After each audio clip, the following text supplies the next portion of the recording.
Welcome to the Uncrowned UFC 328 watch party with your hosts Connor Burks and Eric Jackman.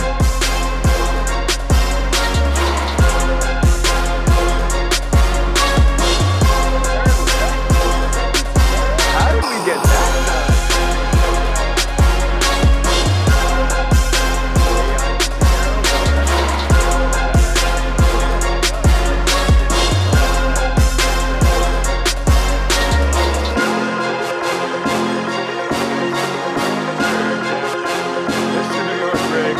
There he is. Shout out to PT Carroll bringing us in. I feel honored. One of a kind. I mean, this is going to go down in the annals of history. We unfortunately lost camera guy Nick, who typically does the voiceovers. We're running on a skeleton crew here. Frankie and Andy have already flown out to Los Angeles. Everybody's abandoned us. But man, we got two legends stepping up in their place. Rhea, Big Steven in the back on the 1 and 2. So no drops. Honestly, it's for the better. No Frank today. It works out, you know what I mean? Jordan's got drops now, I feel like. He's been using them on the crack. You got the drops, brother? No, I don't think for this show, but I'm just saying no. Jordan's versed in the drop game. Right now we are in the middle of a Goautier versus Diaz. It's about to go into round 2. Honestly, I got to give credit to Diaz. I thought he was going to get sparked out round 1. Yeah, but we in the last fight we saw this with Atiba, right? Like maybe he isn't I was about to say the level of competition increases, but I don't know if this is actually a level of competition increasing. But as he's continuing throughout his UFC career, when he's not sparking guys out in the first round, it's just not looking the same. Like he doesn't look bad, right? I don't want to over sell this. He doesn't look bad, but this is the level of competition he should be taking out relatively quickly. Minus 1,800 favorite, you need to be finishing in the first round. Yeah. If you're a knockout specialist like he is, or what we've seen to this point, you got to be. It's not like he's not trying, though. He is trying to get these guys out of there. I just feel like maybe the strategy, the formula of I'm going to go pedal to the metal first round, take this guy out of there and be done, just isn't working. He needs to go back to the drawing board a little bit. I said as it was starting, I was like, oh man, if this is the last prelim, we're not going to have anything to talk about during the first 15 minutes of the watch party because this might be over. I was wrong. We do have plenty to talk about, though. Sure do. See, I mean, that's the thing. He is trying to finish these fights. Diaz got a noggin on him, man. Yeah, got a chin, got a beard. That uppercut that he just threw, I know it missed, but that would put me in the hospital for a week. Yeah. Everything he throws is with bad intentions. Maybe he needs... there it is. Oh, my God! Schlumped. Wow! There it is. Didn't take long into round 2. Atiba Goautier. Was that a left that put him out? I think it was a right over the top. Sheesh. But I want to see it again. I was just in the middle. Shout out. We got the knockout lights going. I was just about to say... You know the story, like he doesn't lift weights. I was gonna be like, maybe he needs to start lifting weights. Couldn't even get it out of my mouth. And he put him out. Wow. Impressive finish. Let's see it. All right, here we go. Right hand counter over the top. Boop. Yep. And with that one, Ozzy's momentum was all coming into it. There was really no way. He got the leg that like bent like that, like the Stipe Miocic leg on Francis Ngannou. Ooh. He seemed to be pleading with the ref a little bit. That's a KO. Man, right in the temple. Oh God! When the knee goes like that. When you bounce like your knee is spring loaded. Not first round, but like first 7 minutes, I think that's good enough. Nah, for sure, man. And also, he won the first round. He was never in any. No, he was in no danger. Good. That's what we wanted to see. Right, last time out, didn't get the finish. I like that. Back on track. Oh man, I know it like gets tiring complaining about ads and everything, and it's not pay-per-view or anything, but like John Anik being like, here's what he's got to say to Joe Rogan. Okay. And we just go to an ad, and they still have to announce the fight. Now that we've seen this, we're in this new era, right? Yeah. Would you trade back pay-per-view price to you have to buy the pay-per-view, but no ads, or free and you don't have to spend that money for the year? Yeah, I think I'm still taking the current. The current with the ads. Yeah. I think most fans probably. Because it is so much money saved. So much money saved, and like the card still isn't any longer. Yeah. Like it's not. You're like just losing some of that flow. You lose some of that flow. If they were adding an hour because of it, but man, there is like something to be said about like absolutely no ads going on. Look at big Gary Copeland in there. When you say big, oh okay. You're talking bro. Jack. Are you kidding me? Look at him. Right, because he does look like quite a bit smaller. Bro, if I had pipes like Gary Copeland, are you kidding me? He's up to their nipples.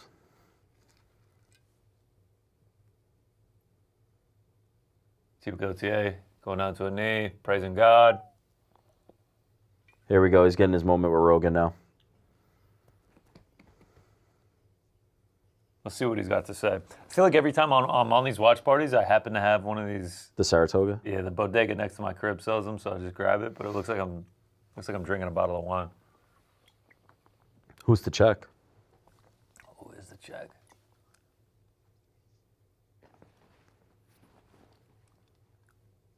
Oh, he says he came out more measured and patient.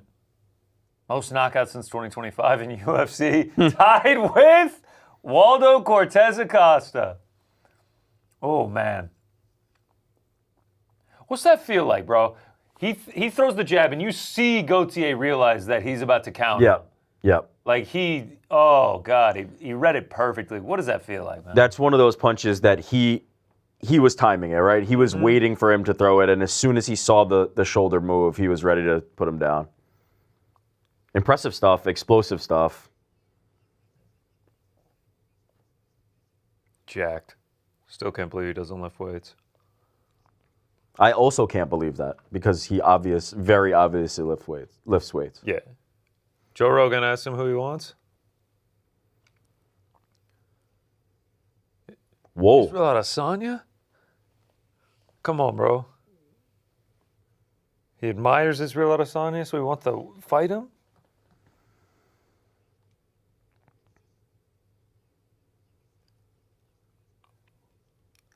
Is he, huh?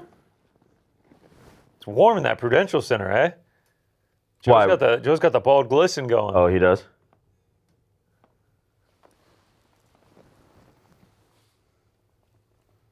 Happy birthday to Ellie.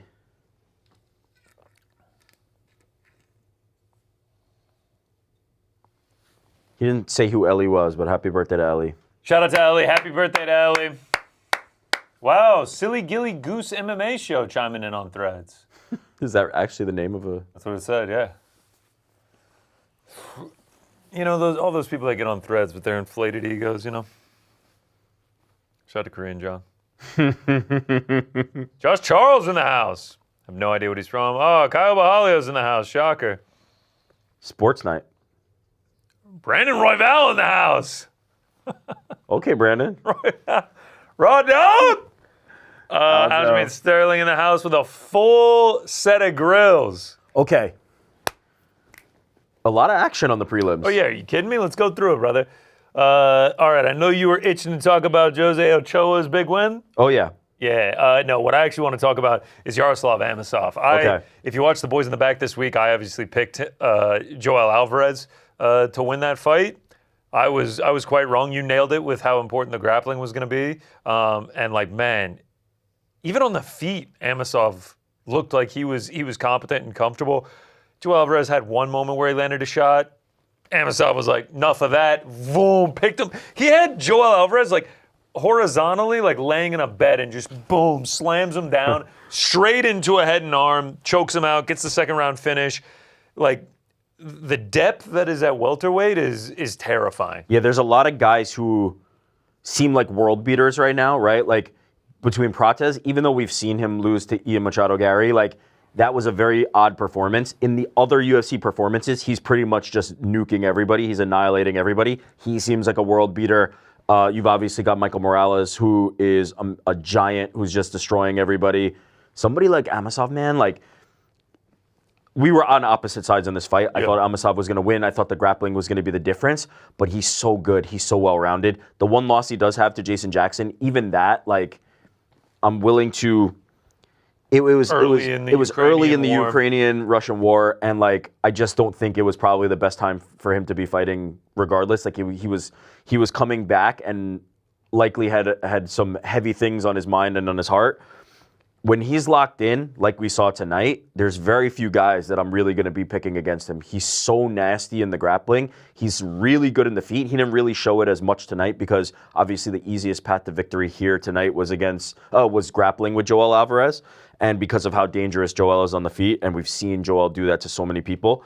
Amasov's a guy I'm really, really high on, man. He's only, 32, 33? I can tell you right now. By the way, he is on the very back end of the welterweight rankings, and he beat a guy who isn't ranked. I don't know how much he's going to move up from that. Yeah, he's 32 years old, 93 baby. Shout out to Amasov. Might have to start supporting now. He is on the back end of the rankings. Daniel Rodriguez right there with him. Uros Medic, who is just like killing everyone, putting everyone out. Probably going to be on that Serbian card. Michael Venom Page at 12. Mike Malott on the cover. Yeah. Gabriel Bonfim, who's about to fight Bilal Muhammad. If he's able to get Bilal Muhammad out of there, just like rocket ship to the top of the division. Joaquin Buckley, Kamaru Usman, Leon Edwards, Sean Brady, Bilal Muhammad, JDM, Michael Morales, Carlos Prates, Ian Gary, Islam Makhachev. There's still some old guard in there, right? When you get to the Leons, the Kamarus. I expect that some of these other guys that are near the bottom now, like the Malats and even the Amasovs, are going to start advancing up, and then we'll see what can happen at the top. But it's a fun division right now. 155 and 170 are about as deep as it gets. It's incredible. My favorite division's fighting tonight, though. It's this one Flyweight, showing baby. on the screen right here. Shout out. Josh Fan taking on Tatsuro Taira in the Flyweight Championship later on tonight. Going to be a fantastic fight. One of my favorite divisions as well. Mateusz Rebecki doesn't win again. No. But Made it interesting. But puts on a hell of a fight, Yep. man. In my opinion, had it 1-1 going into that third round. And then Grant Dawson able to get the choke with 18 seconds to go. That's kind of the fight you want, though, right? Rebecki gave a good account of himself, and like every single fight he's in, especially as has been recently, he brought the fight, made it exciting. But a guy like Grant Dawson should be beating Rebecki, and he did, and so you like to see that. Like it felt like he was ascending, hit another speed bump, and that felt like in the past this would have been the opportunity for Grant to kind of fall. I think he got right back on track with this one. And he kind of had to go through the fire, which you like to see, because there's been a couple times where Grant Dawson has been put out, and like he obviously has the skills. The question was, did he have the durability and the toughness? This was a nice test. Yeah, I for him agree. to pass. How about our guy Jim Miller? Both of us picking the vet dog to get it done against Jared Gordon. Jared Gordon almost a minus 300 in that one. I don't know where that line came from. I got to be honest. First round, guillotine choke. Jared Gordon is a very good, well-rounded fighter, but it was almost like a mirror match of Jim. And as I said in our breakdown on Thursday, power advantage to Jim, submission advantage to Jim. So if they're the same, except he has the advantages in the finishing, I'm not sure what that line was kind of reflecting. Maybe it was like going to be Jared Gordon controlling him for the fight. But man, you do not want to fuck with Jim Miller on the ground. You do not want to grapple with Jim. Jim Miller's 28th UFC victory. 20 finishes in his career. Yeah, he's a finisher. He's got to be getting close to Charles Oliveira in the number of finishes. I mean, just unbelievable. That was his 47th walk to the octagon. Crazy. 42 years old and still getting it done for the old guys. I mean, it just makes you proud. And then obviously afterward, if I heard correctly, he said his son is cancer-free now. Yeah. Which is just incredible news to hear from him. A guy who he's struggled in his own right with Lyme disease and everything like that throughout his career. Overcame that. So just incredible stuff from Jim Miller. The ageless wonder just keeps getting. I don't want to say better, but just keeps getting it done. Maybe not better, but like how you could do this forever, right? People joke like we're going to see Jim Miller on UFC 400 because he's been on 100, 200, and 300. But like he will not be. He will not be. It's too far like away. 6 years away. But it's like 6 years away. Could you not keep doing Jim Miller on some part of the prelims against guys of the level of Jared Gordon and himself and come out with exciting performances like this? Like, unless he hits some kind of speed bump that he can't overcome, keep doing these types of fights with Jim Miller. They're perfect. 46 total fights, now going to be 47. 47. 28 wins, most ever in UFC history, most total fights in He's UFC most history. in fights and wins? And he is now one behind Charles Oliveira in most finishes in UFC. Damn, Charles better get busy before Jim comes to that record. Crazy. Dude, what's really crazy? Charles Oliveira, 17 wins by submission. Jim Miller, 14. Yeah. That's fucking nuts. No, dude. he is one of those guys who's going to be unheralded. Probably not a UFC Hall of Famer, right? Although I think we actually debated this on the show once with Ariel. It's the UFC fucking Hall of Fame. Who cares? Put somebody like that in, right? Yeah, he's a company lifer, a guy who's fought the most times for you and delivered such incredible performances. But yeah, great to see Jim Miller still doing it. Fantastic performance. And for Jared Gordon, back to the drawing board there. If you are watching Paramount Plus right now alongside us, A, we appreciate you. B, we are just kicking off the main card. We're getting a little cult of personality, a little CM Punk action here to intro Sean Strickland versus Khamzat Chimaev. What's kicking off a fantastic main card just across the river. I mean, is that it? I don't know the orient. No, because this way? Empire State Building's that way. No, Empire State Building's just right there, man. There it is. Oh, yeah. One of these directions, or maybe it's one of these directions, is Prudential Center. It's somewhere. One We're of not the that four far directions, away. yeah. It's actually across the state line, between a tunnel, everything like that. It's kind of close, Prudential Center. It's happening. Fantastic main card. Did we hit everything on the prelims? I was going to say, we got to keep finishing up these prelims here as I slowly mosey along through them. Roman Kopylov, we both liked as a dog. Yep. He ends up getting done. Look, I mean, we missed I went back and watched our breakdown of who was the main event last week. Oh, JDM Carlos Praches. We were off. We were so off. And someone reminded me of that. Someone tweeted at me and was like, go back and watch that main event breakdown. And y'all really fucked that up. Prelims. For this card, yeah. Especially you with the Yaroslav pick. We were meant because Roman Kopylov gets it done against Marco Tullio, gets that done by decision. Pat Sabatini, exactly how I drew it up. It's kind of the Pat Sabatini game plan. Gets about 12 minutes of control time.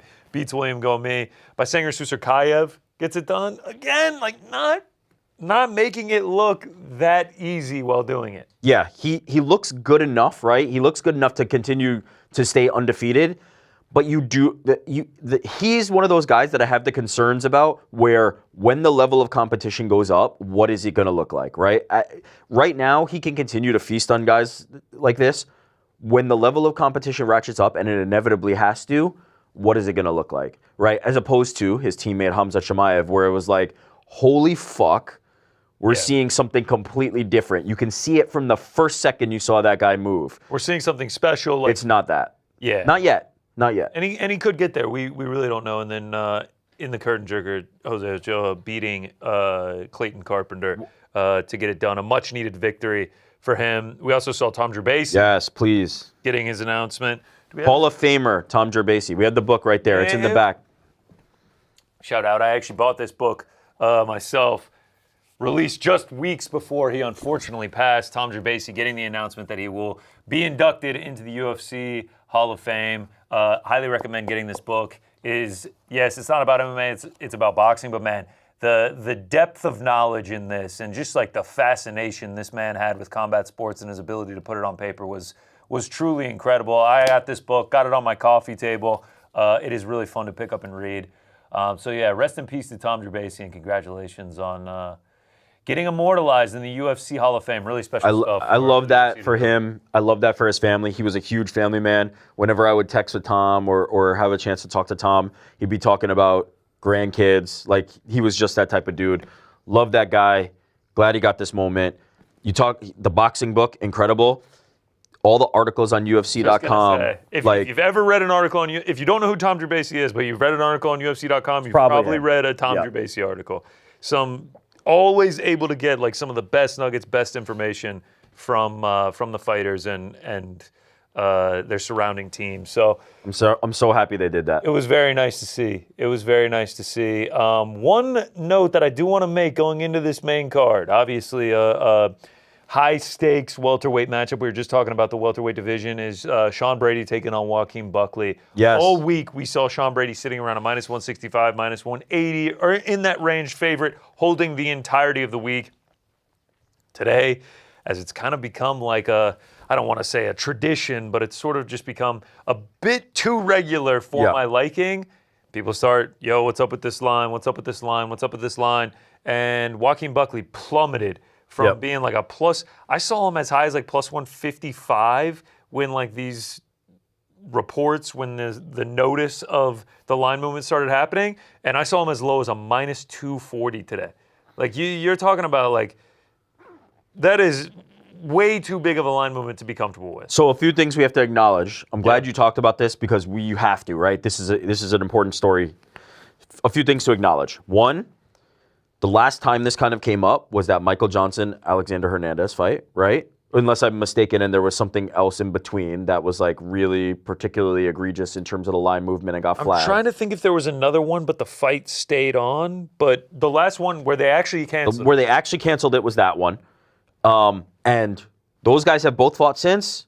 Nothing has been said about it, any direction, which leads me to believe at least whatever the investigation that was done, or maybe there wasn't an investigation. There's not really a lot of transparency around this, but those guys have fought since, which makes me think that nothing came of that, right? That line movement ended up not being related to anything having to do with, attempts to fix fight or betting or known injuries in camp and revealing that info. So what I'm trying to paint the picture of is we don't know what this means, right? We know that the line moved, but we don't know what this means. People are pointing to this as being suspicious, but we don't have any conclusion. We don't know ultimately what this means. Secondarily, I have a question for you, which is, as somebody who I think we both thought Sean Brady had the edge in this fight, right, is going to control the grappling. after the Usman When fight, you see this happen and the fight does not get canceled, do you double down? Do you now, getting him at these crazy odds, go, No. that was the pick I wanted, I'm going to do it, or are you scared off by... 1,000% I'm scared off. And also, it does make me wonder because this is a higher profile fight on the main card. It is not Anthony Hernandez versus Michael Johnson, on the prelims where it's just like, man, let's just scrap it and not worry about it. This is, one of the fights that is drawing in fans. Sean Brady close to home in Philadelphia. He's obviously going to have a lot of fan support and family coming out to the fight. So that makes me think like they're not pulling it because they don't want to fuck with the main card. Well, the only thing to remember, I don't know if UFC pulls it. Again, we don't really know the mechanics of this, but they have a gambling, not a regulating, a regulating partner that oversees it. Remember Integrity or 360 or whatever they called it. And they are the ones that flag it. Last time the UFC pulled it because it got flagged. Did the UFC pull it, though? Is that the mechanism? Did they say it's off, or does their partner say it's off? To me, I believe they are the final say on whether it happens. Fair enough then. Remember, obviously, who was Dana White year? asked Isaac Dulgarian. Isaac Dulgarian. Yeah. Now, at this point, there's so many names tied to it. I mean, if Joaquin Buckley goes out there and rolls through Sean Brady, questions are going to get asked. But if Sean Brady rolls through Joaquin Buckley, then what? Then it's just kind of like, well, that was weird. Maybe we don't. And also, another theory that I have is that now that this has happened so many times, I'm wondering if people start seeing the egregious line movement, they're like, yo, I got to get in on this. Let me dump. Something's up. For sure, because as we know, the way these lines move is that the books are taking a lot of money on one side of the action, right? And to go from as big a favorite as he was to then a huge dog, that's a lot of money coming in on that action. Another thing to acknowledge is there are times that whales, some of these huge bettors, are just waiting until the optimal time and then putting down their bet and moving lines with big, big, big bets. So it's possible that happened. We really don't know. Anything we say would be speculation. I will admit, though, when shit like this happens and the fight is not canceled, there is part of me that's like, yo, I'm going to throw down on Sean Brady. There's part of me that's like, I'm getting the best value on a guy who I think was going to win this fight. And if he's not compromised, he will win the fight. I know, but then if he goes out there and he's fucking starts hobbling around. Buyer beware, I guess. I don't know.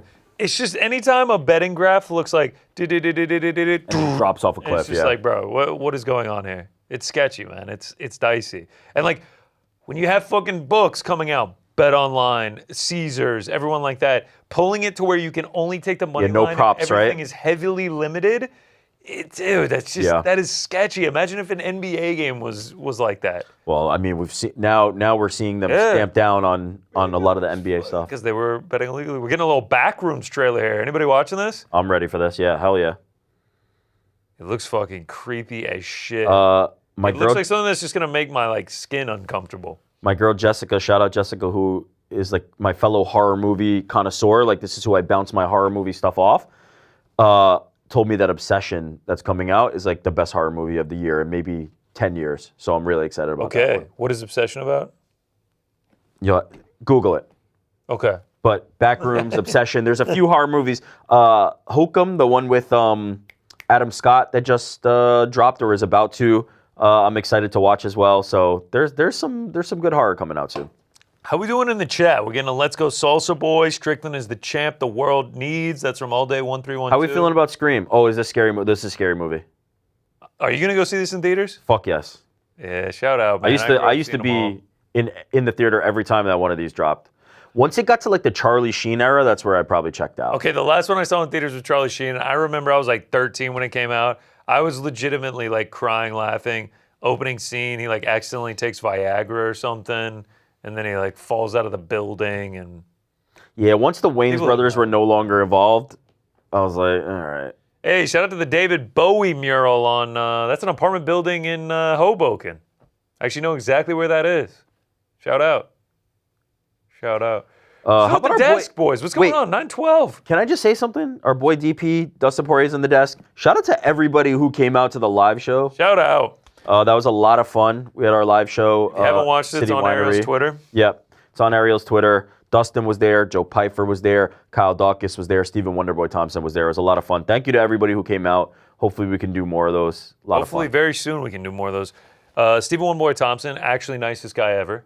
NMF through and through. Yep. He's asking me about like, how long I've worked with Ariel, where I'm from. Oh, Atlanta, that's not a far drive from me, man. Like He's such a nice guy. Dustin Poirier, the handshake was intimidating.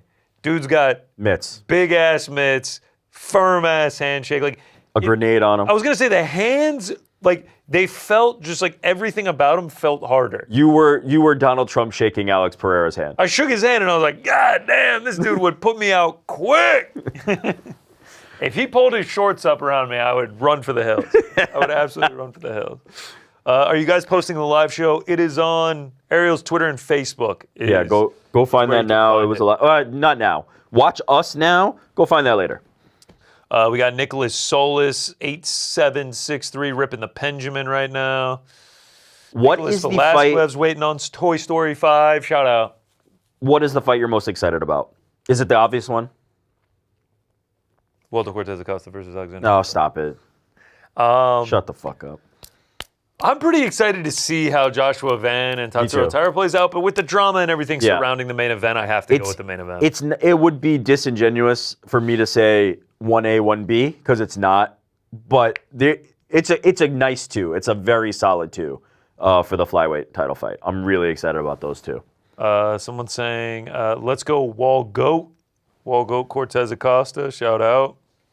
Is he still Goautier, or is that over? No. He is no longer Goautier. Who did he lose to last time? King Green, Jeremy Stevens, just minutes away. You think? I mean, they're dragging their feet a little bit here. I know, man. 9:14, and we don't even have the first fight of the night. Come on, boys. Jeremy Stevens, the everyman. He just jumps between promotions, bro. Why is he allowed to do that? I don't know. He's the only one, seemingly. But good for. I mean, don't get me wrong. I'm not mad at it. I love it for him. One win in MMA since 2018. That's all right. He's there to scrap. GC, can you please do your beard like Bobby Green? With like the flames, like the lightning bolts and shit. GC seeing rock hard Poirier pulling his shorts up. Worded that better. I met Rampage when I was like 15 or 16. His hands were literally the size of bricks. Yeah. From Dirty G'd. Yeah, dude. The hands on some of these guys are crazy. There used to be this thing. You know how Rogan always talks about like steel cups in the octagon, and it's become a thing. Ours is hands. There used to be one back in the day, and it was Shane Carwin's hands. They used to always talk about. They had to make special gloves for him, 4XL or some bullshit, and they would always talk about it. They'd be like, he's got huge hands. He's got huge hands. He has the 4XL. You know what big hands mean? What? Tell me. Large gloves, 4XL. Oh, shut up. That's the thing. You know. Brock versus Shane was just too Goliaths. Yeah, oh yeah, God. I know Brock had those special gloves as well. GC, can you please show up to Monday's show dressed like Bobby Green? No. His name's King, by the way. His name is King. We will be in LA. I will, I got some fits planned for LA. I ransacked the eBay. GC, what's the greatest UFC walk-in of all time? There's a lot of good ones, man. Conor McGregor. All time, yeah. McGregor with Sinead O'Connor. Sinead O'Connor. John Jones has had some good ones. Elliot Taporia has had some good ones. One of mine that is my Josh Hoke actual coming out of the favorite. Oval Office. Josh Hoke coming out of the Oval Office will feed families. Brian Ortega, UFC 266 against Volkov, did the Purge walkout. Purge one? With the masks. I feel like that one wasn't well received, but I did like it. I thought it was creative. Oh, I absolutely loved it. Izzy had some great ones on his come up. The one where he did a full dance routine against Rob was insane. So good. And then went and knocked Rob out. Full choreographed dance routine with his dance crew, and then knocked out Robert Whittaker. It's sad to see where he's at in his career now. No, I'm happy that we got him. The aura of I'm not gonna be sad about Izzy. I'm gonna be happy that we got the best of Israel Adesanya. GC favorite fight feast. This is from Bruce. It's the last one, bro. It's always the last Burmese? one. The one I most recently did. I'm saying, yeah, right now it's Burmese. Whatever the next one is, it'll be the previous one. Love doing those. If you haven't, go watch the Burmese fight feast before the Josh Van fight. It was in between fights, get it in. It's 11 minutes. Shout out to the people of Burma showing insane love. Oh, really? Insane love, dude. There are so many comments that are just like, thanks for trying our food. Highlighting Thanks so this much. food. The amount of Myanmar flags in the comment section. Well, is it Burma or Myanmar? It is Burma. It is Burma. A lot of people do point that out. They're like, thanks for calling it Burmese food and all that. Shout out to the Burmese Harp down in Brooklyn. Shout out. If you get a chance to try Burmese food, man, it is the mohinga, the fish soup. It is fantastic. What was the one, the tapioca? That is not for me. It was thick. And what's crazy, there was a woman behind us. You can see her in the video. And she works next door to the Burmese Harp. And they said she comes in every day for lunch. She was putting down the tapioca soup. And Frank too, right? Frank is a liar. Frank hated it. Frank was scared of it. But, it's just not for me. That's just what it is. Everything else was class, man. I was hoping that GC was going to be wearing his Green Arrow sweater. What's your Green Arrow sweater? I don't know what that is. Dirty Dicky says, lots of love, GC. Respect you, my man. Hey, boys, what in the holy hell is going on with Sean the Duck Brady and Joaquin Phoenix? Yeah, it's sketchy, man. Joaquin Phoenix? GC, we'll be doing a watch party next week in LA like you'll do in Las Vegas. No, we are proud to announce we will not be doing a watch party. The boys are going to the Intuit Dome. I cannot wait. It is my grail venue. I cannot wait to see it. The Halo board, ever since UFC 311, Makhachev versus Moicano, it's been my dream to get to the Intuit Dome. First time in LA. Cannot wait for it. Netflix has assured us we will be shown on camera no less than 10 times. Just when we were at MSG. If we fucking make it on Netflix at the Intuit Dome, I might quit. I might retire. I can't do anything. It's the pinnacle. I can't do anything from here. GC, can you oil up before the main event? God damn it. That's the Dana thing? Colby Covington, you suck entrance in Brazil? No. Mike Perry, Halo. That's a pretty fucking That's a great one for weird reasons, but yes, that is a great one. Lil Heathen walkout. Yeah, shout out. NY Rick, honest opinions on James Harden? Underrated player because the only thing that anybody talks about is how much he chokes in the playoffs. But goddamn, does that man choke in the playoffs? But he is Hall of Fame, elite competitor, elite NBA player, ridiculous stat lines. Was like the best version of the heliocentric offense where it was just give James Harden the ball and you can put 4 bums around him and he's going to get you 55 wins. But man, he just does not come up big in the playoffs. It is just truth about him. But what happens is everybody eliminates all the other shit and that's all they talk about and they forget that he's actually a fantastic player. Yeah. Bobby Green ripping the shirt off right at the beginning of the walkout. He's ready to roll, man. 9:21, we still haven't got the first fight, man. It's crazy. It's crazy. Jim Miller still got it. Yeah, he fucking does, man. Shout out to Jim Miller getting one done for the old guys. I mean, not for nothing. Bobby Green's been doing it a long time Yeah, bro, himself. that masterclass last time out against Al Huber. James, hard to watch, someone said in the chat. You think the UFC will ever add a He was good trampoline tonight. to the octagon? Cavs got a win tonight. 2-1 now in the series. Harden played pretty well down the stretch. Someone didn't watch today, clearly. Yeah, yeah, there it is. Harden was good. You guys are hella delayed. Get delayed with us, bro. We have to see the fights, talk about the fights, put them out. Bobby Green with some nose picking, or was that he putting something up there? No, he was picking the nose, but it looked like he got something out. Nice, Bobby. Nice. Clear it out, brother. Like I said, we got to watch it. We got to react to it. We got to say it to this camera. That camera's got to go all the way back to the control room. The control room sends it up to a satellite. The satellite sends it back down. It sends it out across the world, and then you get it, man. So you gotta get delayed with us, okay? That's how the internet works, all right? It reminds me of, I think it was Louis C.K. was doing a bit with Conan where he was like, "Oh, your cell phone coverage isn't so good right in this area. It's going to fucking outer space and coming back to you." Hey, look, we are in New York, United States right now, and you could be watching anywhere around the world. Just get delayed with us, man. Get cozy. What's the rush, man? Where you at? Hit that like 10 back. Hit the 10 back. Get caught up with us, bro. Get caught up with us. You guys react as if a nose pick like someone got rocked. Oh!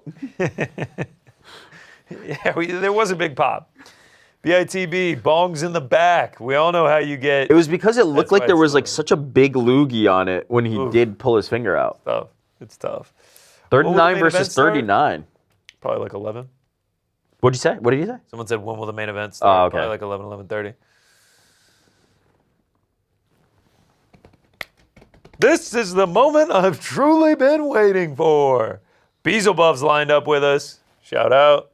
Appreciate you, Beelzebub. Shout out from Ireland, 2:22 a.m. here. Thank you, Valoon. Hey, Schultze, my stream is exactly on time with you guys. It's Hell yeah. Let's go. All right, I think Bobby Green wins here. Same, King Green yeah. wins here. It's Petey's picking the parlay, which is still alive. Are we still alive? Okay. One leg down, 3 to go, long way to go. I think Green wins, but I think Jeremy Steven gives him the scrap here, man. Damn, I wish I took Amosov instead of fucking Volkov. Yeah. All good. Yeah. Volkov's going to win too. Always sync up with the boys. Shout out. Appreciate y'all. 1-8, 1 no contest as a dog. Yeah, I mean, his UFC career hasn't been stellar. No, isn't he? He's on good fights. He's like below 500 unless I'm mistaken. Yeah, I believe so. I can tell you though. I can tell you that exact record for old heathen. 15-19. Yeah. 34 UFC fights though to him. Shout out. There was a time where he was headlining a card and got arrested, and Dana White was going to bail him out of jail to fight on the card that night. Dana White loves Jeremy Stephens, bro. He does, actually. Here we go. Bobby Green in the middle of the octagon. Why do you keep calling him Bobby? Old habits die hard, Jordan. Old habits Frank die hard. is texting me being like, can you please correct him? Frank's back No. up, man. Frank's out of his drunken stupor. Frank went the other way. Frank started dead naming him now. Yeah. I thought Frankie was cashed for the night. Frank already out in LA. Travel day, you know. You know how those go.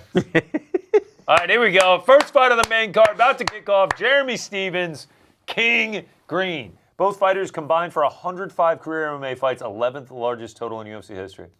God, I'm surprised that's only 11. The Bobby Green hands down is just so fun. Crazy.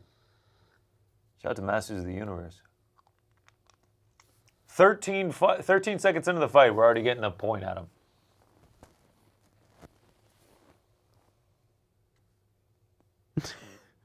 He's already actively talking shit to Jeremy Stephens. Nice body shot from Bob. King.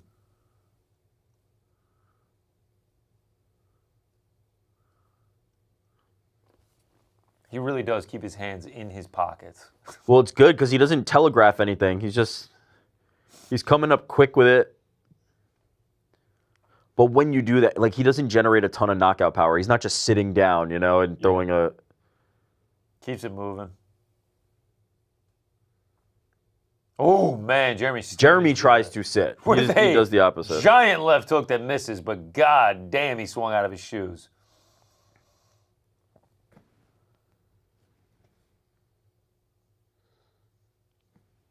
Wow. John Anik dropping a stat. King Green, most Jeremy trying to wrestle here. History. Clenching up. Bobby Green with a knee. Oh, nice elbow from Jeremy Stevens. Yeah.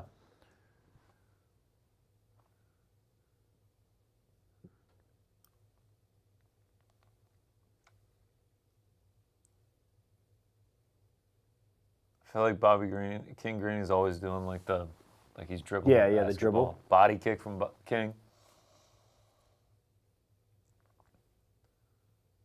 It's because his hands are always between his legs, like he's. Oh, nice left from King. Oh, another nice left. he's shaking. Fucking hell, bro. That shit. Oh, man, nice combo from King Green. Damn. Oh, man, he's putting them together now. Loose now. Oh, body kick, nuts, right in the nuts. Fuck. Damn, bro. He was good momentum. Fuck, he was starting to put it together, man. Oh. Yo, you remember when Cody Garbrandt got hit in the nuts? Was that last? Threw up? Yeah, was that last pay-per-view card? Was it? 2 ago, maybe. I don't know.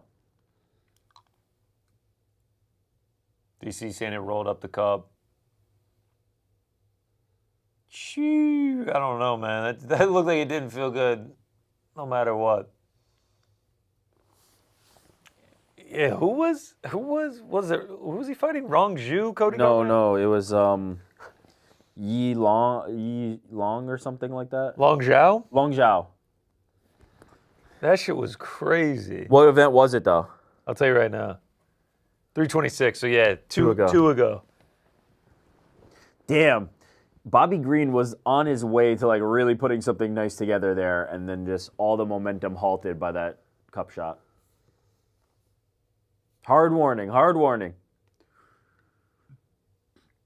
Copeland already back out there. Is that back-to-back fights for Gare? Was it just the last one? Yeah, it was. It's only like a 40-minute break between fights. Yeah. Yeah, actually, that's a valid point, man. Slow rolling us tonight. All right, here we go. We're back underway. 2:45 to go, round 1. Nice little recovery for Jeremy there, you know?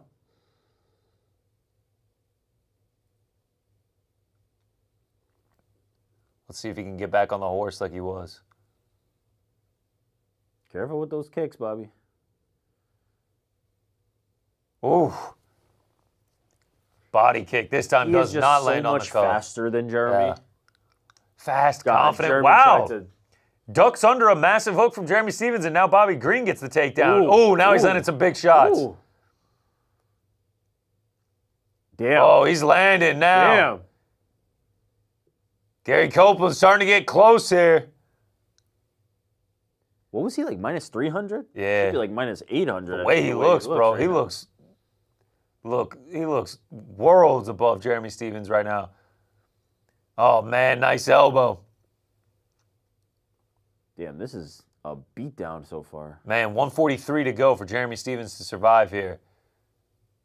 Bobby Green dropping that elbow on him. Now some big shots. Jeremy's tough, surviving it. Doesn't look too badly busted up, but these shots are heavy. Oh, Jeremy trying to grab an arm. Lock. Nah, for this position, it's going to be very difficult, but...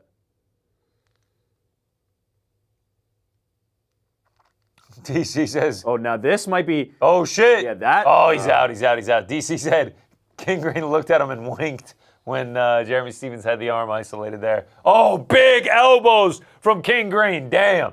I'm surprised Jeremy Stevens hasn't been opened up yet. Oh, yeah. Some of these elbows are fucking nasty. He's starting to cover up and not really, like, move now. 51 seconds to go. Oh, King Green trying to lock it up. Is he going to choke him out? I think he's under the chin. Oh, I think he might get this. He's squeezing. King Green gets him. He taps. Wow. King Green beats Jeremy Stevens. What a performance by King. God, that name fucks me up, man. I was calling him King. I was switching between King and Bobby the entire round, and then I tried to say King Green choked out. Bobby Green. That's minus 10,000 right there. Like that was as one-sided. Fair play as to you, Pete. Good pick for the parlay pals.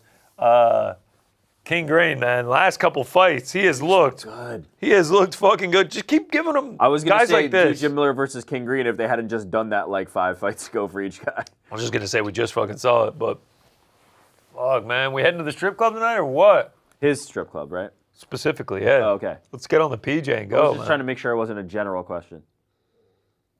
Yo, Johan 0807 says a 750 ISK, which I guess is the Icelandic currency.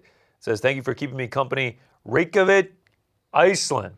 Shout out to you, Johan. Thanks for watching, man. You kidding me? Ooh, the choke was nasty. That was really special stuff from King I mean, Green. that's one-sided as it can possibly get. That would have been a 10-8, maybe even 10-7 round. Can't imagine. Nah, not 10-7. Can't imagine. Jeremy Stevens has too many more fights in the UFC, yeah? Who knows? Who's to check? 15 and 20? He goes back to BKFC, goes somewhere else, you come back for one more, you do another one. Jeremy, we're going back to Des Moines. Who is this? You're in. I don't know. DraftKings. Because it's guy. usually John Anik or somebody. It's usually John Anik doing this. Who is this guy? Who is this fucking guy for real? Did he say his name? I guess he's just. Who is this guy? Let's get you back to bed, Grandpa. Where's John Anik in my DraftKings commercial? I need. Who is he? No, who the fuck was that damn! guy? They already got Yuri in the Paramount Plus promos. Wait, you're getting iced by Carlos? Was that just now? Yeah. Oh fuck. Yeah. Do Poor your Yuri. wives not care that you go into the city to watch fights on a Saturday night? Baby, how do you think we paid for that diamond ring on your finger, all right? Even worse. It's from watching fights on a Saturday night in a empty office building. Even worse, when I said goodbye to my wife and kids before coming here, I'm literally not going home. I'm going straight from here to the airport to catch the flight to LA. Like, I was just like, see you in a week. You and... Hey, I'm heading into the office to watch some fights. See you in a week, though. Because then I'm going to LA to watch some more fights. Shout out to you and On Air Jordan. Y'all are catching the flight straight from here. Yeah. I don't even know if I'm hanging out for the post show. I'm heading home to get cozy in my bed, bro. King Green water spit is he does it so well, so bro. good. It's so he good. does it so well, man. I actually think he puts Triple H to shame. Look at Gary Copeland fanboying a little bit. Yeah. He was looking for a dap up and didn't wanted get more, it. and King King Green was like, fuck you, man.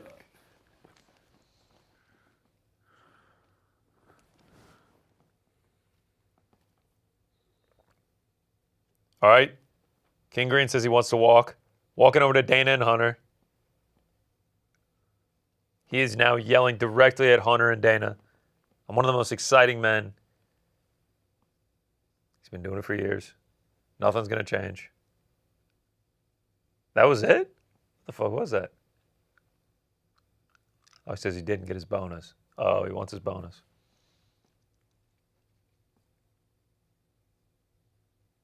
Oh, he's fucking pissed that he didn't get a bonus. Do we think it increases the chances? No, it always decreases is the thing that people say. That's what I'm saying. So why do it? I mean, it was a hell of a performance. He probably should get a bonus. Oh, unbelievable. Soul Eater Kai, are you guys going to show the fight, bro? No. No. That would be copyright infringement, and we would immediately get shut down. We'll talk about it, though. We'll tell you about We're here to hang, bro. We're here to hang, man. Damn. King with Green. the walk-off. Out.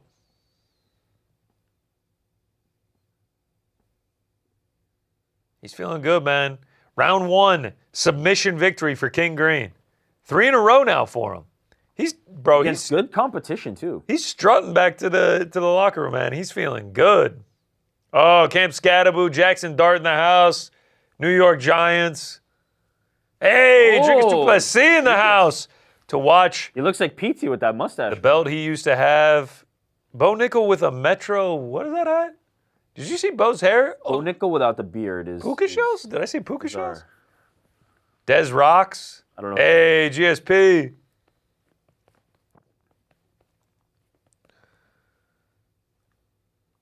Hey, Cole Hauser. Shout out Cole Hauser. I don't know who the fuck that is.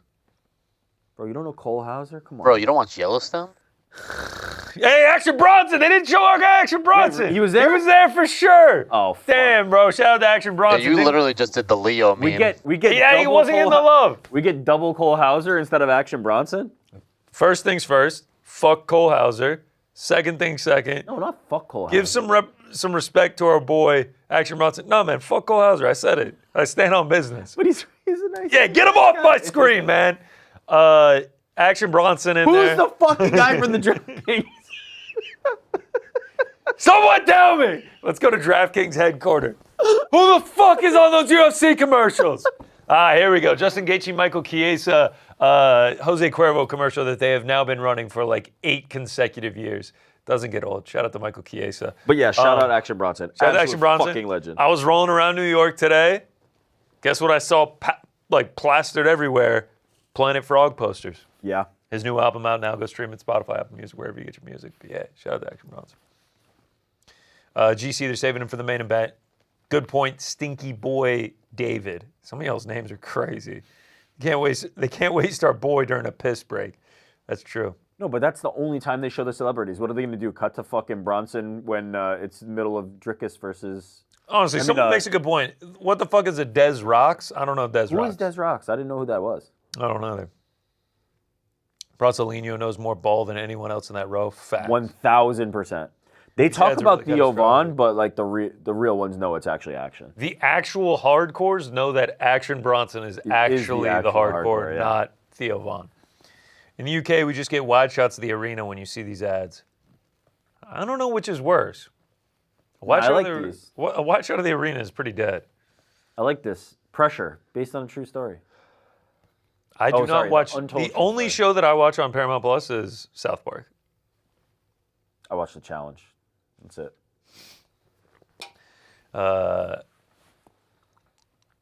Shout out to our boy Ben the Bean. Shout out to South Park. I watched the like human combustibility one where like they have to start holding in their farts because people are like exploding. Is this a Frank joke? No. That episode of South Park, I watched it last I know what I'm saying. Is this going to turn into a thing about Frank? It should be. Yeah, Sam likes fights. Bro literally shouted out Shavkat in a song. Facts. Yeah. I mean, it's fucking unbelievable. Anyone saw the UFO files? Yeah, I did see that. Oh, yo. Yes, sir. GBV says, stop lying, GC. You watch SpongeBob too. That is a fact. Grew up on SpongeBob. Still a hilarious show to this day. Ariel, what's the scoop on GSP wrestling Habib on Raf? Unfortunately, Ariel is not here right now, so we actually don't know that. We will await his response. Action Bronson is a rapper? I White thought he was House a promo fighter. right now. Action Bronson is not a rapper or a fighter. He is a chef. I would argue he has all of those things. He's a Renaissance man. Chris H says Action loves the polar bear. You Sure does. Chris H, you know ball then. You truly know ball. I'm killing it gambling this card. I'm like 5-0 on prop bets. Shout out to you, Conspiracy Bear. No Stevens retirement package, SMH? He's not retiring. Yeah, he's not retiring. Someone says Invader Zim? Fuck, that's a throwback. What's Invader Zim? A cartoon that was like airing on Nickelodeon around the same time as like SpongeBob. Ah, okay. Not nearly the... Didn't hit. Yeah. What time is Chimaev fighting? He'll probably be on around like 11:15. That's my guess. Okay, so this wasn't a White House promo. It was actually just the Justin promo. Do you think they announced McGregor tonight? I mean, according to Ariel, sometime soon, right? Hopefully. The rumors are swirling. It feels like it might be coming soon. Someone said Shock Zone? Shout out. What makes me think it's coming soon is Dana. You know how every time they ask Dana about Conor, when he's not about to announce it, it's like, I don't know, man. I got to see something from him. When he's back in training camp, when he is about to announce it, he's like, yep, this summer. So probably soon. Facts. GC, what the fuck, man? I thought we talked about the socks. What's up with the socks? I don't know. I can't remember, man. I can't keep up with all the fashion codes these fans keep me to. Look, man, all my clothes are packed for LA, so I'm rocking them a backup fit right now, if I'm being totally honest. Rip Bobby Cox. It's facts, man. Rest in peace to a legend. Rest in peace to Ted Turner. Tough week for Atlanta legends. Just looked up Des Rock, and his music is generic-ass songs they play on fight promos. Yeah. GC, Oh, those are American big Dream ones. promo. If you've never been to the American Dream and you find yourself in New Jersey, it is a fucking mind-blowing place.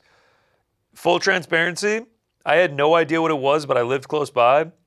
I took an edible and went, and it actually blew my mind. There's a ski slope inside it. Water Park. We're getting a Hall of Fame fight announcement, July 6, 2013. What is it? Oh, Chris Weidman. Or is it the fight between Silva I and believe Weidman? it's the fight.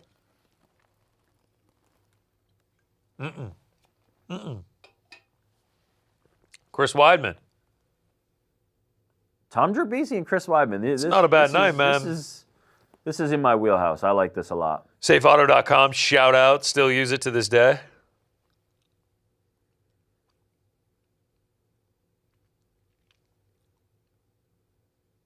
Man, what Look a at that throwback young this man. is.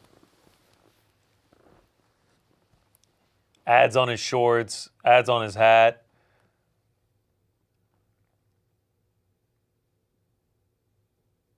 God, early Chris Weidman used to just buzzsaw people.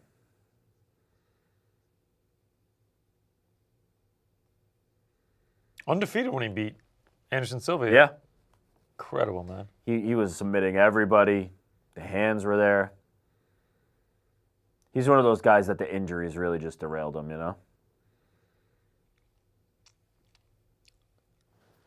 Whew. And Anderson Silva was on Yeah, one of God the most mode. insane runs ever. This was like one of those, like, foregone conclusion Anderson's just going to beat his ass. Yeah, steamroll him. Do you think Anderson Silva was a little too cocky? I mean, in hindsight, sure, right? But that was Anderson, so it Yeah. wasn't like he was just doing anything that he doesn't normally do. Crazy. Fucking crazy. Dribbled his head like a basketball. Everyone John in the crowd Jones going freaking out. nuts. John Jones. Got the belt. Beat Anderson Silva. Wild. And then the leg break. Lyoto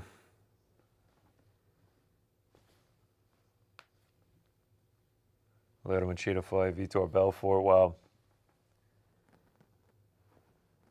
Great career. Great career, man. He's got to be there. Yeah, he was on the weigh-in show. Oh, this is what a package. Yeah, dude. Giving credit to the injuries and everything.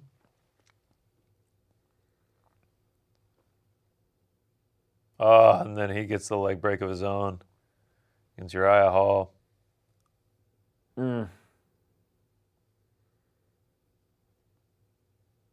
Brutal, man. Damn. Were we at his retirement fight at Atlantic City? No, was that the last one? I may have had one more after that.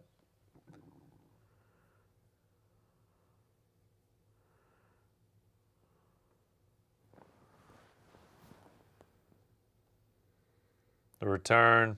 They're showing Chris. Yeah, Chris obviously getting emotional watching this. He's next to Dustin at the desk, I guess. Yeah. There was him fighting in Newark against Brad Tavares. We were at that one, yeah, the Bruno Silva one. That Eye was pokes. Atlantic City. Yeah.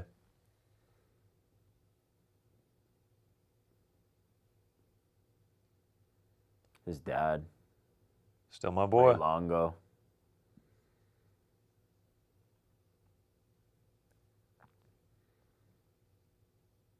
Is that Aljo? There he is. Steve Wonder Boy. Thompson. Shout out.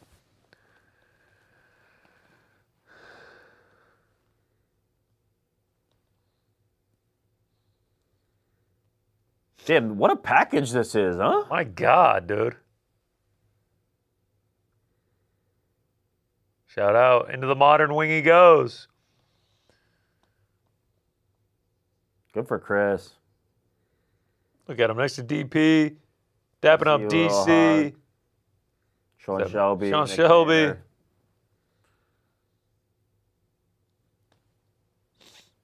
Joe Rogan. Doing the rounds. John Anik. Damn, they got Total Wireless on their headsets now, too. Kind of quiet in there. It's very quiet. It's not. Maybe this is not representing what it's supposed to be.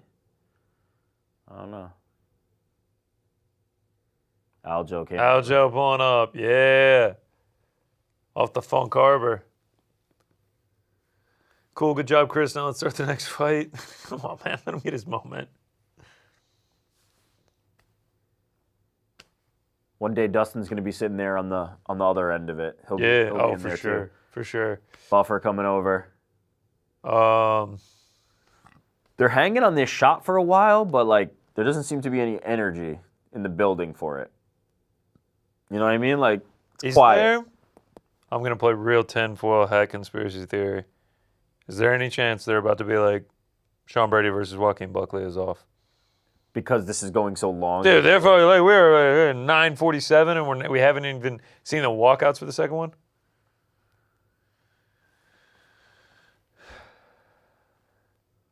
Nope, I'm No, wrong. we're good. Conspiracy theory denied. Imagine they do this interview. God, and they're I'm like, not gonna lie. Fuck this interview, man. Let's get on with it for real, dude. 9:47, we're dragging today a little bit. I don't know dude. why? GC, when is the hard drug tier list? What do you want me to S tier? I won't even say anything. No, do it. B tier Molly's. S tier pure Cocaine. Colombian Bam Bam. GC was cooking for a minute there. Cooking what, bro?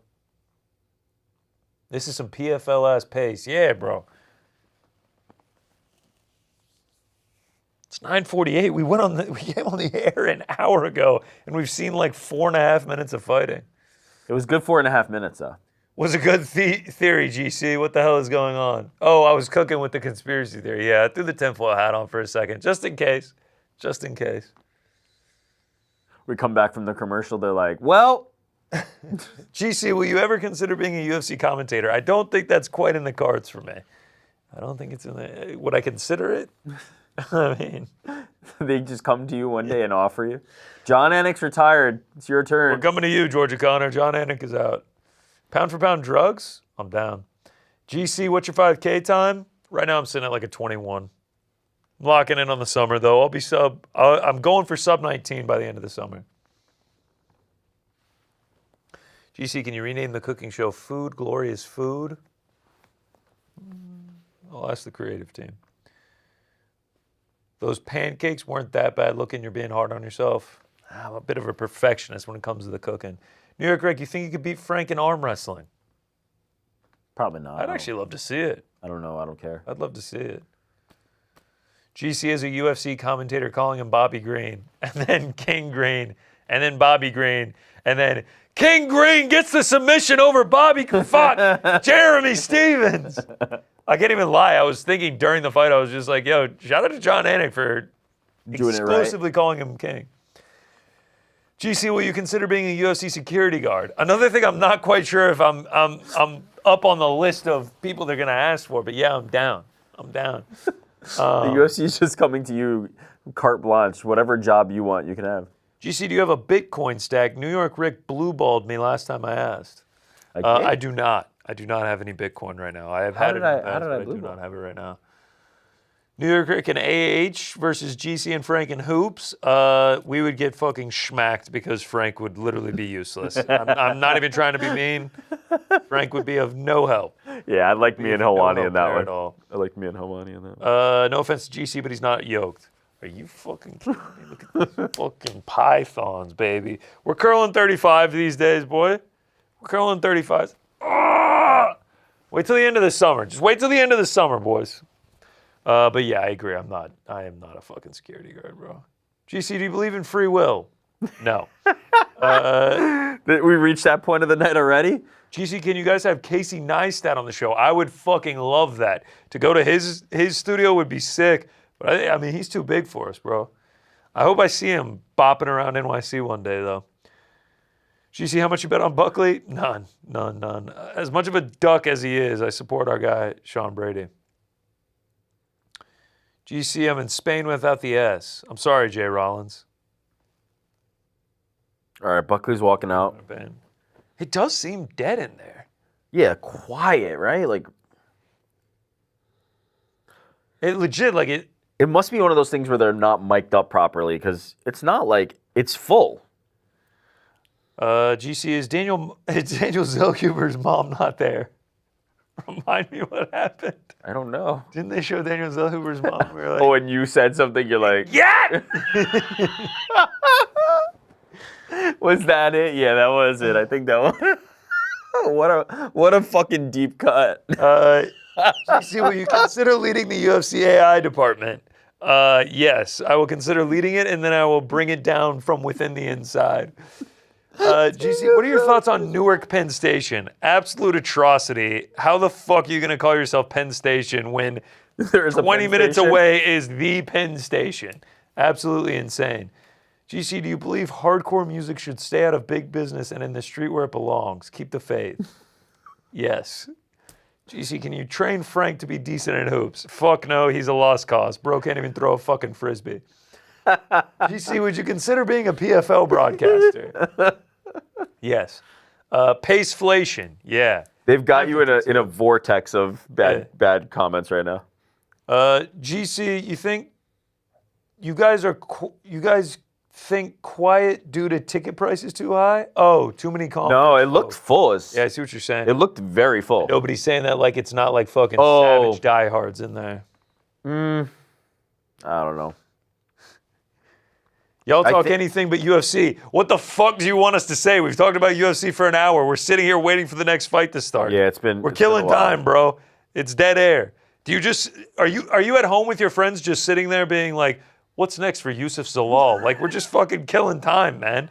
Here comes Joaquin Buckley. They see Aljamain Sterling and they're like, what's next for Yusuf? Yeah, like, bro, we're gonna be on the air for like 4 hours tonight. Like, it's not gonna strictly be about every fucking combination and punch thrown. GC, Boots on the ground say Buckley's entrance, very quiet. Otherwise, it's been pretty lively. That's shout out to intern Josh. Shout out to intern Josh. GC, would you consider a career as a water treatment operator? Yes, I would. We all need clean water. GC, you do a great job as a referee. Thank you, sir. GC, if you had to eat a pound of honey to save Rick's life, could you do it? Rest in peace to Rick. GC, is that like one of those challenges that's impossible? I don't know, but I'm not eating a fucking pound of honey for your sake. Wait, I could eat a pound of honey, 100%. Pound? Yeah. A lot of fucking honey. 16 ounces? Or is that fluid ounces only? How much is a pound of honey? Yeah, I could definitely eat a pound of honey. GC, would you consider being a GFL broadcaster? I would not just consider it, I would be honored. Because that would mean there was a GFL card. Mike Goldberg. GC, have you ever been in Columbus, Georgia? Many times. On my way over to Alabama. Shout out. GC, what's next for Yusuf Zalal?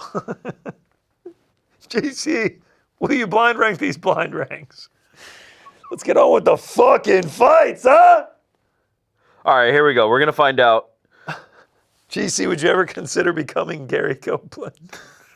GC versus Gary Copeland in RAF. GC versus GC at RAF. What about Sean Brady? You and Sean Brady at RAF. I'm down. He would absolutely maul me. Me versus Sean Brady at RAF, but then it's just two bikes in the middle of the mat. He wouldn't show up. New York Rip confirmed bear with a honey pot emoji. I could eat a pound of honey. 100,000%. One of my favorite snacks is Greek yogurt, unsweetened with honey. Tons of honey. GC Frank's mom's ass. Is it beat or eat? What was the question? Ay. GC, both stations were built Pennsylvania Railroad. That's why they're both Penn stations. Wow, thanks for the cool fact there, Dalton Trumbo. People are saying Brady looks withered. I thought he looked fine. He did look like he had some bruising around the eyes. GC, what is your head not? Yeah, look, his eye is swelled up. You can even see it in the sketch. Concerns? I'm concerned. Yeah, I'm very curious to see what's about that. Why is his eye so busted up? All right, here we go, Bruce.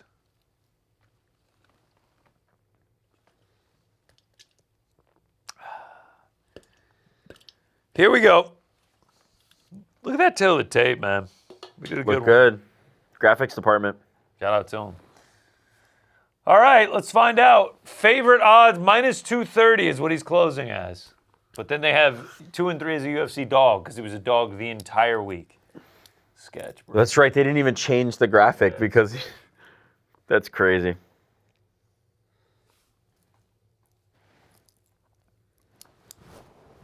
All right. Here we go. New Mansa versus Sean Brady. Side does look a little puffy, but I think he'll be all right. Let's find out. Ooh. Jordan, let me know when we have that. Well, what happened? Oh, there's a little bit of a Drama? scuffle in the crowd that we Okay. can check in on. But for right now, we're locked in on Sean Brady versus Joaquin Buckley. Whoa, look at this guy. Shout out, man. GC, will you help me pump Frank's mom's ass coin in the cryptocurrency space? Yes. All right, here we go. Leave off the coin part. Round 1, Sean Brady, Joaquin Buckley. All right, here we go. Buckley comes out slow or fast? Fast. I think slow, and I think Brady comes out fast. Oh, opposite. Buckley came out fast as fuck. No mention of the line movement by John Anik. While mentioning the odds.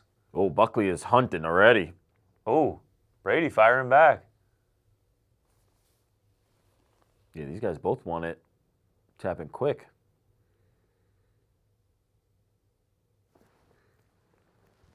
All right. I was thinking the literally same thing as Joe Rogan. When they're like, these guys are huge, and then I'm like, Michael Morales made him look like a boy. Like, is legitimately fucking gigantic. Gotta say, fuck with the red shorts for Brady. I feel like this is the first time for him. Goes is well. it? I thought he always wears that. I feel like he's last Blue? time out, he was in blue, yeah. Goes well with the tats.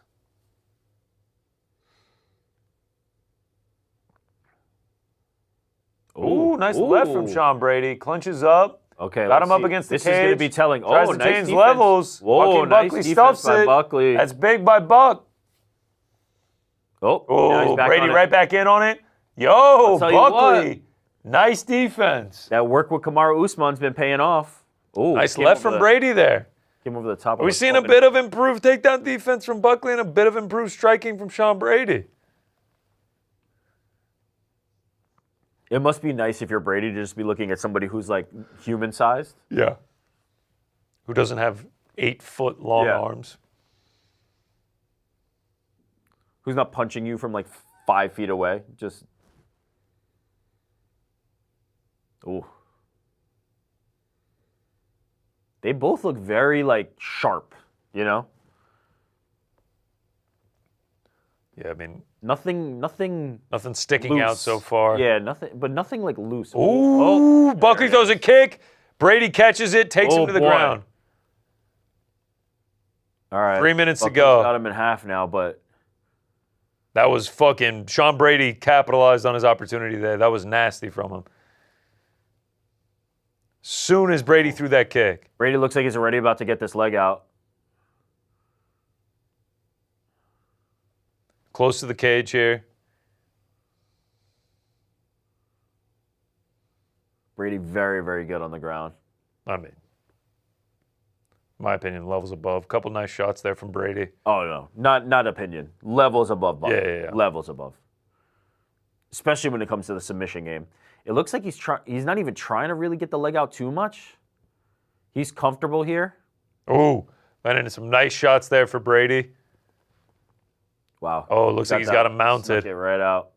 Oh, yeah. Heavy on top. Oh, Ooh. man. He's got him mounted. Buckley trying to kick out.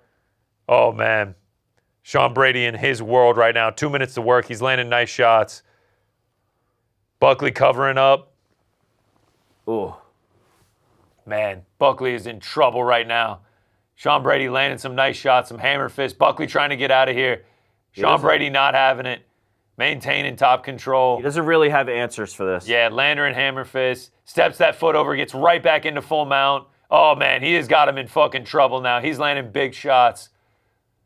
Dude, Brady. Now he might give up his back. Buckley is bucking, trying to get out. Brady just landed shots. 90 seconds to go here for Joaquin Buckley. You need to have a better option than just bucking. You need to be able to technically get back and recover guard to get out of something like this, and he just doesn't have those answers. Looks like Brady's trying to grab an arm here. Yeah. Oh. He can just keep threatening with different submissions. He's bouncing around. He's grabbing neck. He's grabbing arm. Ooh. He might be able to tweak that. Oh, boy. Man, he's trying to get that arm. Ooh. Ooh. 59 seconds to go.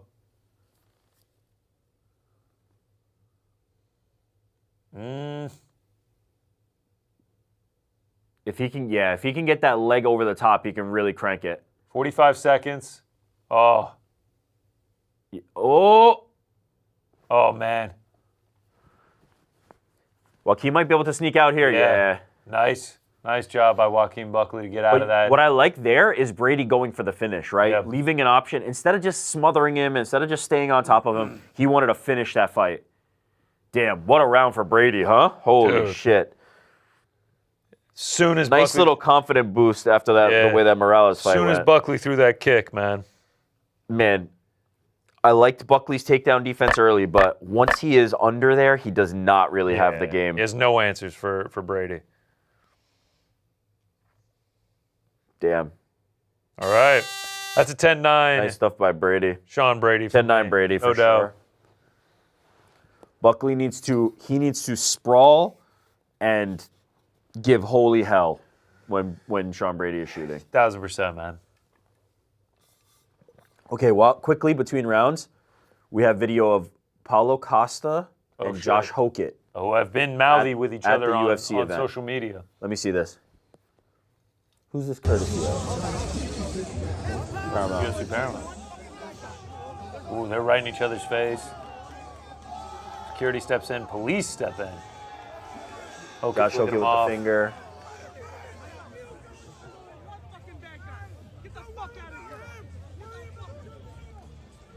Hokett's telling him to get out of here.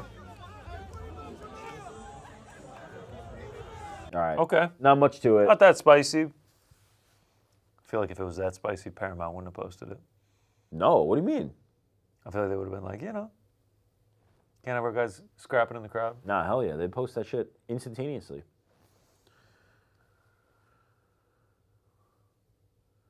Oh! Brady comes out, throws a big kick, and then a spinning back fist. Doesn't really connect with either. Buckley coming on the gas. Can't get too wild with it, though, or he immediately might get taken down.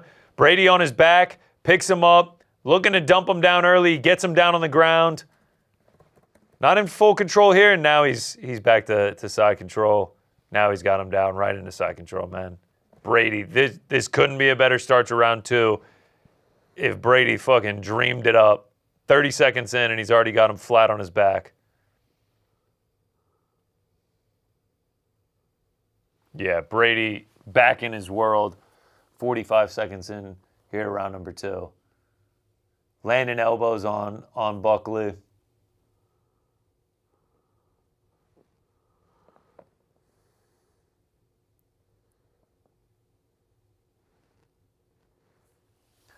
Brady's just kind of working right now, not really doing anything crazy.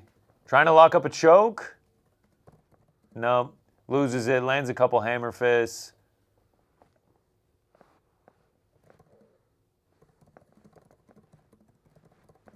Just kind of rolling, flowing. Ooh, now he's got him full mount. Yep, he's right back in a mount, this time in the center of the octagon. This is a bad spot for Buckley to be in. 3.5 minutes to work for Sean Brady, landing shots again. This is where you want to see Brady hunt that finish again. Yeah, different levels here.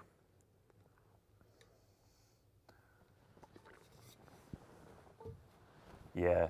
Are we hearing boos from the Boos crowd? when he's This motherfucker is working right now. beating Dude. the He crap is out of him. dominating. This is not lay and pray, dude. He's landing shots. Buckley covering up. Buckley trying to get up. No answers. Yeah.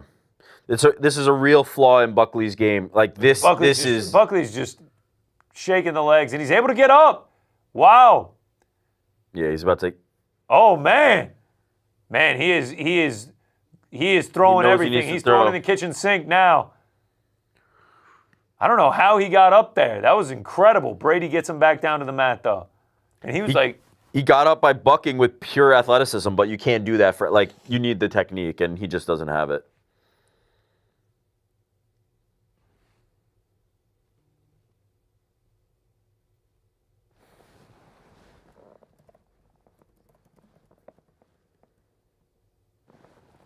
Sean right back on top. Oh, man, gets on top of that knee. Landing shots.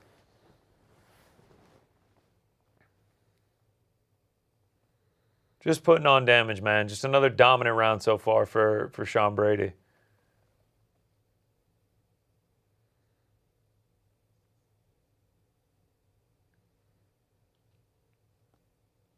Oh, now he's just drumming on him like a bongo. I mean, yeah, Joe Rogan just said he's Donkey Konging him. That's fucking right, man. I guess Peterson's not too concerned, though, because none of these are really that stiff. And Joaquin's staying there. Oh, now, there you go. Now he's nice landing some elbows.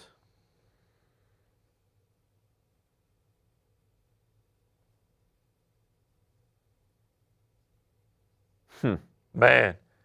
Significant strikes. Oh, significant ground strikes for Brady. 80. Previous best was 31, and he's racking up that total as we speak. All right, he's giving up his back. Now he's back to the mount.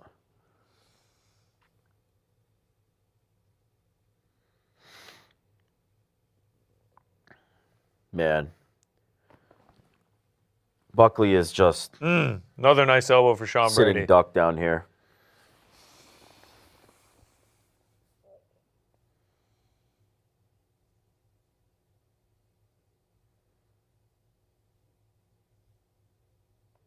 Ooh. Elbows raining down from Sean Brady. 26 seconds to go. It seems like Buckley's going to survive this round again, though. Yeah. I mean, look, he knows what he needs to do. Third round, you got to come out and just Hail Mary. Yeah. Another elbow for Brady.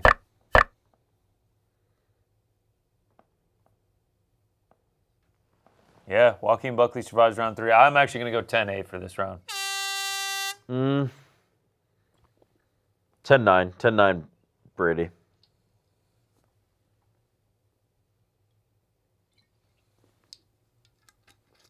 Brady just wearing on him, man. Just unrelenting. Yeah, Buckley's getting beaten up, but...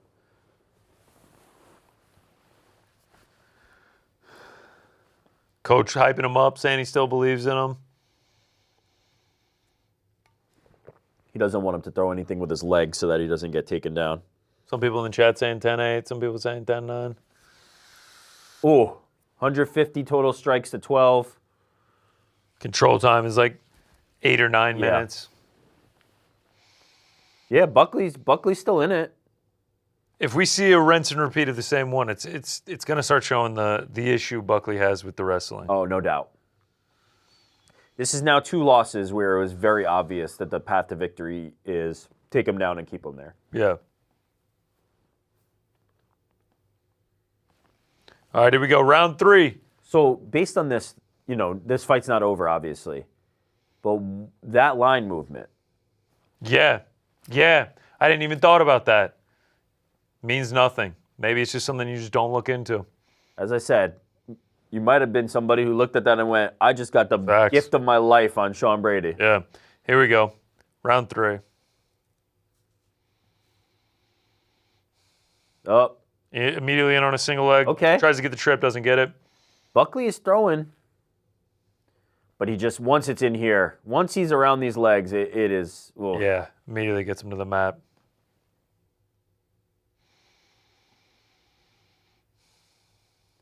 I mean, this fight is a foregone conclusion at this point, right? Like, Him Sean getting Brady into is the mat. going to win. It does, not to do the, like, you know, corny, like, it makes you think, but fuck, it does make me think.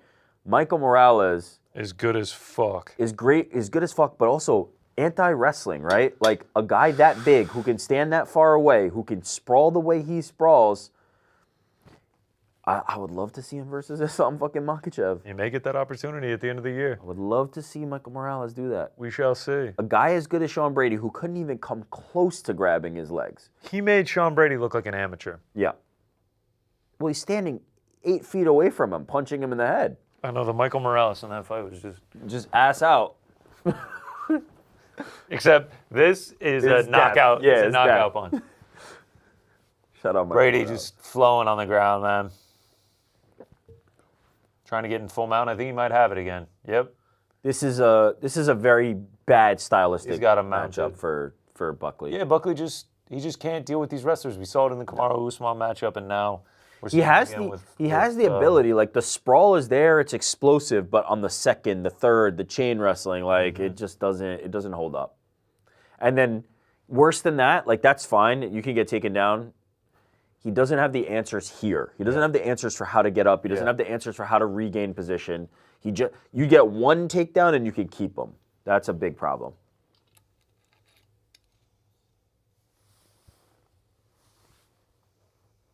They said John Anik saying we've seen no one do this to him, but I mean Kamaru Usman pretty much did this to him. especially through the first 3 rounds. Yeah. I forgot. Fuck, that was 5 rounds. Yeah. Through the first 3 rounds, man, I was at that fight. It was one-way traffic. Brady got him mounted again. 2 minutes to go. He's breaking all his records for control time and all that. He's landing shots, man. He's staying active on top. This is a fantastic, fantastic performance from Sean Brady. Brady, not only has he been in control time for like 13, 14 minutes, he's been in mount for like 10 minutes of this. He tried to sneak the hand around the neck for a second.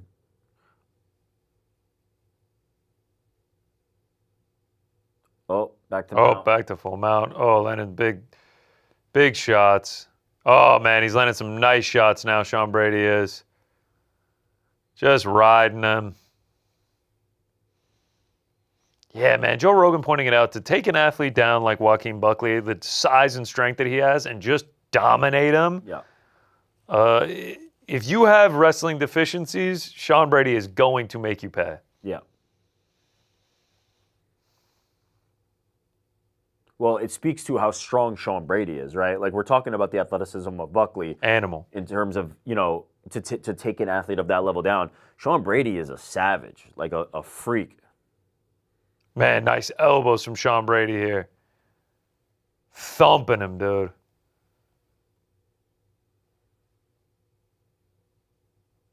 Going back to the bongos. I mean, he's just fucking making them pay. Oh. Joaquin Horneman, look at the striking differential. Oy. Jesus Christ. It's like, wow, it's like 220 something to like 20. Less than 30, yeah. That's 19. 19, yeah. Is, you know, we were just estimating, and it is what it is, you know, Jordan, it's all good. I don't have a calculator right here like you, man. 10 seconds left. Chalk up another 10-8 for me. I'm giving that a 30-25, Sean Brady. Yeah, I guess this one I might go 10-8. That cannot be a 30-27. Yeah, I'll go 10-8. That cannot be a 30-27. That was absolute domination. Fucking line, huh? Like, we'll never know, I guess. We'll never know what happened. I guess Wales came in on Joaquin Buckley. They just felt that confident in him. Man, Brady looked like he could go 15 minutes on the Averon bike. He doesn't want that smoke, though. Look, man, you said it, not me. All right, I'm running to the bathroom real quick. All right, you go to the bathroom. We'll switch turns here because, man, hour and a half in, we're only 2 fights down. Wet blanket technique. That was wet blanket to you, man? That was wet blanket? He landed like 250 significant strikes or something. I'm not giving that. I'm not giving that wet blanket. Couldn't finish it. Yeah, man. Sometimes it's hard to get people out of there. Tony Soprano going to break Brady's knees for this when the mob pays you to take a dive. You take a dive. Yeah, no, I don't think that was it, man. I don't think that was it. GC, you think you'd take this man on a bike? Sure do. Sure do. 30-27 Buckley exposed. In no world is that a 30-27 to me, man. GC, where's the Conor McGregor announcement? I don't know. Maybe between the co-main and the main? Buckley took a year off to train wrestling just to get controlled again. Yeah, it's tough. I heard New York Rick has the same exact tats as Brady. He does. He does. Let's see what the judges score it. 30-25, 30-25, and 30-27. That was not a fucking 30-27, bro. That was one-way traffic the whole time. Be less afraid to give out 10-8s, people. When it's complete domination, it's complete domination, yeah. 2 of them 30-25s, though. Good knows, good knows. Everyone asking what professions I would take up? I'll take up judging. I'll take up judging. Brady shouting out Philly. Now he's getting asked Joe Rogan about the performance.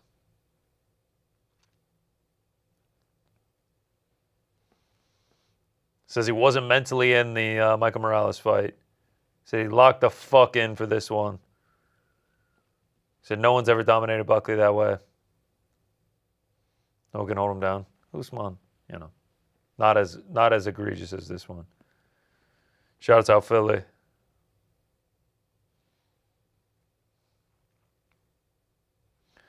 They're asking him about how he bounces back from losses. That's the sign of a true champion. GC, would you marry Rick? No, he's already taken, unfortunately.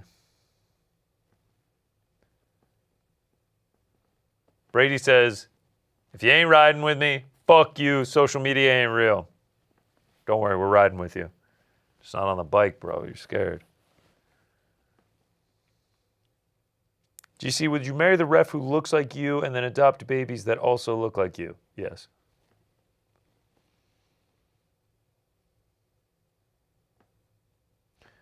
Brady says he wouldn't let someone sleep him this close to home. He's a top 5 welterweight. He deserves this shit. Welterweight is just stacked with killers, man. Yaroslav Amosov at the back of the division just like casually fucking up Joel Alvarez earlier.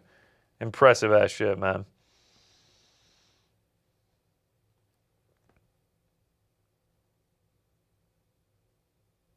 Sean Brady, man, proves that he deserves to be at the upper echelon of this welterweight division. Hey, Jersey Shorecast in the house. Is anybody milking anything more than that crew of people? Like, we're talking 15 years later, they're still going, huh? I left the house tonight. Wife was watching Jersey Shore on Paramount Plus.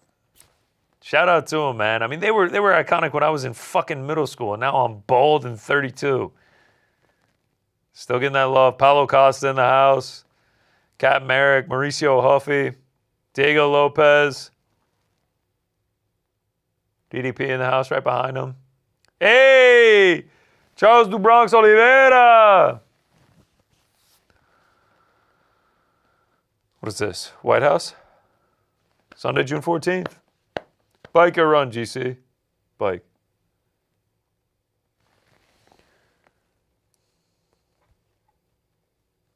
Can Frank's mom kiss my ass? Yes, she can. Brady is dominant as Jalen Brunson. Yeah, shout out.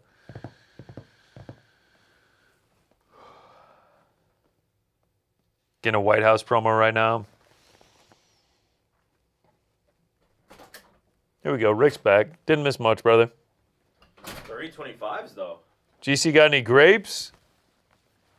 Shout out. That's old school YouTube. What'd you say? I said 30-25s. Yeah, two of judges. them. 2 of them. All right, I'm running to the bathroom now. Now you get to My hold down turn the to fort. vamp. Read the chat if you want. Nah. That's your deal. All right, let's see what we got in chat. How's everybody doing tonight? Let's see. Let's see what we got in the chat. Whoa, it's weird opening that and seeing myself. Leave GC's mic on while he's in the bathroom. Rhea, don't do that. The Bats Up says, yo, what's up, Rick? What's up? I heard Wells Fargo Finance Department is saying mandatory AI usage every week. I don't know about that. Sam Likes Fight says, hi, Rick, I like your shoes. Yeah, shout out to Air Maxes. What do we got? That was Hugo Berry. No, actually, I'm not going to read that. That was a preview of Chimaev Strickland. Could be. I will say, I think Strickland has much more on the ground to offer Chimaev in terms of being able to get up and be dangerous down there. And I think Chimaev has more by way of finishing capability. Combat Theater says, New York Rick, gun to your head, will McGregor fight be announced tonight? It's definitely possible. Helwani was talking about it. Some El Taco said, Rick, 1v1 me on MTG Arena. I'm down. Send me a friend request. My name is New York Rick, so I'm not hard to find on there. Blind rank, McCore says blind rank tonight's ads. Definitely not. Krish says, is that my boy Krish? No, this is with a C. Rick, your Greek yogurt honey snack is goated. Shout out for sure. What was that one? Let's see. There's a hidden one. Boat Shoe says, Rick, what do you do when your wife falls asleep on your pillow, and how hard do you push her off the bed? So my wife is a big, my wife crosses the barrier a lot. She's a big encroacher. We have a big bed. We have a California king. She's a big encroacher onto my side of it, and I do have to, during the night, tell her, can you just shift a little bit back this way so I'm not completely falling off? So actually, my wife pushes me more off. McCore also says, Rick sounds sick. I'm not sick. I screamed my head off earlier today because I sent, so speaking of my kicks, I mean, these are nice. Some really nice Foamposite Pros came out today at Nike.com. I got them on the sneakers app. I got them. They came out yesterday. I shipped them to an address I haven't lived at for 6 years. 2 houses ago that I have no contact with. I shipped them there. I got the notification from UPS that the shoes were sitting on the porch over there, and I started screaming like somebody in my family had died. My kids were terrified. My wife was like, "There goes Daddy screaming again, kids. Don't worry." Fortunately, I was able to contact an old neighbor, and they were able to grab the sneakers, but I was distraught for a bit, and so I was screaming my head off to the point that I lost my voice. Lando Gober said, Rick, remember when you were talking about women telling stories and you said just be efficient? That stuck with me. Love it. Yeah, that was about my wife. She can ramble a little bit when she's storytelling. Do you think that's only your wife? Do you think that? No comment. Alex Odom 3 says, New York Rick, do you dominate your family in board games or do you let the kids and wife win? There is no mercy in my household. The kids do not get to win board games. When they are good enough to win is when they will win. Until then, I am the king of the castle. As we revealed in my pound for pound, I must assert my dominance when it comes to these things. They need to know where they stand. I'm mid. Rick, why are you not working from home? Aren't you going to have to take the LIRR back home late tonight? No, because Jordan and I, shout out on air Jordan, are going to be hopping on a plane to California immediately after this. So as soon as we're done here, we're hopping on the plane. Hank with the stank said, I hired a porch pirate. No, it was a neighbor who still lived in the area. The fight was an absolute disaster. I don't think that was bad. Chat, what did Rick predict on the Khamzat fight? I predict a Khamzat submission round 3. Krish says, I did that once with a target order and the new homeowners called the cops on me when I picked it up. Yeah, that's rough. That is rough. I needed those sneakers desperately, though.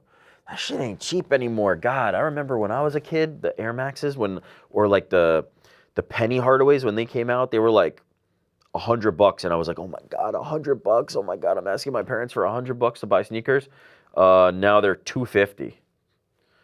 It ain't easy out there. PJ off to Cali for the boys. Definitely not a PJ. We're flying them jet blue skies. Oh, what? I thought PT lent us his PJ. Nah. He keeps that for himself. Alex Odom again. New York Rick, how hard was the travel for the job on the family in the earlier days? Well, in the earlier days, there was less family, right? When I was really going heavy, I only had one daughter. Now I've got 3 kids. It is, and the travel's lessened a little bit, so it's not that bad. Fortunately, my wife is an absolute gangster who takes care of our kids, and I could not do it without her and without them cooperating. My oldest is like very on it now. Frankie Wild lefts. Rick, that fight was bad, too one-sided. I mean, yeah, sure. I just didn't get the feeling that Brady was not trying to finish that fight or put on the damage. Could the strikes have been a little more powerful? Yeah, but when he was landing those elbows, Joaquin was able to avoid it. I don't know. I didn't have a big problem with it. I got to say, boys. Super chat here. Oh, yeah? How many Benjamin hits have y'all had tonight? 0, actually. Shout out. How's the gas prices there? I filled up today. It was like $4.30 a gallon, something like that. I don't have a car. GC naked on the toilet suffering right now. GC dropped a huge deuce. Now, I heard you say you are not sick. I am the sick one. Oh. I feel like a fucking bag of dicks right now. Oh, really? This is actually like a ginger turmeric drink right here. I can't really show it because it's all full. I was getting that, brought it from home, little cube in there, hot water. Yeah. I feel terrible right now. I got hit with something around like 1 p.m. and I have been in steady decline since. Well, we're fighting through it, baby. 3 fights to go. We're gonna make it. Not sick like bubble guts, by the way. Just like actual, just like sickness. Yeah, you're feeling the body aching a little bit. Little bit. But we're gonna get through this. One guy said, "You're a fucking bum. Fucking hate Rick." Shout out to you, BJMK13. Thank you, BJM. GC took big dicks to the body. Yeah.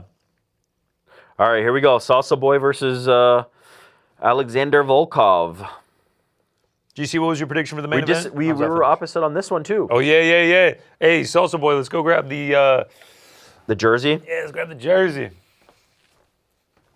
Showing up to work sick, classic Rick. No, I am not sick. I am 100%. I will admit that right now. I am the sick one. My voice is very bad, though. Rick is going to be sick in like 3 days. And then I'm going to be like, dude, are you fucking sick? And it will 1,000% have been me that caused it.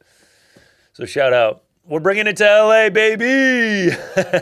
Here we go. We got the hantavirus. Chill, bro. Yeah, my days are fucking numbered here. I'm not going to lie. Bag of dicks is wild, yep. He loves to feel a bag of dicks. You fucking right. I don't know what else to call it. I feel like shit, but it's okay. We ain't complaining. If GC had 1 game to pitch for the Reds, there's a chance his stats would be better than Waldo's. They said Rick got Hanta? Nah, I got the Hanta, bro. Yo, didn't you go on the cruise? Wait a minute. Oh, yeah. How do you think I got to Ireland? Woo! So again, somebody asking, you think they'll announce anything about International Fight Week tonight? That is the scuttlebutt. Like, it seems to be that people are expecting Conor McGregor, Yo, I'm in crazy shape right now, man. I'm in rough shape. I can't tell if I got a splinter or I just got a paper cut or something. I think I got a paper cut. This thing is burning like a. Somebody said we should kiss each other. That's no inappropriate. But the only reason we're not is because we're sick. Because I'm sick. Otherwise, we absolutely would. They got to the bottom of it. They said I have gout. Yeah. Adversity is a privilege, GC. You're fucking right. We're fighting through this. Wow, what a line, though, to drop on you. Shout out to Volk. I appreciate it. I cheer for it. GC got the henna tat. Yeah. McGregor's in the house in Jersey. All right, I'll close Was this he? up. No, he's not.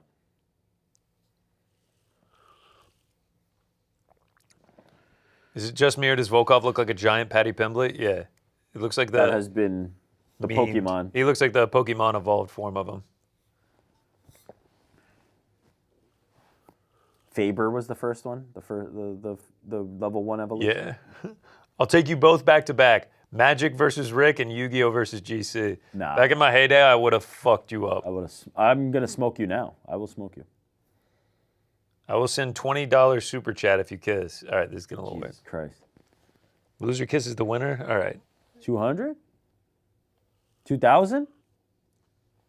Volkov is a bum. You're tripping, bro.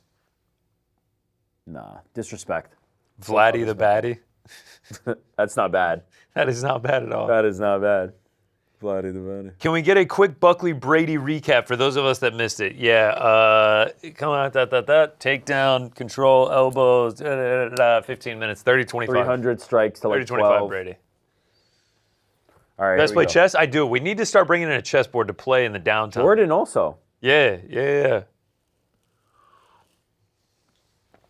Whoo! Cortez Acasta looks in better shape in this than... Faber's the first form of Pokemon, Pimblett is the evolved form, and then Volkov's the final evolution. That is correct, yes. Yeah. There's your tail of the tape. Shout out. My daughter shit her pants at her birthday party today. Made me think of y'all. I'm glad that's what you associated the shit with. pod, yeah. Yeah, we're the shit pod. Shout out. Shout out, man. We read the reviews on Boys in the Back. Shout out if anybody wants to review the Boys in the Back audio podcast Got our on own Spotify feeds. or Spotify. Apple Podcasts. Apple. We will read them. Throw us a review. They're all going to start being about shit. They're going to be like, this is a scatological pod about a bunch of dudes sitting around talking about shit. Mid786, you guys are the best. I can't believe this is the first time I'm listening to you guys on a Fight Companion. Welcome in, brother. Hell yeah, join us. We got big plans for these. A little revamp action, as they say in the business, you know? A 2.0, if you will. You know what I never thought of? Volkov and Brady back-to-back with the Japanese, mask tattoos. Sick. GC, which Neopet did you rock? For me, it was Aisha. Yeah, I can't even remember. What's But Neopets was like an online point-and-click game. It took over the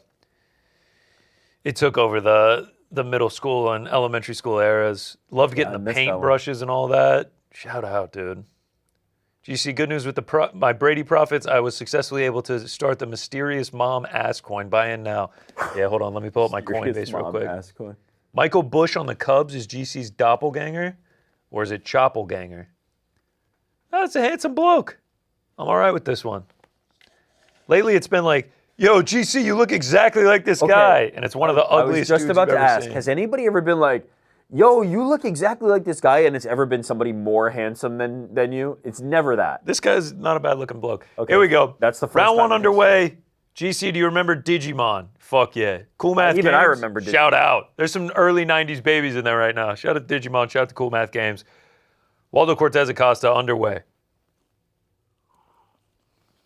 Ooh, Volkov hammering those legs, huh? Volkov body kick. Volkov is so fucking big, dude. He's so big. And he uses it well, right? He's keeping him right on the end of everything. Nice kicks. What's crazy is Waldo Cortez Acasta is big. He's not a small man, and Volkov is towering over him.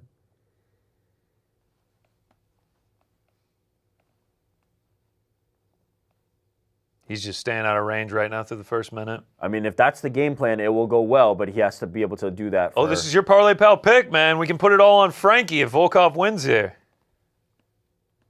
Let's see if we can get it done here.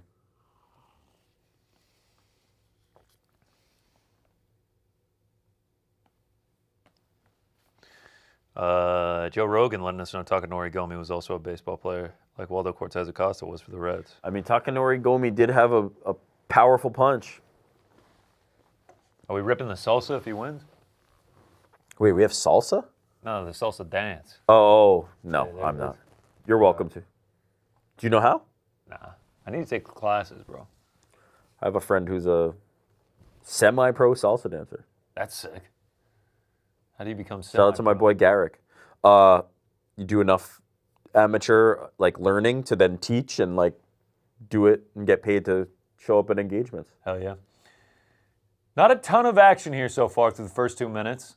I mean, if you're Volkov, that's the fight you want. You know, you just want to keep peppering leg kicks, jabs, leg kick, jab, and just keep them on the outside. Salsa Boy seemed to get a little frustrated there, kind of like a, come on, bro. Okay, he's closing the distance. He's throwing some hammers. Nothing effective. They're both throwing the hands up like, what's up, bro? Volkov kind of having this fight play out where he wants, but Salsa Boy getting... Ooh. The leg kicks are nice for Volkov so far. Cortez Acasta, man, loading up on these punches. 3 straight knockout wins for him.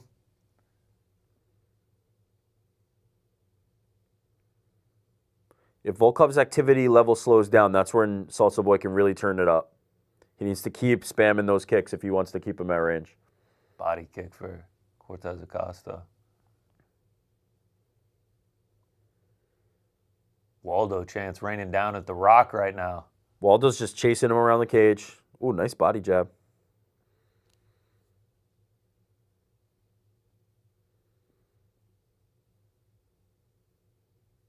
Volkov fainting that body kick. Just everything about him is just like, it's like you were like creating a fighter on like UFC 5 and you just took the size on everything. Yeah. Just scrolled it all the way to the right. He's when you're playing NBA Live and you've got the guy who's 8'4". Honestly, man, 90 seconds and like, I lean Volkov this round, but like. Oh, it's definitely Volkov. Yeah, but like still, Waldo Cortez Acasta could have. Oh, there's an opportunity to steal. Oh, yeah. No. He can steal it away for sure. Body kick for Volkov. It's because Volkov's doing a... Ooh, nice jab from Waldo. Volkov's doing a game plan and a strategy that is not damaging, right? Yeah. It's not one that's immediately evident that you're doing damage. So if Cortez Acasta has a big moment, yes, he can steal the round away, no problem. One big shot right here, and he could steal it around.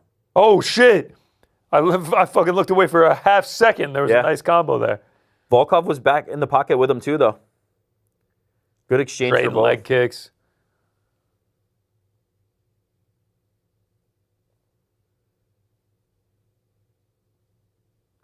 Volkov's been diligent with the body, Dude, those with the body kicks. I know are starting the to leg add up. kicks. I think he's already got 20 leg kicks. That's what you want to see from Cortez Acasta. Combination to enter, you know, throwing multiple punches. Whew. They're starting to heat up a little bit. 20 seconds to go. Low kick for Volkov.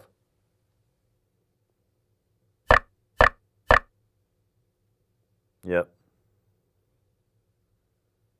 I'm sure the low kicks by next round are going to start really paying dividends. Oh, he went high on that one. Right. Yeah, 10-9 Round one, Volkov. I'll go Volkov.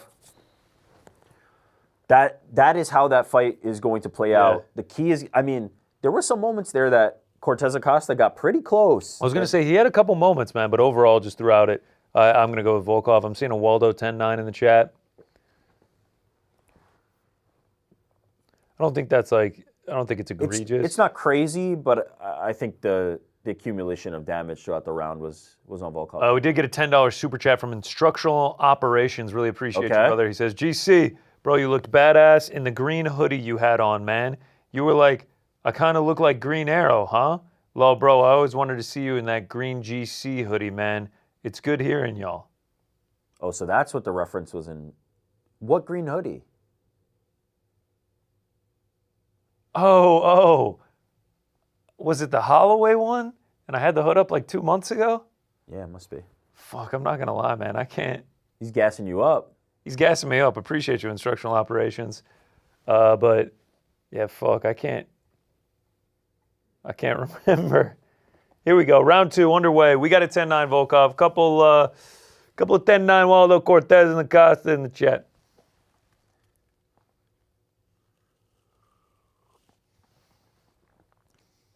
Here we go.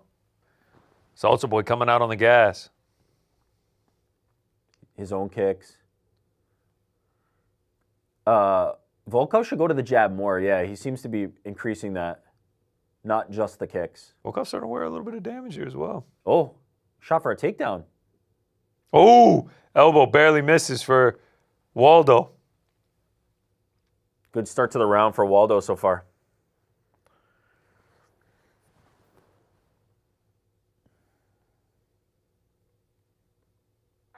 Volkov's trying to time him on the entry to just put him on the end of a straight punch. Oh, man. Nasty right from Waldo.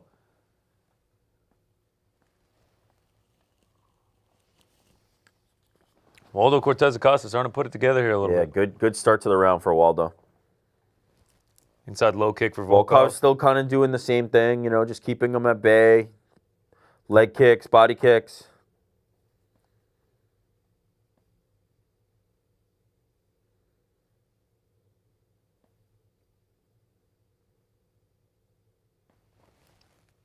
.90 seconds in round 2. Volkov throws high. Man, when Waldo throws, man, it's he's very explosive. Attention, yeah. Yep. It's hard to get to Volkov. He's so far. Trading inside low kicks.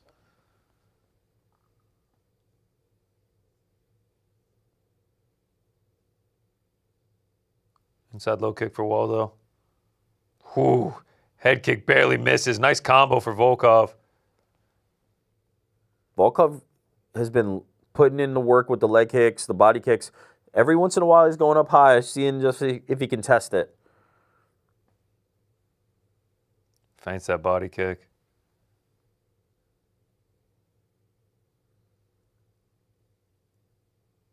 The commentary team suggesting it's just been single leg kick, single leg kick, single leg kick. So if you do single leg kick, follow up with something, you might be able to catch him. But he seems content to really just land the one shot. Body kick for Volkov. Inside low kick. I will say, Cortez Acasta is not really great. He's not a cage cutter. He's really just chasing him around. That can get very tiring.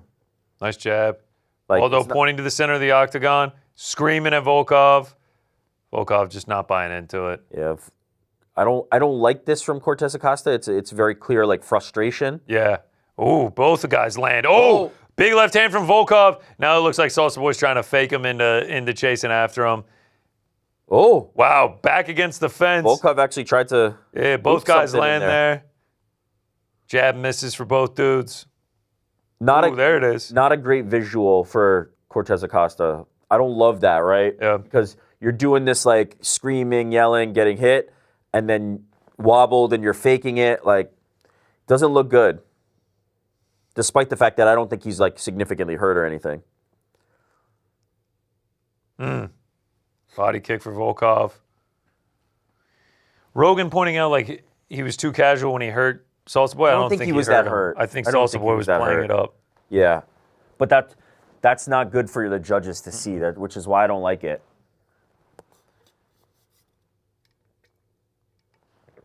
Every time Cortez Acasta tries to,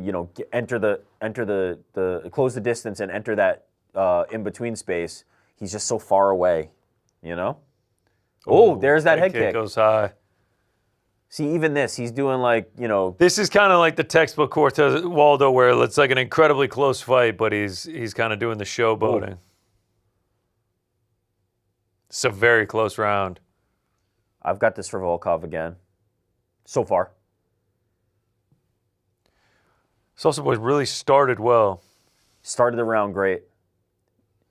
But as I said, he's literally just chasing Volkov, right? He's not really cutting the cage. He's following him. That takes a lot of frustration energy. that's shining through. Ooh. And everything that he's throwing, Volkov is really kind of rolling with. Ooh, nice jab from Volkov. Nice low kick from Volkov. Ooh, these body kicks, man.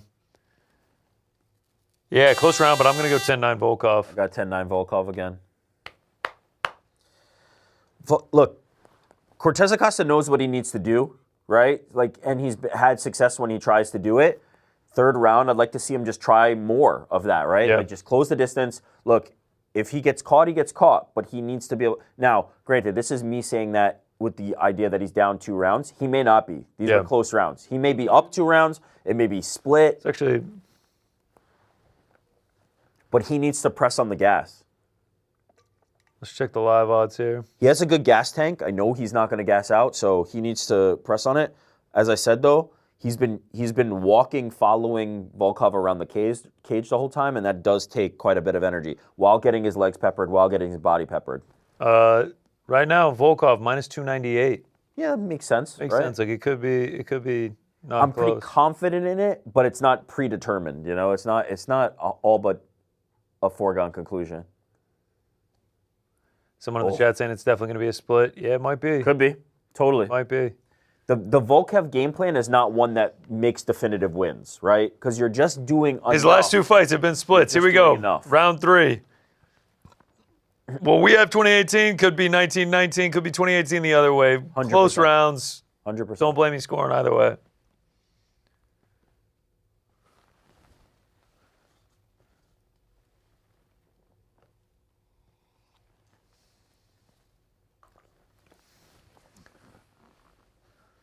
Henry Cejudo weighing in saying 1-1 on Threads. Could see it, totally. The commentary team seemed to think it was 2-0. It was 2-0 Volkov. There he is, Korean John. 1-1. Silly Gilly Goose MMA show says 2018 Volkov.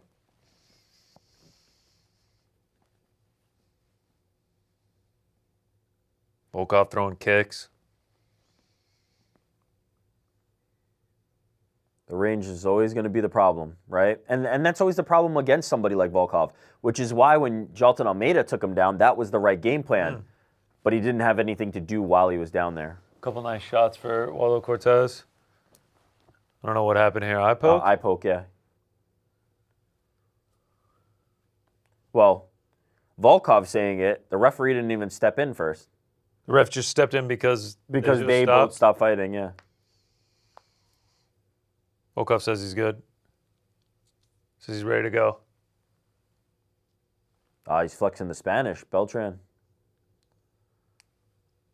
Oh, there it is. He got him. Big right hand from Waldo off the break. He definitely poked him in the eye. Oh, man. There we go. Waldo Cortez Acasta starting to put it together. He's got Volkov bleeding.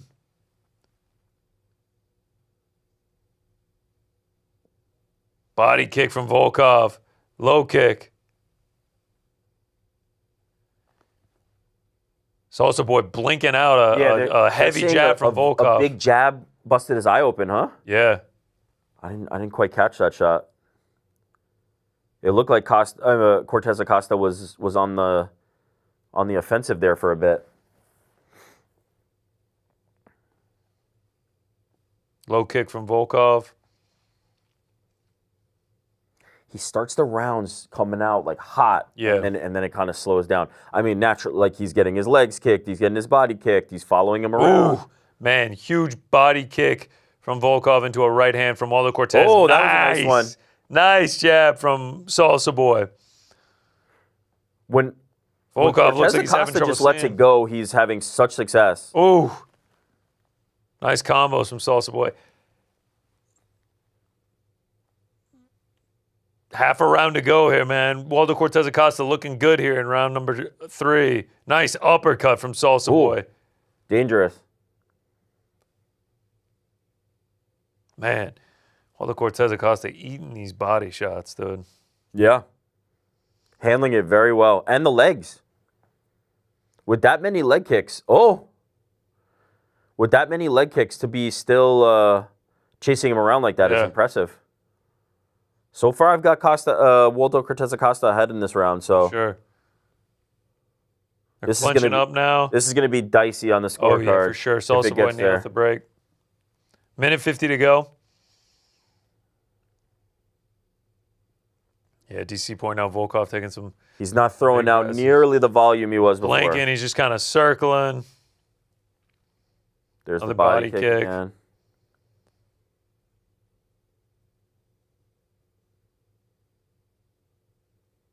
Oh, man. Nice right hand from Salsa Boy. I think he missed it. Okay. Jab is Jab nice, though. landed. That jab landed for sure. Volkov is clearly kind of fading here. Oh, yeah, for sure. Cortez Acasta has to kind of just recognize this and press the pedal down. Beltran with some heavy coughs there. Minute to go. Hunter? Oh, fuck. Don't sleep. Oh. Case number, patient 0 in New Jersey. Mike Beltran. Actually, yeah. And then I'm patient 0 in New York. Shout out. Nah, I saw there were 2 in Jersey already. Oh, nice. 40 seconds to go. Yeah, I just don't think. Look, there's a real chance Waldo won this fight. Definitely. Like, there's definitely a chance that happened. If he was a little more aggressive, I think he could have won this fight pretty easily, actually. Stamped. I mean, this round 3, he's looked tremendous. And maybe we're saying that because Volkov did tire out and he was able to capitalize on it. Oh, man. If he did more of this the whole fight, like, where was this in rounds 1 and 2? Yeah, Cortez Acasta pointing to the mat, throwing combos. Ooh, landing heavy on Volkov. 10 seconds to go. But why are you mugging now? Keep going. Whoa, huge right hand barely misses for Salsa Boy. No. Wow. Clear All gonna round come down. for sure. Clearest round of the whole fight. 10-9. Salsa Boy. Waldo Cortez Acasta. It's going to come down to the first 2. There it is. People seem to be pretty unanimous on Volkov winning the second, so I think the first is probably going to be the more controversial. Like, that'll be the one that Seen a lot of 29-28 Salsa Boys. Could totally see it. Yeah, I mean, like, pride rules, Waldo wins that no matter what. Oh, yeah. But yeah, it just depends on what happened. We got a 29-28, but I have no confidence in that. Yeah. Decent fight. Good scrap. Yeah, it was a decent fight, man, no doubt. Someone says Salsa on optics. Yeah, shout out. The optics in round 2 were bad, though. Someone says Volkov should win, but these judges will fuck it up. I'm cool with either. 29-28, either way is what I'm expecting. There's no robbery here. Whoever won that fight, it's going to be fine. Oh, fuck, who's this? Who the fuck is this guy? DraftKings is in predictions market now? But who is this guy? I fucking have no idea. He said his name at the beginning. It used to be Anik. What did he say, bro? What did he say? What did he say? Who the I was fuck so is focused on what Rick was saying, I couldn't hear. Well, I appreciate that. Thank you, Jordan. Waldo by split, I will not be surprised. Yeah. Volkov could have won if he didn't wear the braids. I don't think that was it. Volkov looked pretty slow. He looked pretty slow in there. The jab and the kicks were working well, but maybe the age is catching up. Beelzebub asked me, where did I get that jersey? Thanks for the $2, Beelzebub. This is a 101, bro. This is Dominican Summer League Reds. All right, here we go. All right, here we go. We go to the judges' scorecard. This is for the session. Oh, no split. 30-27? That's Waldo Cortez Acasta then. Wow. What? 30-27 Volkov? Round 3 was 30-27 Volkov is worst scorecard of the year to this point. You fucking kidding me? 30-27? What the fuck are you talking about? I mean, I scored it for him, but how did he win the 3rd round? What did I miss? 29-28 very unsuccessfully. 3rd round was the clearest round. That was Salsa Boy. That was crazy, bro. I don't know about robbery, but that 30-27 Volkov, that is fucking atrocious. Who was that? I need to see that scorecard.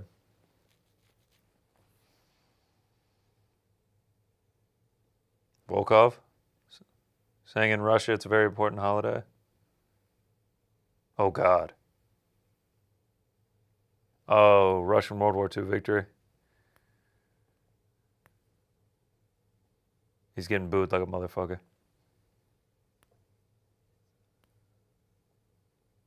People in the chat saying, Cope, 3rd round was close. It was close enough, but it was the most definitive. Y'all are weird. Lol, Volkov obviously won. Yeah, we scored it for Volkov. We scored it for We're not Volkov. surprising that. Yeah. 30-27 is crazy.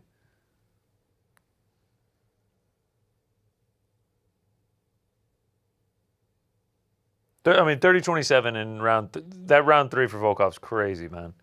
Maybe I missed something, but Volkov, the level of activity just went way, way down, and Cortez Acasta was getting to him. Bro, he had him fucking leaking, man. Yeah. Volkov was missing, or I feel Waldo bad was for missing Volkov. those He's shots. talking about wanting a title shot, an important day in his country, and the crowd is just not having it. He wants the title shot against the winner of Gane and Pereira. Bro, people saying that Waldo was missing those shots. Volkov's face did not say that. He missed shots, for sure. He did. But in rounds 1 and 2, I thought Volkov did enough to offset the moments that... yeah. Oh, there's action. Hey, Bronzalino with the clear specs on. Movsar Evloev. Bro, can I get the fight center up? Can I get the stats going, please? Yeah. Pants. Hey, Alexandre Pantoja. Pantoja, baby. That's my guy. Yo, we're getting the flyweight title fight. Let's go. Tatsuro, Taira, Joshua Van up next. You predicted 11-15 for the main event, huh? What a fucking dumbass I am.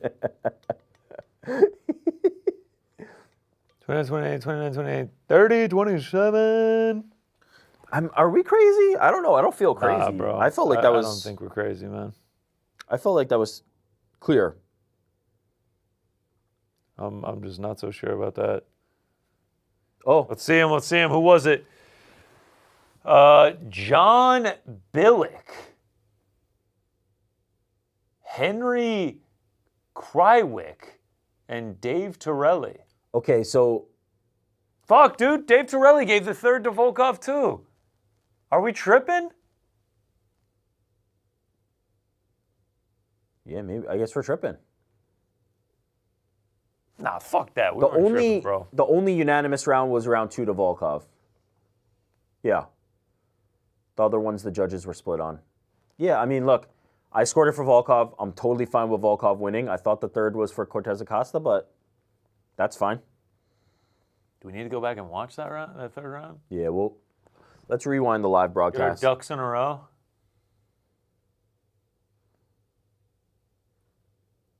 Josh Van looking crispy in the back. Second most significant strikes in UFC flyweight history. Crazy. Guy debuted like less than 3 years ago. It's already at 1,100. Most significant strikes per minute in UFC history. Crazy, crazy, crazy, bro. Judge's scorecard isn't the law. I agree. I agree, bro. Judging is hard. I also agree with that. We're saying announce Conor versus Max, and we'll see. Tatsuro, Taira. I always wonder, when the guys who really don't strike are like shadow boxing, are they like, I don't do this shit. Yeah. Like when Taira's throwing fucking uppercuts and shit, it's like, I don't really do this. Are we about to get our first Japanese champion in UFC history? It's entirely possible. I'm picking Taira to win the fight. I believe you did as well. Mm-hmm. Yeah, so it's definitely possible.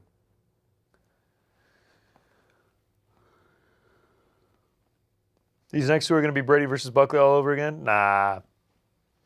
Shadow boxing always looks horrible. By the way, was Brady versus Buckley that bad? Like, everybody acts like as soon as it's in the grappling, like it's like absolute shit no matter what. Was it that bad? Is anybody Brady like... just steamrolled him, bro. Does anyone give a fuck about Yellowstone anymore? No, I never did either. Fuck Cole Hauser. Disrespectful? Fuck Cole Hauser. You got a beef with Cole Hauser brewing today.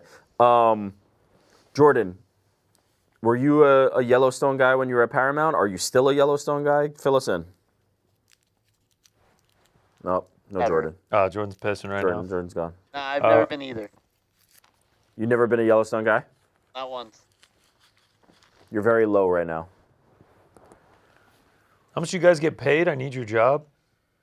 You get paid? I actually, Yellowstone, I don't believe, airs on Paramount Plus, Paramount Channel, which used to be Spike, I believe. I believe the story goes that they didn't believe that Yellowstone would be that big, so they let Peacock have the streaming rights. Mistake. Wait, it's not on CBS? No, it's not a CBS show. It's a Paramount channel. Lex Friedman in the chat. Shout out to Lex Friedman. Appreciate you watching, brother. Yellowstone is awesome. This is outrageous. Who would Shout out argue to with you, Big Lex. Friedman? By the way, it's still Fuckelhauser, though. let it be known, I'm not actually don't know anti-Yellowstone. Yeah, it was actually someone in the chat, but I actually somewhat agree. I've never watched it. I've never seen it. I know Bill Simmons likes it. And I think Chris Ryan. I actually know a lot of people that like it. Yeah. Now it's getting its own universes. It's all spinoffs. Yeah, what's his name? Did we just become a Yellowstone podcast? Last week on Yellowstone. Fuck, what's the writer? What's the writer of Yellowstone? That was an easy 30-27. What are you talking about? Maybe I'm hallucinating. Taylor Sheridan. Bro. Maybe I'm hallucinating. Taylor Sheridan. The Sheridan verse. Oh, Hank with the stank says Lex is a boy in the chat. Boys in the back, boys in the chat. Does that even rhyme? Shout out to our boy Lex. My Paramount. Lex always app drops shut in down. on the different shows from time to time. Shout out to him. Definitely a legit MMA fan. Oh yeah.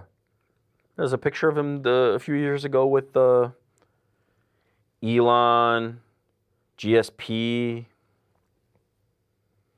maybe Gordon Ryan was there. Getting a Zuffa promo here, baby. Zuffa Boxing. Shout out.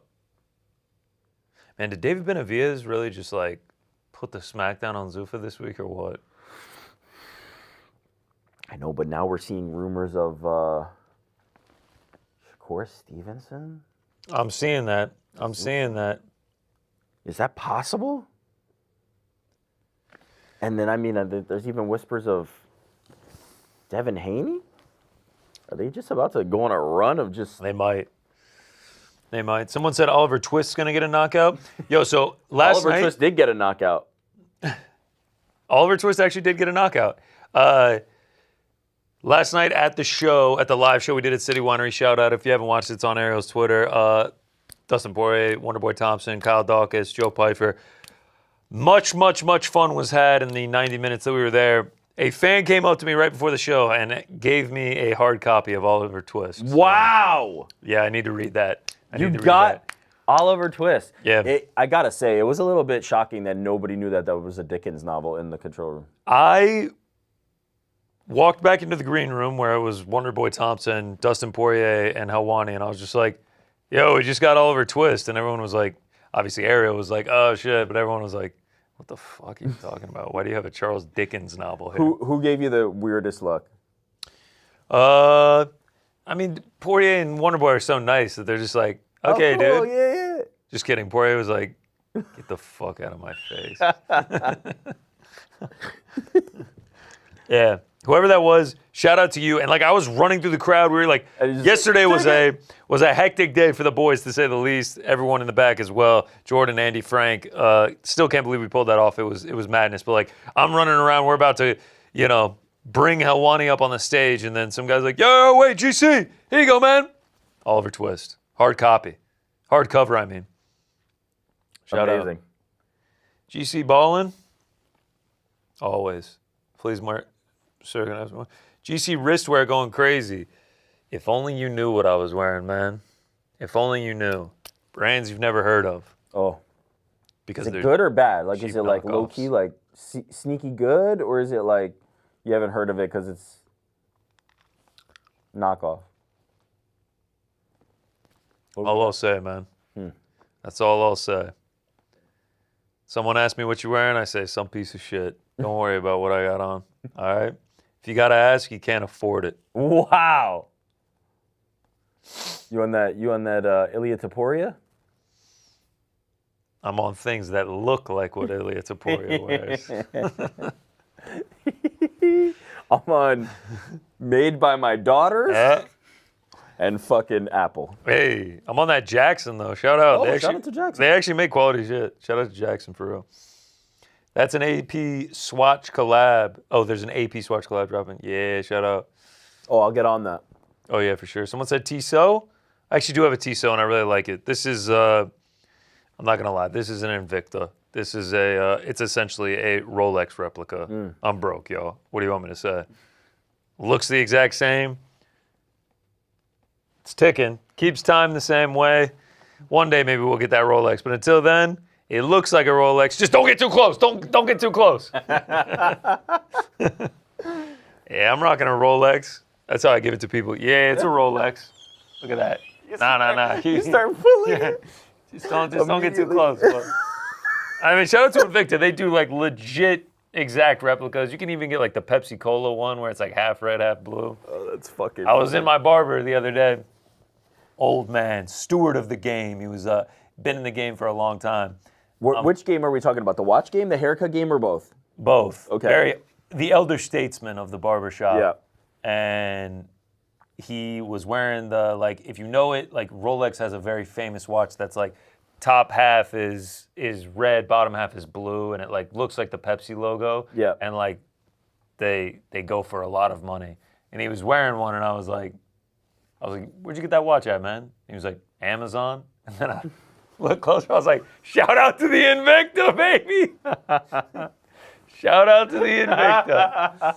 So you got tricked, and he started going like this. He said, Amazon. I was like, damn, I didn't know you could get the rollies off of Amazon. Yeah, oldest trick in the game.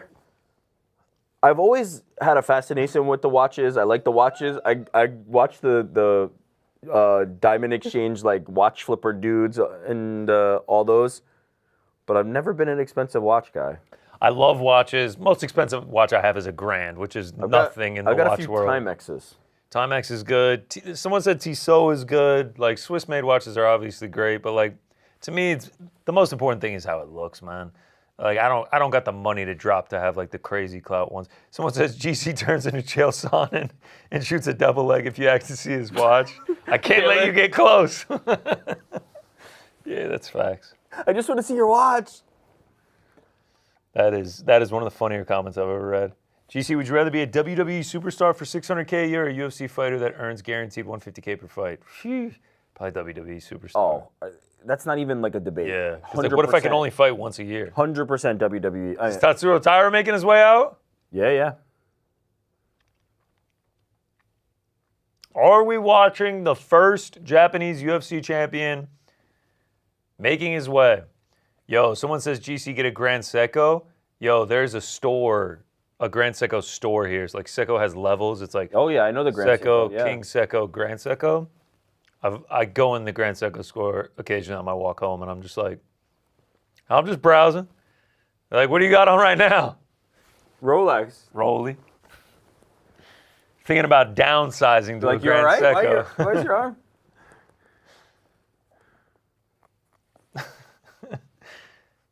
GC needs a Paytech. Bro, if I'm wearing Paytechs, y'all ain't going to see me. I'll tell you that much. I will be off the grid.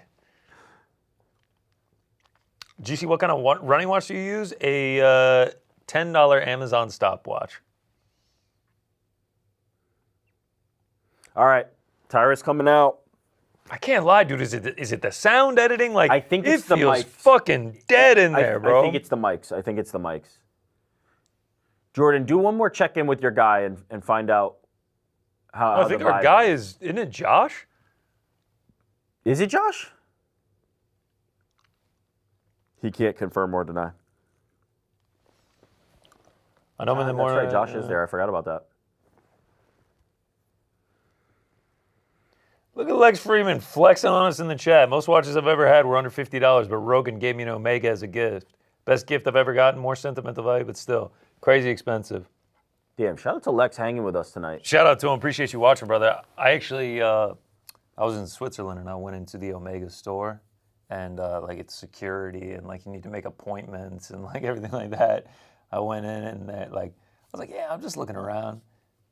And they were like, what's your Looking around budget? at what? I was like, lying my ass off. I was just on vacation, had a couple drinks, and was just rolling around the shopping district in Geneva. What number did you give? I was like $4,000, thinking that they would be like, oh, nice, we got this. And they were like, Thanks for coming in. we've only got a few selections at that price range, like, and they like showed me like a couple of them. I was like, yeah, I'm all good. I'm gonna head over to Paytech. Don't worry about it. Patek Philippe. Yeah, shout out to Omegas though. Nice ass watches. As soon as they showed you the watches that they had at 4Gs, you were just like, I'm good. As soon as they showed me, as soon as I said 4Gs, they're like, all right, bro. Stupid ass motherfucker. American. Did you look like you had 4Gs? Nah. This was like 2022. I do wonder how sometimes in those stores they can tell if you smell like money, like when you walk in. Oh yeah, for sure, no doubt. You got to walk in with that confidence, bro. GC, you think you're whooping Cutman Tate's ass or what? Nah. Cutman Tate? He's a Hell big-ass no. motherfucker. I love Cutman Tate. Someone says, why so long between the fights? Yeah, man. And I told my boy that one of my friends is a Strickland fan, and he was just like, yo, what time should I tune in tonight? I was like, probably like 11. Good news, bud. You're watching the undisputed flyweight title.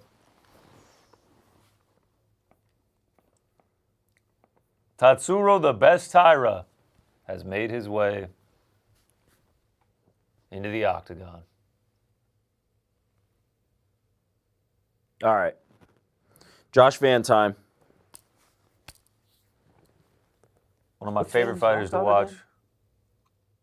again? I don't know, because like, this is his first main event. Oh, it's not even the main event. He's never had a main event. Wait, Like- him versus Royval wasn't a main event, or was that on a pay-per-view? Nah, that was on International Fight Week last year. Oh, okay. I don't even think that was the co-main. Was it the co-main? No, I don't think it was. It was like the featured bout if it was on pay-per-view. Yeah. I thought it was like maybe a fight night main. I'm guessing it's a Houston rapper or something. I saw a couple Myanmar flags in the crowd, man. Shout out to Burmese people. Shout out to Burmese food. That was the last fight feast. Burma showing mad love in the chat on that one. If you haven't watched it. Born in Hakha, Myanmar. Second youngest champion in UFC history. He makes his way to the octagon, adorned in the yellow, green, and red of his home country. It was International Fight Week. It was not the co-main event, and the reason was Alexandre Pantoja was in the co-main event Yes, and he fucking turned around and came back out for it, and then they did the face against Kaikara France. Yeah. Ooh. But it was that featured bout, and God, that was a fucking banger. God damn. Dropped him in like the last 10 seconds, all-time fight. Yeah, that was a great one. If we can even get close to that one this time, we're in for a treat. Tatsuro Taira hitting the attack on Titan pose. Yeah. The Is that one of your like key rotation ones to Attack on Titan? Do you? Yeah, I started it last fall, man. I actually have to finish it, bro. I got so busy that I got like 30 episodes in, and then I like forgot about it. I need to jump back on. I've heard it's so good when you finish it. You know, like the storyline of it? Nothing about it. The Titans are like these giant humanoid creatures, and like they all live in this giant walled-in city, and it's very like classist. Like the deeper you get into the city, like the richer the people are. Okay. But they like use these crazy tools where they're like launch and shit, and they like have to literally attack the Titans, like these giant Goliath. What happens when you attack the Titans? Are they trying to topple the Titans, like take them out? Yeah. But the Titans eat people, and they're like dumb like savages. Like they aren't smart, and they just They're just big and powerful. yeah. Shout out. I'm not gonna look at the chat because someone's gonna spoil it. I have my theories on what I think happens, but But the goal is that everybody's trying to beat the Titans eventually. yeah, they're gonna die. Oh, All there's eating humans so are many. left in this tiny area. The rest of the land is controlled by the Titans. Shut up. All right, Josh Van about to make his way. Alessandro Pantoja Pantoja watching. in the crowd. Man, who's bejeweled in the crowd behind Pantoja?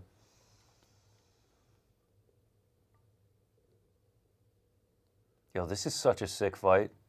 50 years old It's gonna be combined great. age. No one let me know if that's the youngest title fight in I UFC believe it is. history, I but believe it is.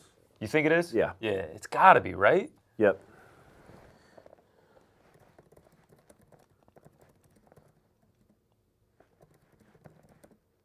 Josh Van is in the octagon. Bruce Yes. Buffer is about to make the Youngest introductions. at 49 or 50, whatever it is. 50, yeah. It's crazy. Or maybe if you combine him, it doesn't fully. 50 and 9 months, yeah. Okay. But Got to get our Bet 365 commercial in before we get underway here. but yes, it is the youngest. For real though, is that what they're doing here? What? Like, in Bruce's ear, they're like, all right, hold on, we're finishing up the Bet 365 commercial. Yes, 100%. All right, Bruce, hold on right there. This low key, I say, fuck that. 24-26. 5-inch reach advantage for Tatsuro Taira. It's so crazy how different they look when the gloves are not taped. Yeah. And they're Look probably at not fucking the right Josh size. Van with that belt, man. The champ. This time last year, that was hard to imagine. Tyra looks like he's 19, yeah. We got some Van fans in the chat. Who's not a Van fan? How can you not? You know who's a big Van fan? Action Bronson. Yeah. But who's not, bro? Who is not? Who's not an Action Bronson fan, more importantly? Someone says supposedly the line movement in Brady Buckley could have been because of the Brady stitches a month ago under his puffy eye. Huh. Feels speculative. Would you really be that scared off by a cut to the point that he gets steamed all the way, like to that number? I don't know about that. I need tips to stay awake other than eating. I always eat to stay awake with these events. Bro, I feel like eating puts me to sleep. Get up, move around. Do change some your push-ups, environment. bro. I'll crank some push-ups with you in between the co-main and main. Him talking about staying awake got me feeling tired, but no. Ah, fuck that. I'm hyped, bro. I'm You got the flyweight title right now. I'm not doing any push-ups. You can do. Take mine. Bet. Both guys look pretty calm. Both guys look ready to go, man.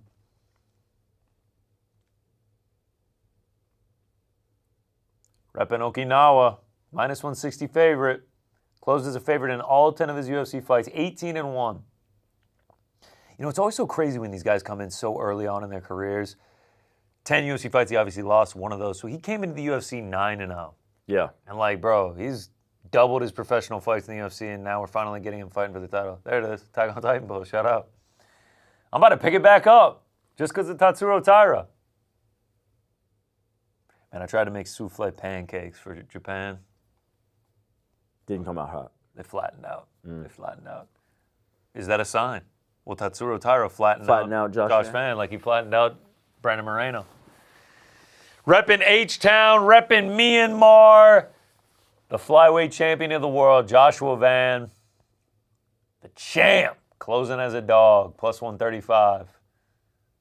Fuck, this fight's about to be sick. Yeah. Can't believe we're actually getting I think we will know relatively early how it's going to go. I think so too. Pantoja in the crowd as well. Does he come in afterward? That depends on how. Like, we don't really know about his health timeline. Does he come into the octagon with a cast on, and then he does the breaks out of it? I'm here to take my belt back. He comes in with a cane, hobbles up. He comes in wheelchair. a full DoorDash outfit or Uber Eats outfit. Delivery for whoever wins. Delivery for Josh Van. It's a knuckle sandwich.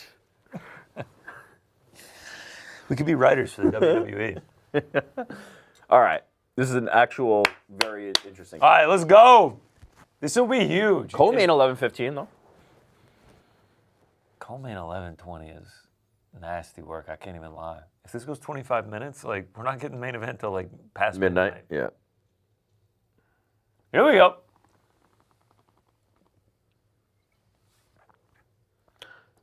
Hey, John Anik. I feel like I haven't heard that in a while. Josh Van in the black and gold, befitting of a champion. Taira was willing to stand last fight more than I thought, right? Yeah. And his hands actually look pretty decent, like improved. So let's see how long he stands with Van, and when that first takedown attempt comes. Leg kick for Tatsuro. There's the Tatsuro first shot. Immediately going for a takedown, gets him up against the cage. Josh Van trying to sprawl. He is deep on that. God. Oh, man. Picks up Josh Van, gets him down to the ground. Boy, that is not a good sign for Josh Van. Oh, man, he's trying to mount him. That is Oh, not man, a he's good got him sign mounted. for Josh Van already. My 4 God. minutes and 12 seconds. You do not want to be down here with Tatsuro Taira. Wow, he committed to that shit, too. We talked about, Sean Brady this is even a much more different level of lethality. When it comes, Tatsuro Taira's submissions are nasty. This is very, very bad for Josh Van at this moment. And he doesn't. The thing that's so great about Taira, he never rushes. He's never like loose, out of control. Everything is methodical. Everything is exactly the pace it needs to be. DC pointing out, dry as a bone right now, man. Ain't no sweat going on yet.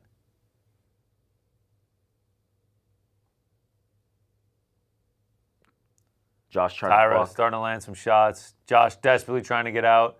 Gets one of those legs out, it looks like. If he can recover here. There we go. Oh. Trying to throw him off. See, these are the things that Joaquin, right into side control for Tatsuro These Taira. are the things that Joaquin Buckley didn't have the capability to do, right? Van is already showing much better defense than we saw in that fight, but I would dare say that Taira is better. Van trying to work his way up. Ooh.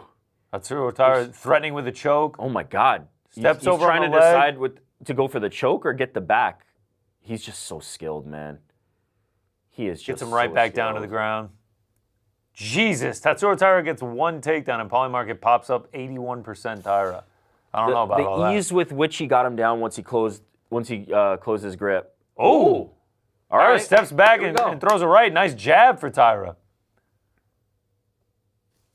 Nice shot by Van, obviously. Damn, burned out through the first half of the round though. Oh man, there's Van landing a couple nice shots. This is Josh's realm now. Oh, nice jab for Tatsuro Taira. Crispy jab.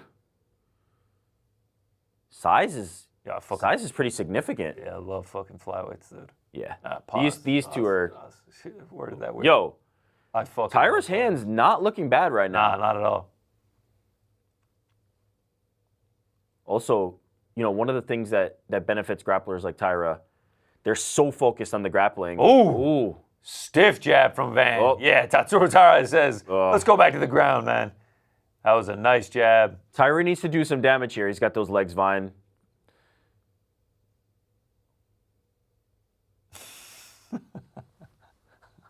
Taira, yeah.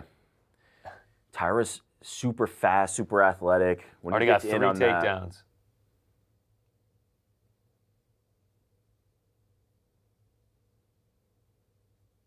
Van just kind of chilling. Yeah, the point DC's making is Taira hasn't really wrapped up Van's legs yet. Yeah. So Van has an opportunity here to try to do something. Now Taira's trying to get those legs. He needs to do some damage here too, though. He can't just complete the takedown and do nothing. You see now he's Van working his way back up to his feet. Taira still has a good grip on him.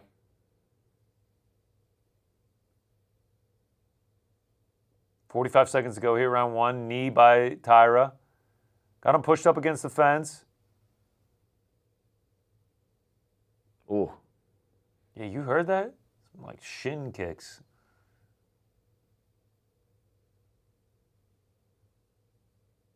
Taira trying to throw him, gets the trip, gets him down. Right into mount.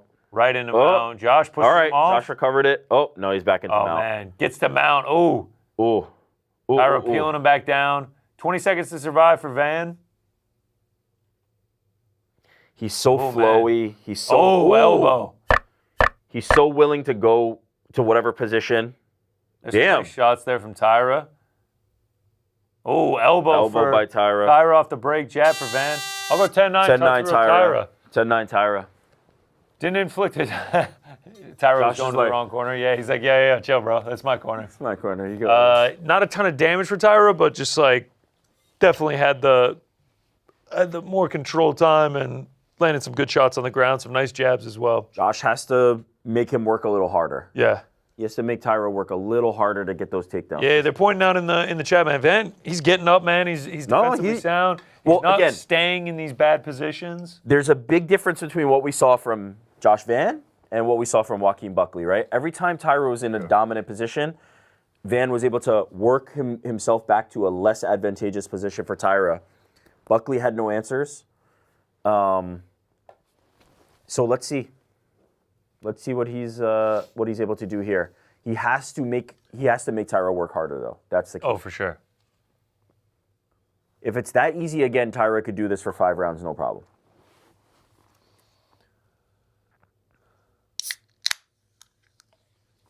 Monaco official Ken Kaka. Man, I could really use a frank, I'm happy, thank you right now. I'm happy, thank you. All right, here we go. Round 2 underway. By the way, though, the hands on Taira look good that round. Yeah. That stiff straight shot when Van was coming in.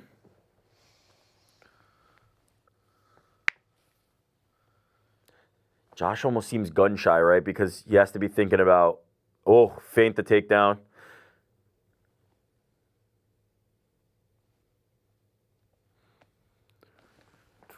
Tatsuro Taira minus 195. Live odds. Makes Look at that. The jab is there for Taira. Yeah. And that's a nice sprawl by Van. Yeah, really nice sprawl by Josh Van. Tatsuro in on a single.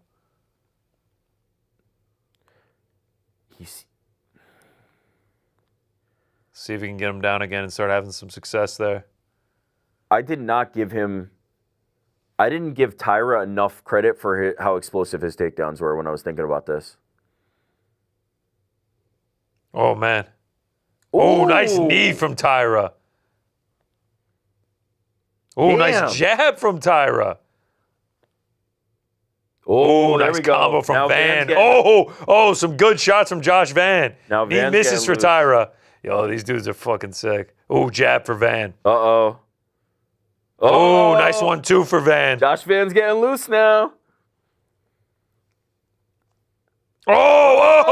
Nasty 1-2 for Van. Another nice jab. Taira's head's got to move. Oh, Taira's fuck, dude. The boxing is fucking crispy for this guy. His head's just there. Got out of the way of that one. Jab for Taira. Changes levels. Get a takedown. Gets a trip. Gets him down. This time not by the cage. Trying to work immediately into full mount. He's got him mounted. This was huge for Tatsuro Taira. Josh Van was starting to put together combinations, man. He was looking nice. Okay, but here's the key. Josh did some good damage there. Taira needs to do something this time with the takedown. For sure. It's not enough to just control him. It's not enough to just be there. He needs to actually do some good damage, hunt for a submission. Oh, Josh Van trying to push his way back up.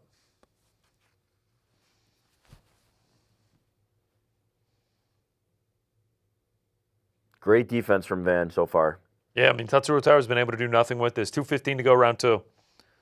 As I said, Taira doesn't move super fast, right? He's trying to control. He's trying to do things at his own pace. Van is making him, in that time that he's taking to do that, Van is making him really work. He's almost back to full guard if he can open his legs up. He wants to keep that little butterfly in there. Oh, nice elbow. Oh, wow, another nice elbow. 2 nice elbows. Josh Van from bottom, by the way. Just to be clear, that was not Tatsuro Taira. Okay, Tatsuro Taira gets in a mount. He has... Joe Rogan's saying exactly what we're saying. He's got to do something with it. It's good to get into mount.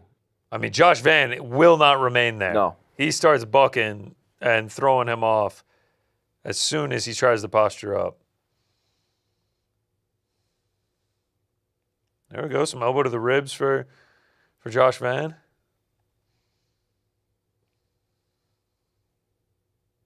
Oh. Punches to the ribs for Tatsuro Taira. He wants to get that leg back out, and he wants to be able to get it back into mount. But from there, he hasn't been able to really do much to Van. Look at that. Josh Van has landed more ground strikes than Tatsuro Taira as he lands 2 more punches right there. Josh Van's staying active, man. Oh, Tatsuro Taira trying to grab the neck. I don't think he has it. No, but if he turns it, he might. Oh. What is this? Please change the camera angle. Yeah, he doesn't get it. Now they're back to standing. 30 seconds to go, round 2. Oh, Josh Van lands the left. Oh! Huge right drop Tatsuro Taira. Josh Van landing big shots. 20 seconds to go. Oh, man, Josh Van with some punishing shots. Oh, my God. That was the one. Oh, he's landing. I think Taira's okay. But what a knockdown. Van trying to posture up. Wow, that was massive. Huge momentum Round shift. 2, Josh Van. Wow. Tatsuro having to clear some cobwebs. Taira is having trouble advancing once on the ground with Van. Yeah. Honestly, what's crazy is when I was, thinking about this fight, I thought if Tatsuro Taira could get it to the ground, he would just be flying. But Josh Van, man, he is not allowing that to happen. And Van's ground game is better than I thought too. And Van is showing the gaps on the feet, man. Especially in that last round, he was looking fantastic. Taira needs to be more aggressive toward getting a submission here. It's not enough to just control position. Oh, that right hand was an absolute pearl. Damn. Dropped him Let's do that bad. one more time. Ooh, boom.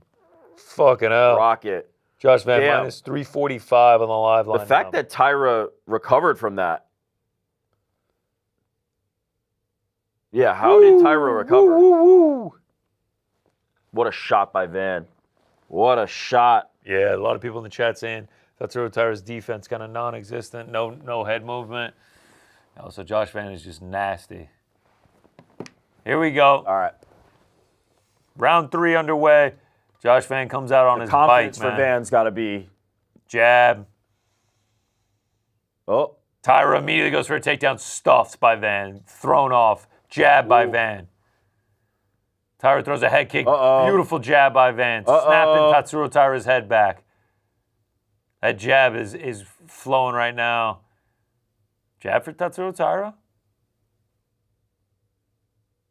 Oh, jab for Josh Van.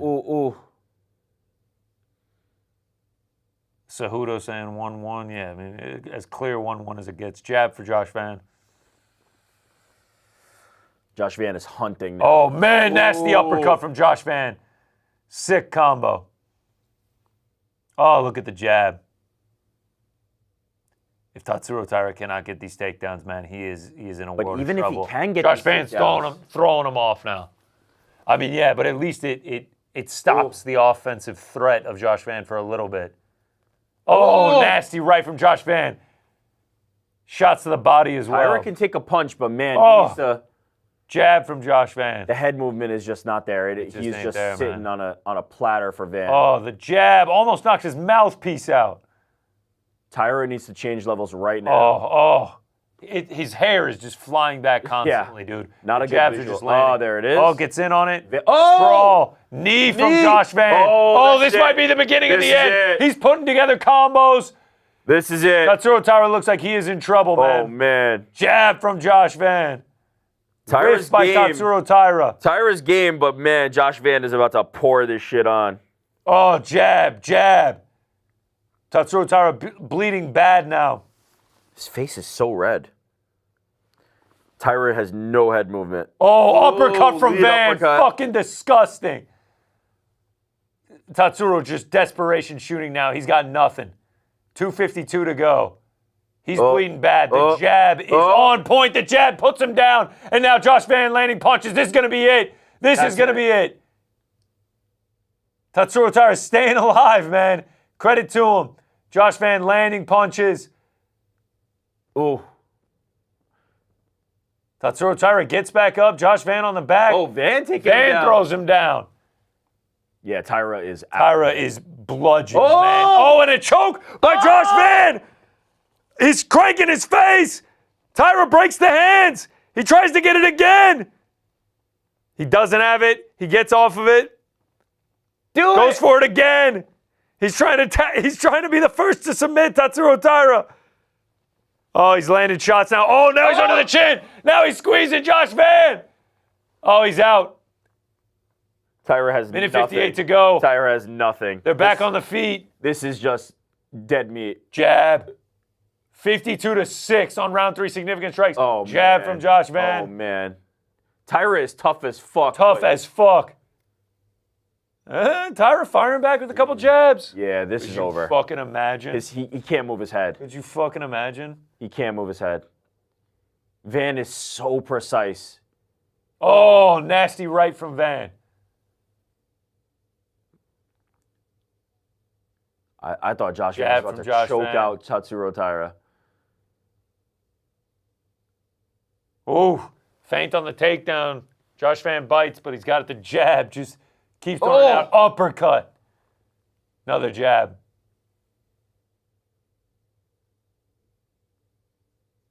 Four for 4 on takedown defense, Josh Van. Oh, Tatsuro Taira firing back some, Taira's not quitting. but he's eating shots from Josh Van on He's the eating way. a ton of shots. Oh, he gets it on a double. Nah, good sprawl by Josh, though.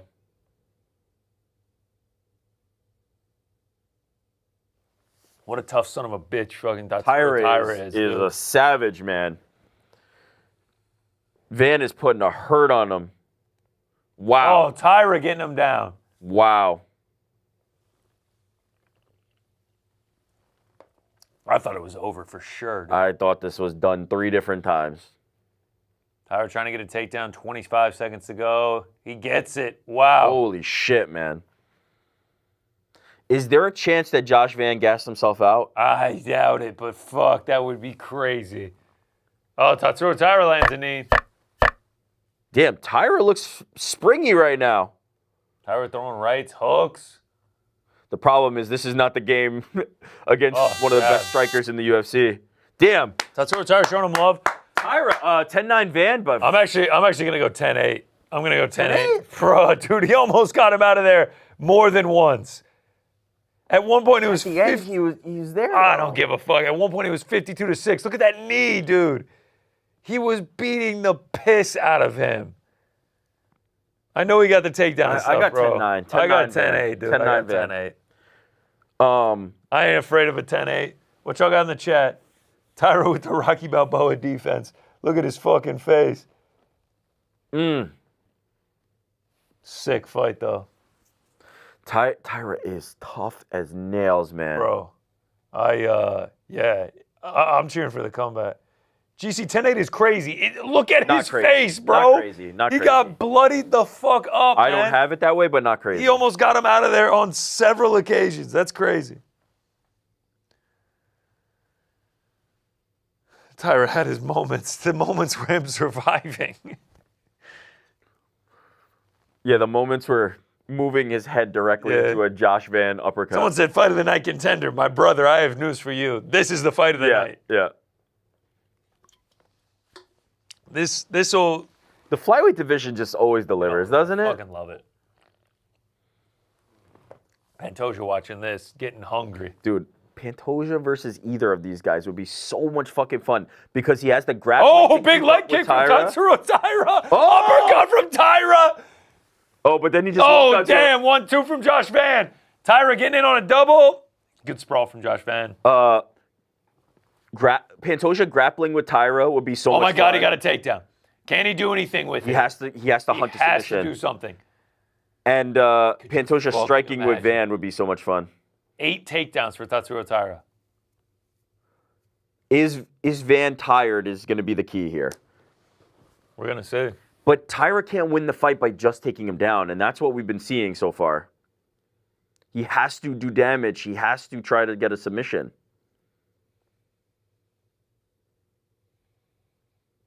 Here we go. Trying to get him into mount. Fatima Klein, shout out to Frank. She's saying Taira's still in this fight. I thought she said shout out to Frank in her tweet. That would have been, or her. What do they call a thread post? Just a post? A thread. A thread? Yeah. In her thread? Yeah, I guess that's true.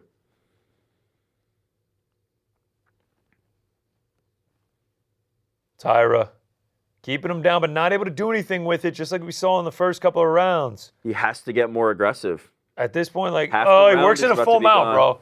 Now, with Josh Van tired, can he do something with it? This is the key. Josh Van was bucking like a bronco early on in the fight. Shoulder strikes. Tatsuro Taira. McGregor has. I can't believe how quickly Taira turned that around after being crazy. battered. Crazy. Oh, my God. He's got 3 minutes to work. He's got Josh Van's still throwing punches from bottom. he's got the legs pretty high now, which is good. So he's gonna be able. Oh, he's gonna be able to oh my control- God! Is oh, Josh no. Van giving up his back? Oh no! Oh my God! Tatsuro Taira lands All some right, he's back nasty in rib mount. shots. He's back in mount. It almost looked like Tatsuro Taira punched him back in the mouth. I think Taira was trying to let him go. He would have taken that back gladly. Of course.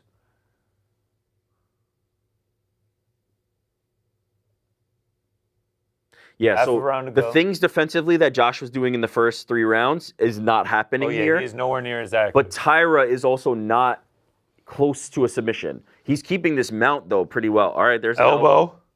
Couple nice shots. Okay. Oh, Josh Van trying to work his way back up. Oh, Tatsuro Taira. Oh, my God. Oh, my God. Does he have an arm? Yes! Can he lock up the triangle? Oh! Josh Van's out, and he's back up to his feet. Holy shit. Oh, my God. They're back to their feet. 2 minutes to go. I thought he was about to lock up that fucking triangle. I thought he was going to fucking snatch his arm for a second.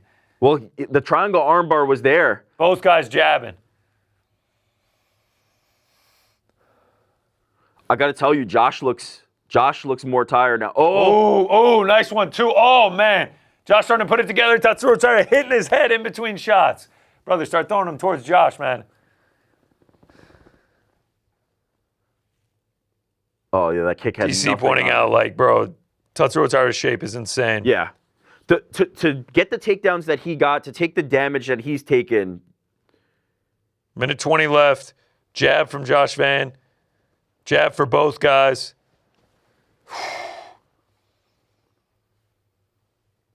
Oh, nasty right from Josh. Calf kick for Tatsuro Taira.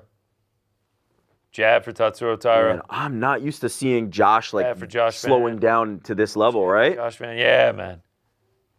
How do you score this round? Oh, this is Taira.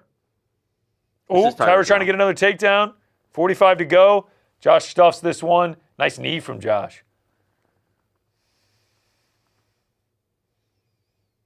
Yeah.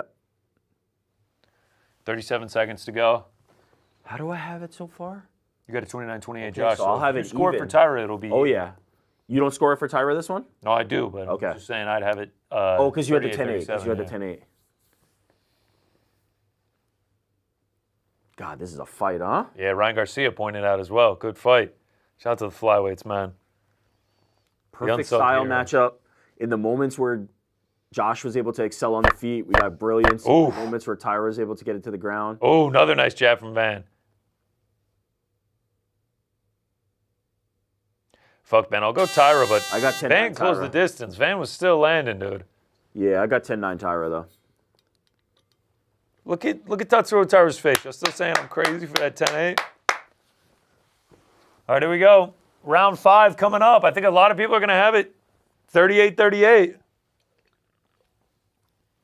couple 10-9 Vans in the chat. Taira's in the chat. It's not crazy to score that for Van at all, that round. A lot of 2-2s. Yeah. A lot of 2-2s, bro. Woo! What a fight. Fight is a fight. Fight is a fight. A business. Shout out to another Japanese legend.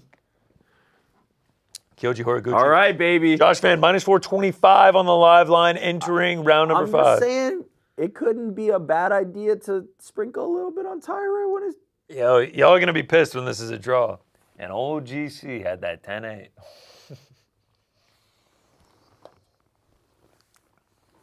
Here we go.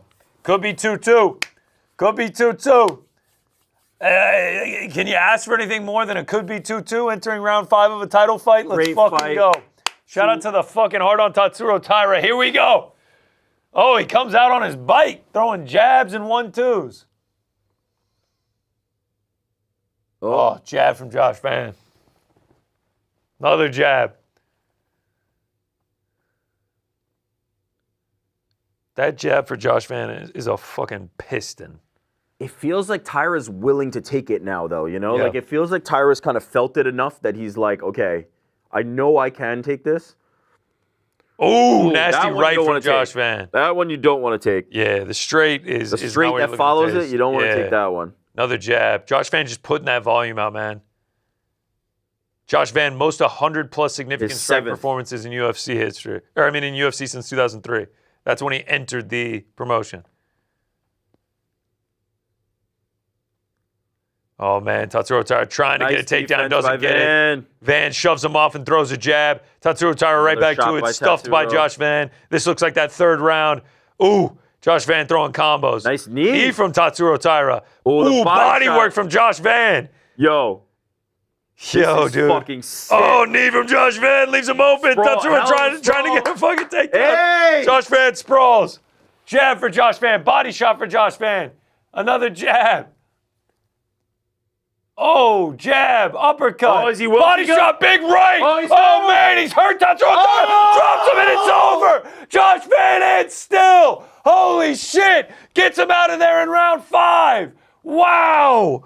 Fuck, what a fight. Shout out to Tatsuro Taira. Shout out to Josh Van. That's fucking sick. Hell yeah. Fuck yeah, that was sick. Wow. He just got an ill high five from Cam Scatterbo. Damn. Sick fight. Sick fight.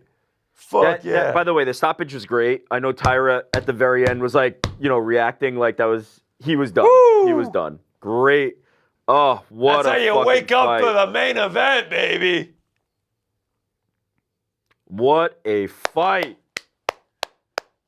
Yeah, Taira, as Taira soon as was he stopped protesting it, the stoppage because he's the fucking toughest son of yeah, a bitch yeah. out there. God bless, man. DC made the point during the fight, and it's very important to note, you have to be in the sickest possible shape to be able to sustain the damage that he was taking from Josh Van. Bro. And then come back and get those takedowns immediately after. Tatsuro Taira is a freak athlete. Like, freak athlete. Freak, bro. Absolutely fantastic fight, man. Like, dude, Tatsuro Taira's toughness, man. I'm looking forward to that motherfucker. And he's 26 years old. There's no doubt that he can hang around the title picture, be back, get another opportunity, learn from this opportunity. Dude, I have no doubt that Good stoppage. that he will be back. Good stoppage. Josh his hands were completely at his waist. Josh, yeah. Look at him, bro. No.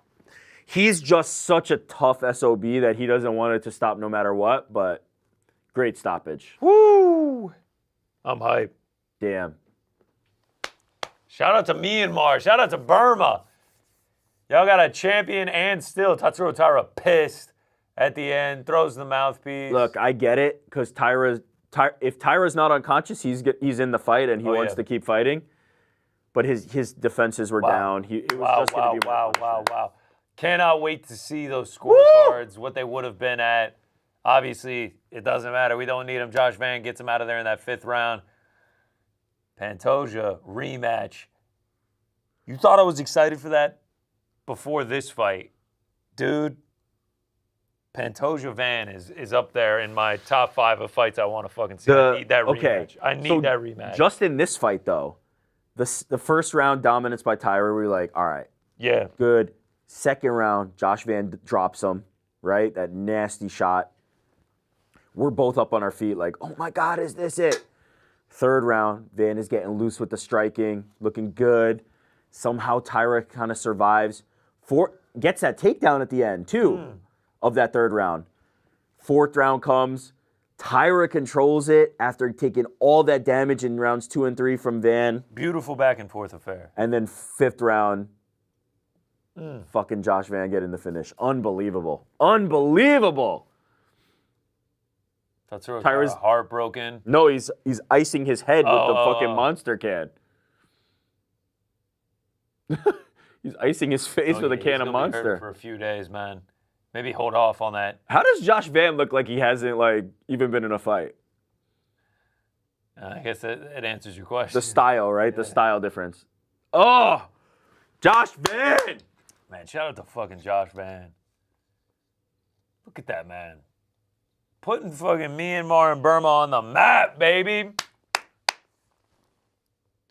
Shout out. Longest win streak in UFC flyweight history. Josh Van is already one behind Pantoja. Yo, fucking fight. Yeah, I know. Obviously, it's great. Pantoja's level of competition is much different, of course. And then DJ's just off on different planet, fucking miles away at 13. Yeah, man. Respect to Tatsuro Taira. Respect to both these dudes. What a sick fight, man.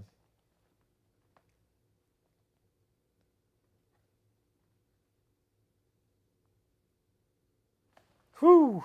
Man, some people on Twitter saying early stoppage. Man, I don't. Nah. Man, I'm getting a lot of responses on Twitter saying early stoppage. When he was turning away and the hands were going down, that's a one-way street to getting hurt. Look at this.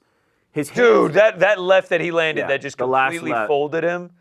I mean, I guess he's like mentally still all in there, Nah, but man. like, oh, that right is nasty. Here, Another nasty. when he's turning like this, that's the end of the fight. I'm with you. Hey, to Josh Van's point, doubt him now, bro. That was a fucking That's gritty-ass one of the title harder fight. style matchups you're gonna face, and he passed the test. Bring him in there.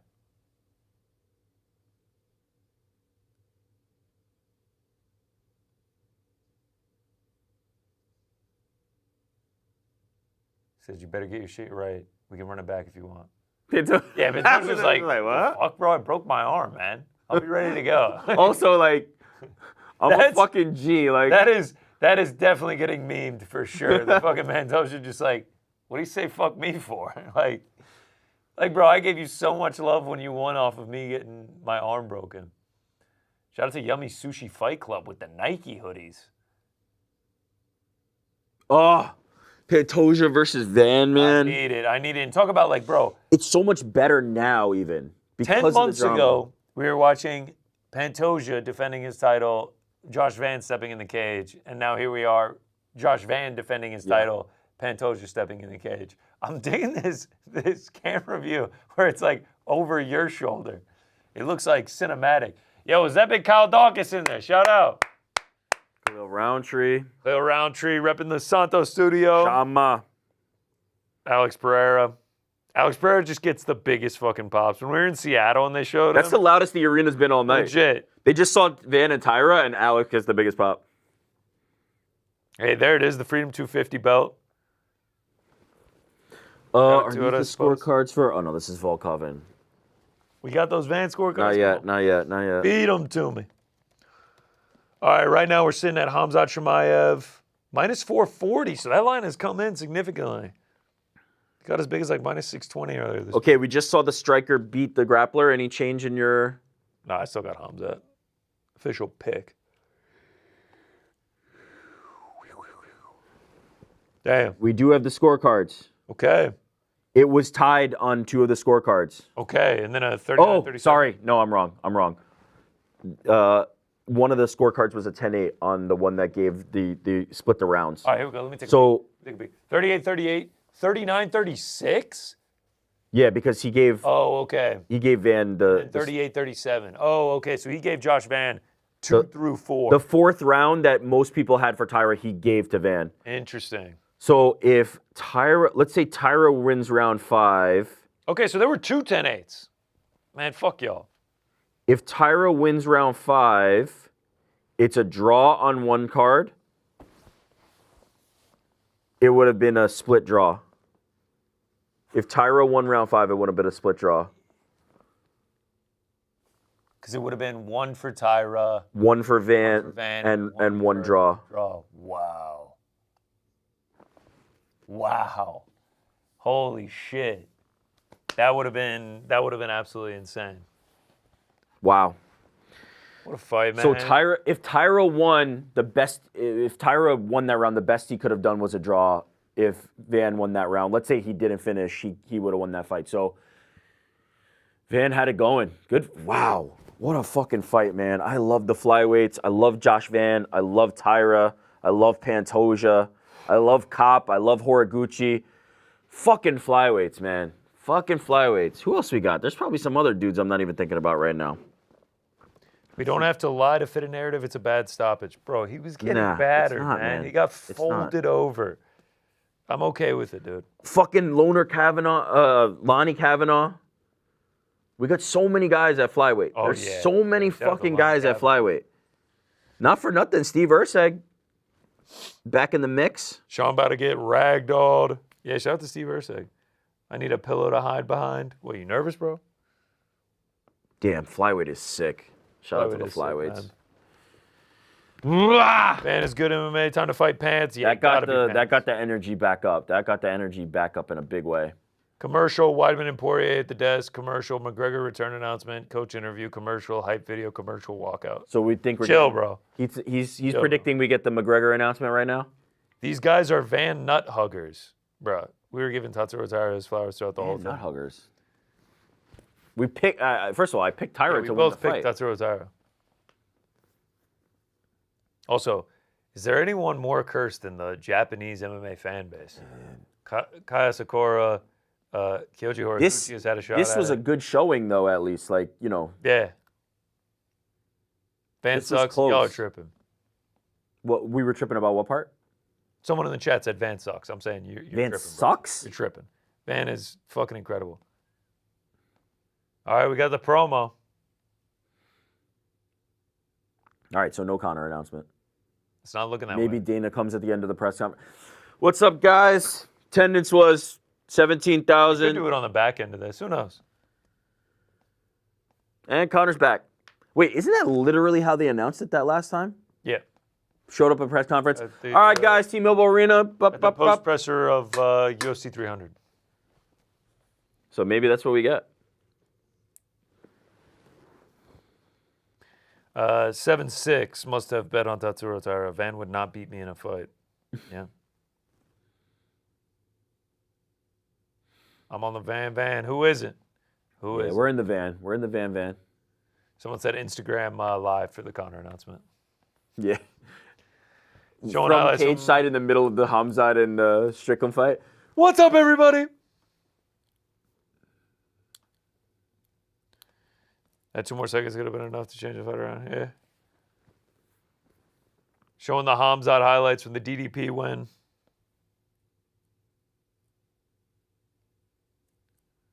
Sean Strickland. Why did it say courtesy of Daniel Cormier? Maybe it's from his like. Oh, this is channel. from like his sit down with him or something, maybe. Oh yeah. Courtesy of Yusef Hollywood. What is this I don't know. courtesying that's happening right now? I don't know.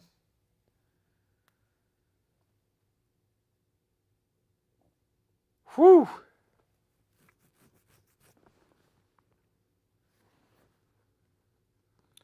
Do you buy the narrative that Sean keeps selling of like Khamzat's just like a bully that like can't? Maybe I don't know. He Maybe? trained I with don't- him, I don't but know. I A don't- lot I of don't buy people it even seem a to little train bit. with him and respect him. Rick Flyweight glaze maxing right now. Dude, name the last like high level flyweight fight that sucked. They're all fucking awesome. Here we go. Here we go, Mr. I hug everybody, about to hold down and dry home. Okay, all right, Jesus. Did he say something nasty? We just don't gotta, we don't gotta put it out. Whoo! When is the main card starting? Main card has already started. We are about to get Start to the main event. Yeah. Much later than anticipated. We are 3 hours and 15 minutes into this. I am mad about 5 rounds of Van and Taira though. Woo! Shout out.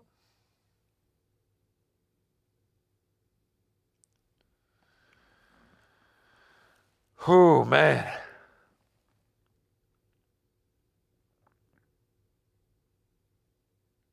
All right. Did the fluffy fight prove enough that that we are going to that we're going to see enough defensive grappling here from Sean Strickland to win this fight? My prediction now is no, but I would love to see him do the impossible one more time. That Israel Adesanya performance was one of the all-timers. That was one of the holy shit moments in recent MMA history. Yeah. If he can stop Khamzat now, that would be another one. Man, if Sean Strickland ends up with wins over Khamzat Chimaev and Israel Adesanya, holy shit, and he gets the belt back, holy shit. yeah, what do you like? Where do you put him in history? It's going to be pretty crazy. Would be absolutely insane. Would be insane. Here comes Sean Strickland. Sean Strickland Sean Strickland. making his way out.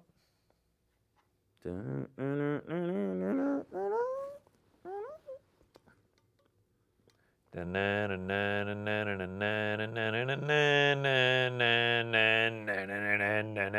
he comes. The underdog, but I think it's going to be the crowd favorite. Khamzat was getting big love this week.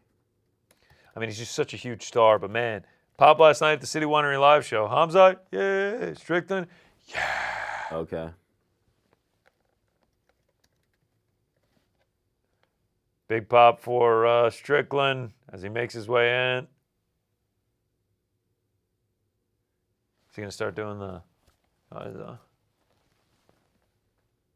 Yep, there it is. So that's giving himself a couple shots. It is main event time here on the UFC 328 watch party. Main event canceled. He knocks himself out. Boop. Finds the button. GC, where the push-ups at? You want 10 bad boys?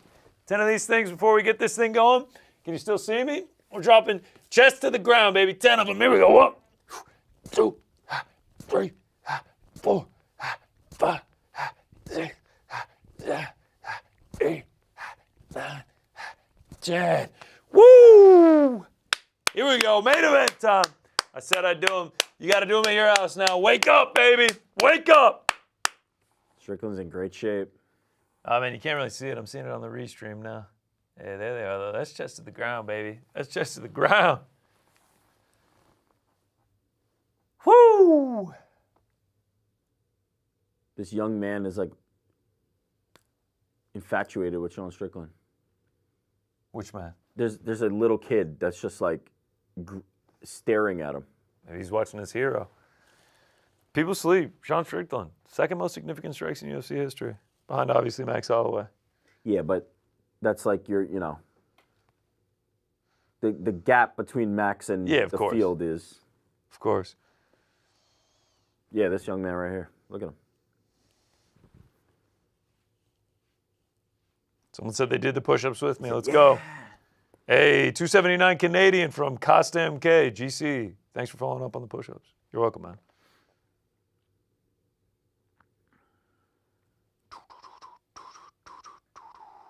Rick is like, I ain't doing that shit. No. Let's go. Motherfuckers at their houses doing 10 push-ups. Let's go. Out a shot. Let's see him again. You saw it. You saw it, bro. I can't do him again. Happy for you guys. There's nowhere for me to go, you know? Yeah, people say they're falling asleep, but the push-ups help. Come on, man. Let's get it. I mean, Wow. in the old era, this is not even that late. We're in decent shape. Well, it's the new era now, so it is late. Someone said $20 if Rick does push-ups. Nope. Also, I'm glad we get the Bet365 ad in between Strickland and Chimaev. Yeah, let's get Khamzat's full walkout.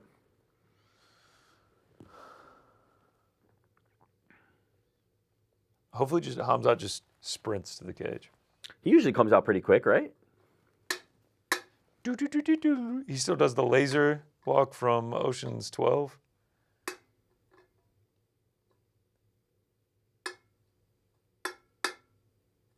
There it goes.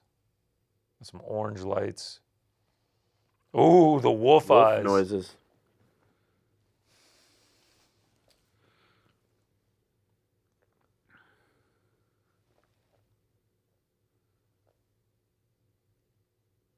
Wolf eyes all around the octagon for Khamzat Chimaev.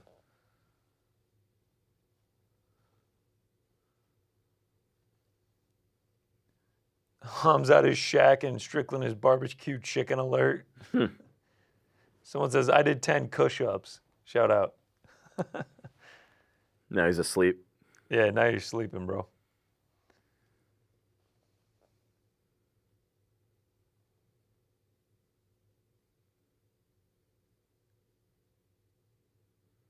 Yeah, he usually gets a good pace going. Oh, yeah. He usually comes pretty quick. From Pause. Benoy, we've had a couple pauses on the show. What did I say during the Tatsuro, Taira, Josh Van? I said, I love fucking flyweights. Heavy pause on that one. Pause. I meant, I fucking love flyweights.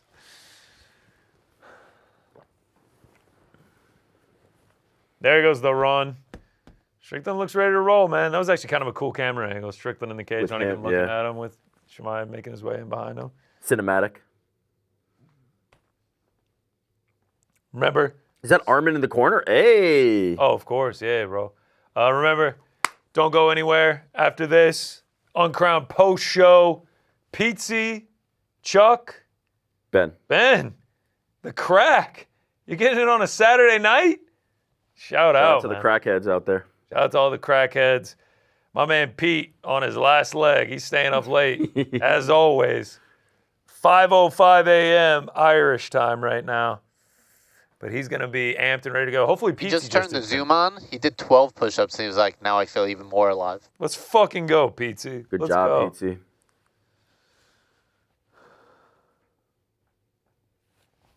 We all know GC likes heavyweights. Yeah, I love fucking heavyweights. I mean... Oh. Who's he dapping up? Who was that? Yeah, we're getting some crackheads in the chat. Little Saturday night crack. Let's go. Thanks for the fun night, fellas. Let's have a good main. Let's fucking do it. 2,500 people watching right now. Shout out to y'all, man. Here we go. Khamzat's in the cage. Wow. They got the wall of security. Yeah, I think that's a smart move. Oh, I forgot. Khamzat got the wolf shorts on. Create Like Mike, thanks for the $4.99, brother. Van potential is so high. He just debuted in 2021. I actually think he debuted in 2023, didn't he? Didn't he start? I saw somewhere today, this week, he started training in 2020. Is that right? Oh, yeah, started training, yes. In 2020? Yeah, recently. Yeah, he started training. What the fuck? I mean, think about it, though. That's when he was like 17 or 18. 2020? Create Like Mike said, 10 push-ups from a big boy, 320 on the road to 265. Hey. Love you, boys. Waldo rounds 1 and 3. Respect the Waldo round 1 and 3. That 30-27 was fucking crazy. Shout out to you, man. Good for you, brother. We'll get to that 265. I fucking promise. Good for you, man. Thanks for the $4.99. Thanks for hanging around with us, brother. Let's go. What's the bet, GC? I got Khamzat in a parlay, but that's it, man. That's it. Nothing too crazy. All right. They're in the cage. They're in the cage, and they're about to get underway. Khamzat looking twitchy. Do we go 25 minutes? I don't think so. My vote is no as well.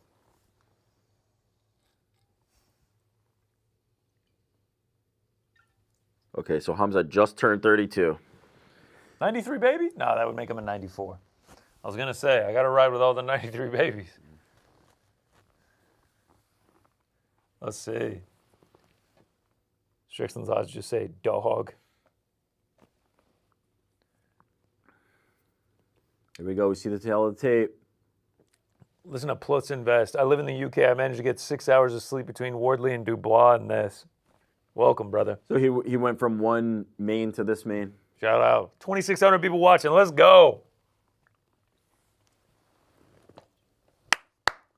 Let's drop the lights, man. Let's fucking get it on. We're finally here. We're about to hear the answer to the question. Fucking official business insurance partner of the UFC. Business. Oh my God, and the Masters of the Universe. How many fucking ad reads does Bruce have? Here we go.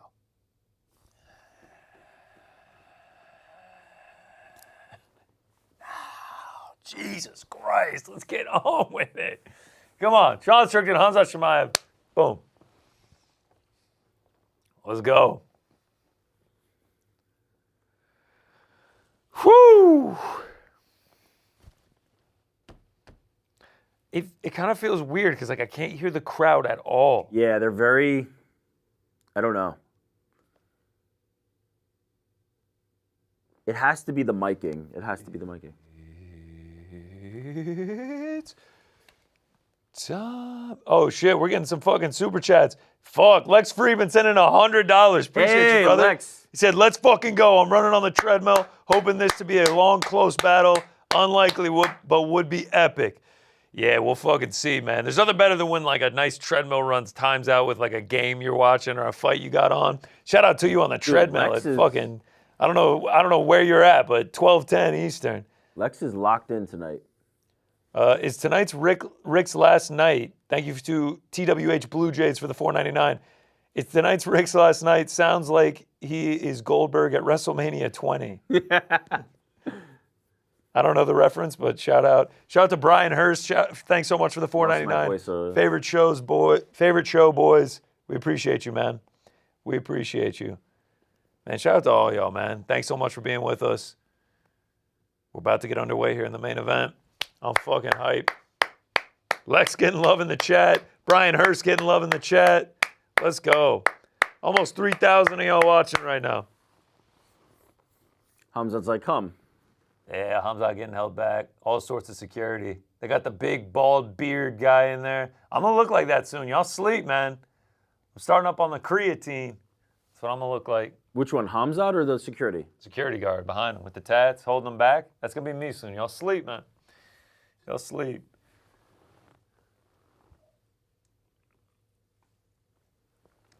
That's a scary motherfucker right there. Yeah. I'll not mess with him.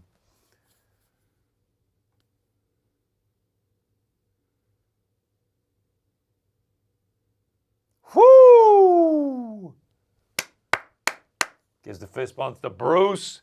Security should be stepping away soon. Who we got on ref? Herb Dean, you got to. Oh, they did like a little respectful there, showing like. Is this his only assignment of the night? Have I seen him yet? Wow, you heard that? Sean Strickland goes, let's do the man dance. And Chimaev goes, let's fucking go. Yeah. All right, let's go, baby. GC on the gear? Nah, protein and creatine, bro. It's just genetics from your grandma. You never Just worked genetic. Peptides, steroids. Oh, look at this shit. Look at this shit. No. Woo! We're here. Let's go. We're here. Sean Strickland, Khamzat Chimaev, 25 minutes if we need it. We are officially underway. Holy fuck. Ooh. Body kick from Chimaev. My heart's beating. I'm nervous, bro. USA chance raining down on him. Oh. Khamzat Chimaev in on a takedown. Oh, immediately gets him down. Whew. All right. 20 seconds in. He's already gotten it down. He's taken down all 9 opponents he's attempted on. Important to remember, Strickland knows, right? First round Khamzat, he knows this is what he's up against. He's tough to deal with, man. He's tough to deal with. He's staying busy, though, man. He's landing some going shots. To his back he's now, working though. back to his feet. He's going to his drags back him down. now. He's going to his back now. Yep. That's not good. And then we see what we see from a lot of the wrestlers now, that side, the ride, you know, where he's keeping him on his side. He's trying to get him away from that cage as well. Now he's got a hook in. All right, it's back out. Ooh. Ooh. Oh, man. Now Oh, they're man. He's both got the in. back now. Oh. This is not where you want to be. Sean looks calm. 3:53 to go. Strickland's calm here. He needs to show some urgency, though. He's got his feet tied up. Not really a body triangle on him. Oh. Oh. Oh, Chimaev trying to... Oh, it looked Tried like he to was trying sneak grab that the arm neck under. there.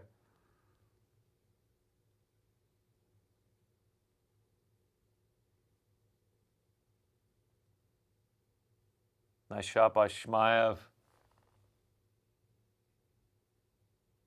Joe Rogan saying this is all part of Sean Strickland's plan. He knows that Knows this he is has to coming. survive. Oh, man.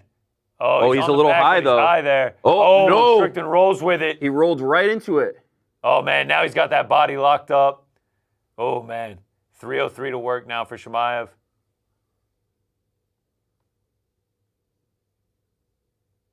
Wow. John wow. Anik, I didn't even know that. No submission attempts ever on Sean Strickland in his UFC career. That sounded Strickland, Strickland-esque. yeah, for sure. Yeah. Just say it too fast. I don't know, man. Sean doing a good job staying safe so far. Khamzat kind of just rolling with him, flowing with him, Yeah. not forcing anything. Obviously hunting a submission, though. Like, he's trying to get in that position to lock up a choke. Khamzat chance now after we heard USA at the beginning.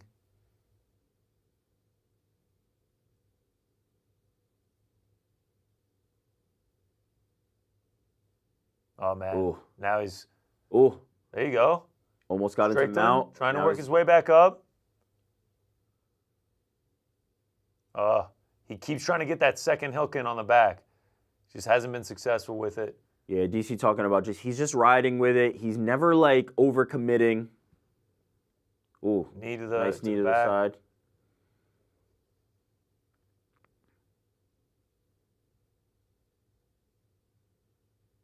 It's too early for Strickland to sell out or do anything, but there will be a point if this continues that he has to kind of take some risks. He's staying very safe. Oh.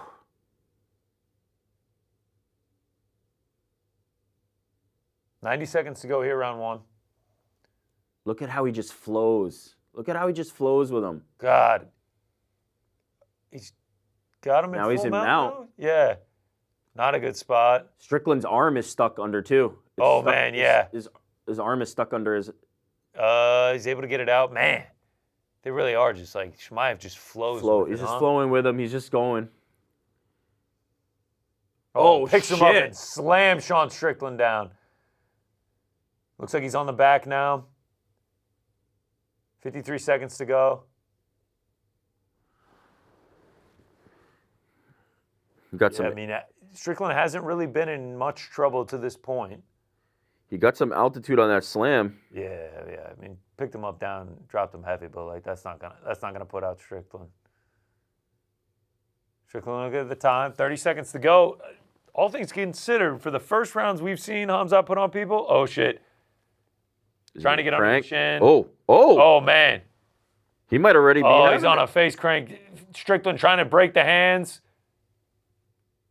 He's not under the chin here. It doesn't I don't look think like he's cranking Khamzat's hard selling enough out for yet. that. Yeah. Oh, now he's trying to squeeze. With 10 seconds to go, he's trying to squeeze. Doesn't have it. Strickland doing a good job defending those hands. He gets free. 3 seconds to go. He'll make it to round two. All right. All right. Things considered, for a Khamzat first round, that wasn't that bad. 10-9. 10-9 Khamzat for sure. But Strickland was able to stay out of any, too intense danger there. Much like the first round with Taira and Van, Strickland just has to make those harder. He has to make those harder for Khamzat. It was too easy in the first round.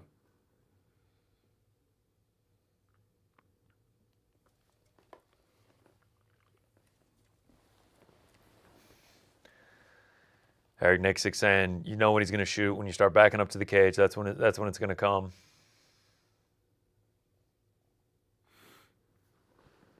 All right, here we go. Obviously can't understand Chimaev's corner. Need our boy Sergey in there. He is there. There he is. Oh, yeah, shout out. All right, here we go, round two.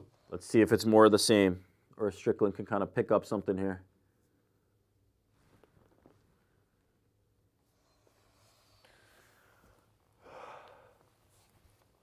Khamzat still just doesn't listen. All right, round two underway.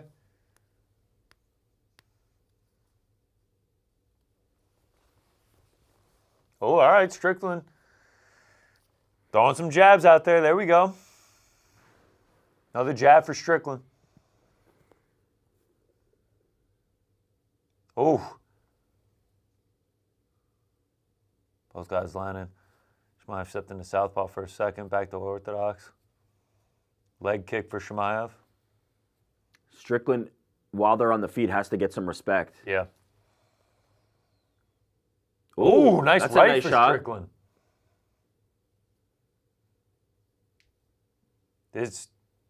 Sean will take this all day.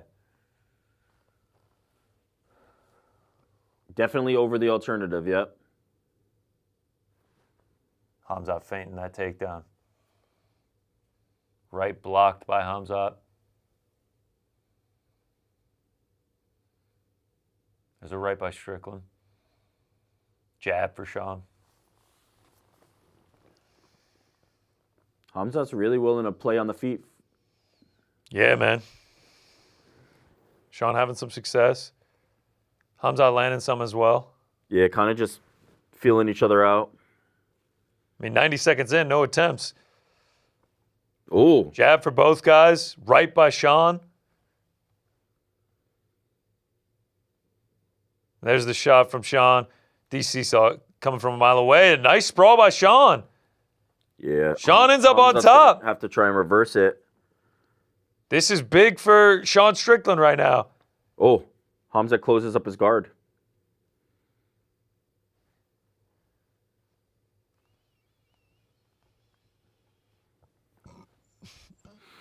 Wow.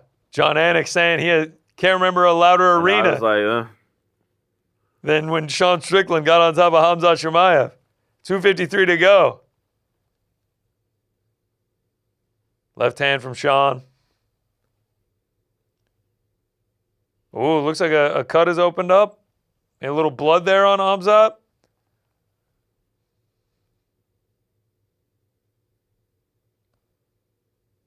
Now Khamzat landing a little bit.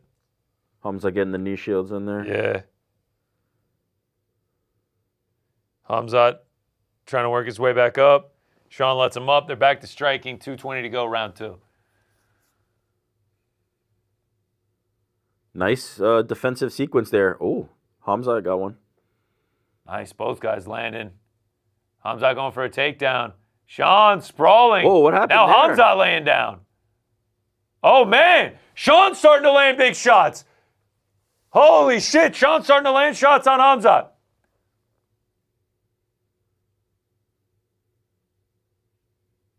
Holy shit. Khamzat's starting to get cut open.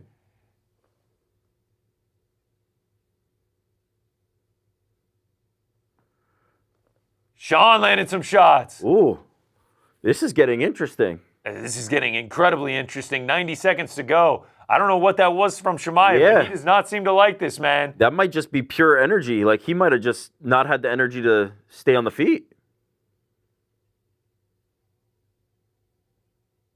Wow, 80 seconds to go, round 2. And if you're Strickland, the momentum, the energy. Yeah, man, for sure. It's all in his direction right now.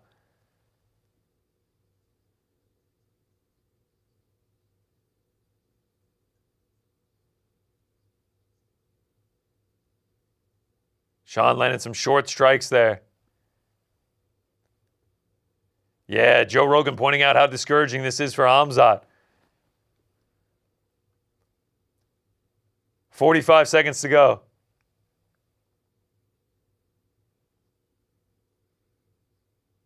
I mean, this is huge. He's essentially controlled Khamzat this entire round, and he was having some success on the feet as well before this. This is not the second round you usually see from Khamzat. Absolutely Crazy. not. Look at that. 4:44 of control time Reverse for Chimaev. Sean Strickland approaching 3 minutes now in round number 2. Wow, wow, wow.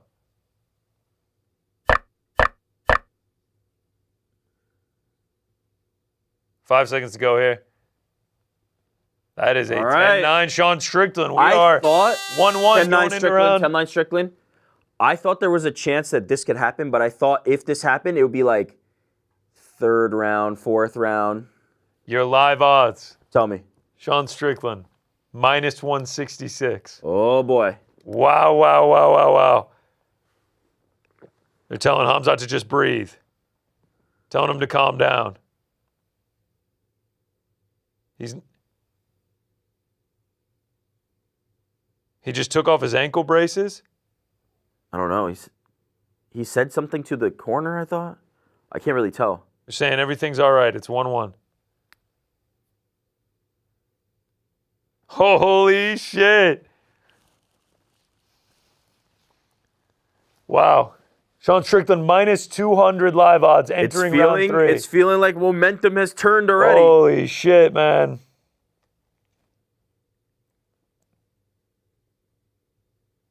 They're saying Khamzat wearing some damage from what? Bro, Sean Strickland was landing shots. Crazy. All right, so let's see this again. So he stuffs the takedown.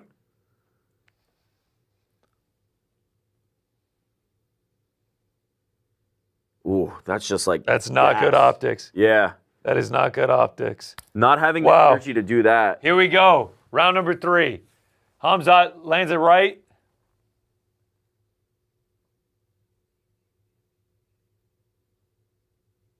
Oh, man. Khamzat 1-2 misses. Khamzat turning into the striker now. Jab from Sean Strickland. Another jab. Another jab. Ooh, nice body kick. Yeah, jab from Khamzat. Jab from Sean Strickland. Oh, jab from Khamzat. 1-2 from Sean.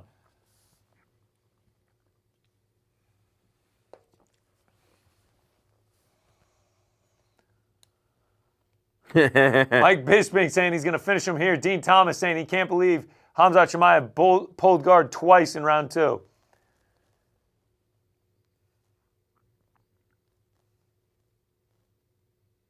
Jab from Chimaev. Man, the jab is working for Strickland. The fact that I don't think Khamzat has the energy to shoot a takedown right now is very concerning. Very.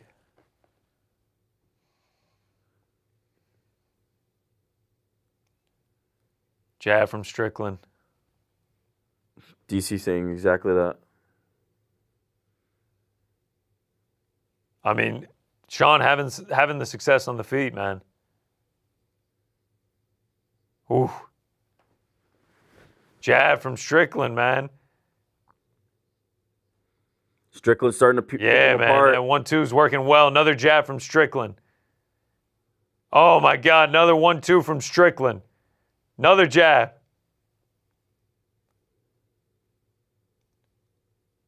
Jab from Sean. Another jab from Sean. Left from Chimaev comes up short. Strickland can just do this all day. Yeah, this is his dream. Are you kidding me? It almost Strickland- feels like he's looking at this, throwing out these jabs, and he's like, "Yeah, I can't believe I'm having this much success. Yeah. It's this easy right now." The jab is landing every time. Khamzat's hitting him, but the pop seems to be gone.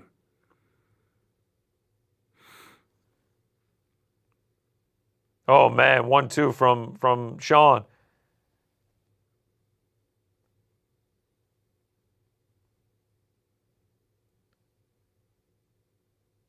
Jab for Strickland.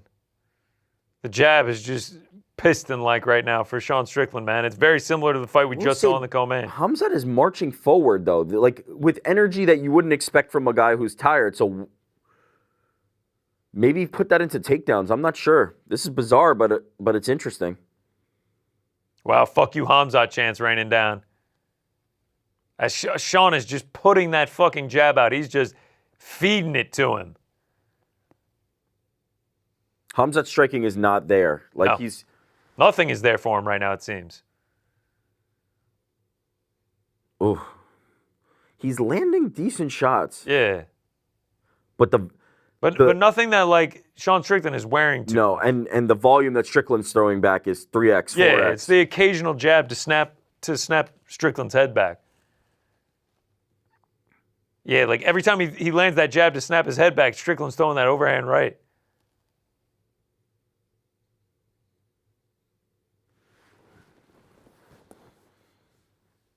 It looks like Chimaev's looking at the clock, man. The jab is starting to get Sean leaking out the nose a little bit. Khamzat's marking him up a little bit now, too. The jab is landing for Khamzat on Strickland. But, man, that jab comes back at him, man. Ooh. That one. Yeah, but if we're going power for power, I actually lean Khamzat. So let's see if he can... He's landing his own jabs on Strickland. Look at the volume for both now. Yeah, the volume is increasing. I But guess. that's what I'm not understanding. If Khamzat has the energy to do this... Yeah, why is he abandoned going for the takedowns? Another jab for Strickland. Overhand right. Whoa! Trip there, I think, for Sean Strickland. Yeah, I think it his looked like leg he was got hurt, caught. but I think he just got tripped up. Yeah, that jab is snapping Sean's head back, but the volume coming back for me has me scoring this round for Sean Strickland. And it has me scoring through 3 rounds. 29-28, Sean Strickland, Same. the challenger, I've got Strickland, 10-9. is up 2-1. He's definitely getting bloodied up. He's definitely wearing some damage. But so is Khamzat Chimaev on the other side. Nixick pointed out, man, that fucking jab cannot miss through his guard. This is fascinating. 4,600 of you watching. Shout out. Appreciate y'all tuning in. Sean Strickland minus 130. Khamzat Chimaev plus 100. Is it So possible? the line came in a little bit. You saying something, Jordan? Yeah. Is it possible that moment in the second round when Khamzat just rolled over that he tweaked something and that's why he doesn't have the It's possible. explosiveness? I'm wondering. Yeah. I'm seeing 2-1 Khamzat's in the chat. Khamzat that round? I'm seeing 2-1 Strickland's. What's up, guys? This is insane. This is fucking insane. I agree. 2-1 Strickland. 2-1 USA. Wow. This is an incredibly close fight. This is Fun. This is fanfare at the highest extent. Minus 115 each way heading into round 4. What the fuck is going on, bro? Khamzat seems like he's got the energy. I don't know what. Seems like he's ready to just Does he box just it want out. a knockout? Yeah, I don't know.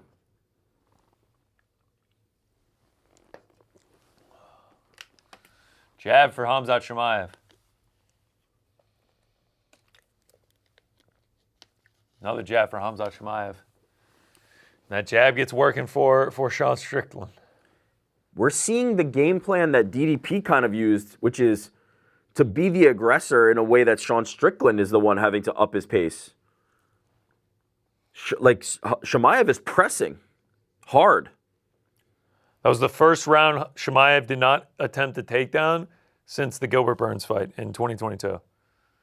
Kamaru Usman saying about Khamzat Chimaev, it's all about sprint. Did he say sprint or spirit? Is that what he said? I thought he was saying that Khamzat's just a sprinter, like a front runner. A couple people scoring that round. A lot of people had it for Chimaev. Khamzat. Interesting. Oh, big right from Chimaev. Ooh. Follows it up with a jab. You know what I didn't think about in that third round? The power for Khamzat is really giving Sean something to think about. I mean, that jab does snap his head back. Whereas man. with Khamzat, he knows he doesn't have to worry about Sean's power. Now, I guess not. Lesser men have thought that before and then gotten rocked, like Izzy and like Anthony Hernandez. Oh, man. Nice defense by Strickland there. But he is just walking him down. Chance to win 78% Chimaev? I just don't know if I agree with that, man. If you're counting the damage, though, I guess I do get it. Minus 400 on Chimaev? I don't know. I think Sean is still very live in this fight. It looks like Khamzat is deflecting most of it and hurting Strickland more, but I agree with you. What are the judges saying that? Like, I had round 3. This one's going to be, look at this. He keeps snapping Sean's head back. The jab is nice. The jab is crispy. And when he comes over the top with the heavy ones, they're doing more. Like, he's just like, when Strickland jabs him, he's just like, who fucking cares? Jab from Khamzat. Oh, overhand right misses. Oh, another nice overhand right. But Sean counters with a right of his own. This is fascinating. Dude, this round is razor close, just like the last one, man. Khamzat Chimaev just wants to strike with Sean Strickland. Crazy. And I'll say, man, it's fucking close as shit this round. Last round was close too. Chimaev's really got the quick jab and then that looping overhand. Yeah. Ooh, there's some nice shots for Sean Strickland. Ooh, nice right for Chimaev. He's landed the more like powerful thudding shots. For sure, yes. Man, nice left for Chimaev. Nice jab. Man. Left for Sean Strickland. Jab for Sean Strickland. This feels like the DDP fight, Strickland's DDP fight, not Khamzat's DDP fight, obviously. Low kick for Khamzat. Another low kick. Jab for Sean. Jab for Sean.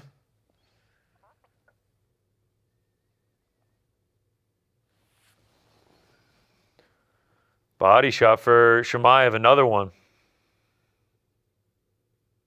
Ooh. Nice jab by Chimaev. Jab by Sean. Ooh. Another jab. Fuck, dude. This is a bizarre fight. It is. Not what I expected at all. Not at all. Jab by Sean. Body shot by Chimaev. Oh, now Khamzat goes for a takedown. And and he gets one. 52 seconds to go here. Khamzat gets him down. Huge in this round, honestly. Massive. A very close round. If he's able to get some damage. Is he about to get the back? He's trying to take the back. 40 seconds to go for Khamzat Chimaev. Massive for this round. Strickland trying to work his way back up. A knee from Chimaev. Chimaev trying to work him back down to the ground. Strickland on the knee.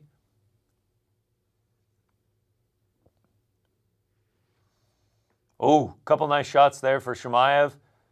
Some shots to the body as well. Okay. 15 seconds to go.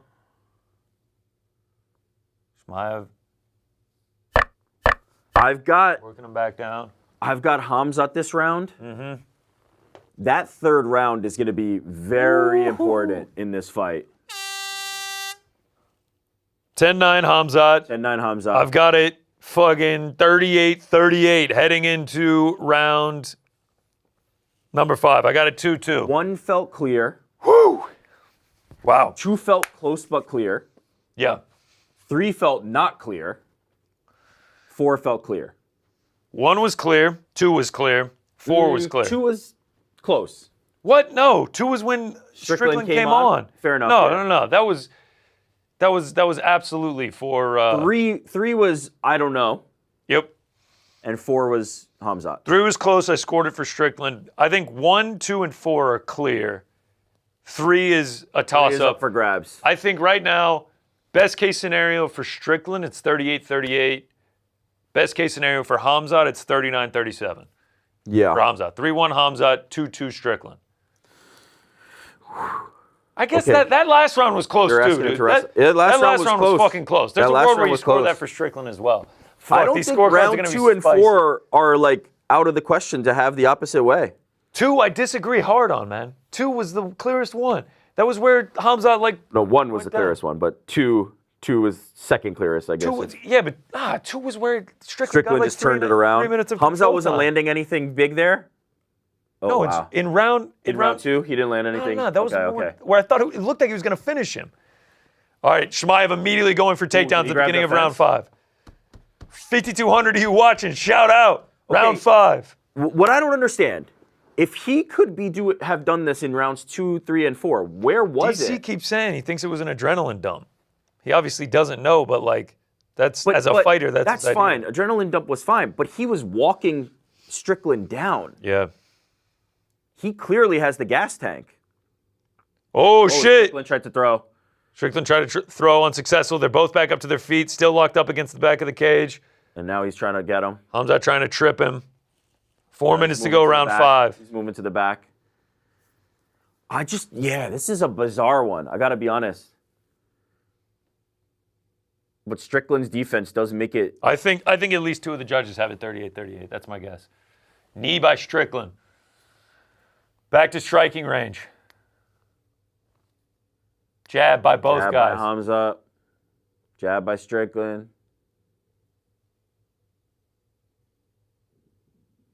Jab by Khamzat. Jab by Sean. They're just trading jabs right now. Staying at range. 3.5 minutes to go. Couple jabs. A nice right by Sean.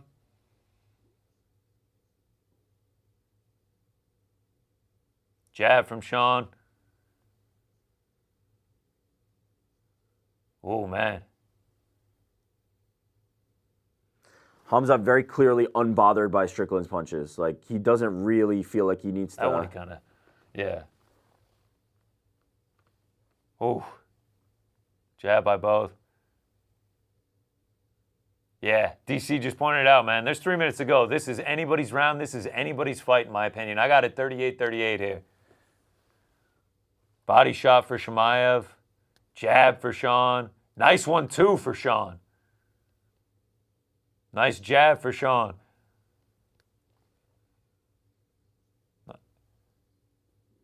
Couple more jabs for Sean. Man. Yeah, Khamzat needs to change something up. Halfway through this round, not doing nearly enough. I've got it for Sean Strickland. Same.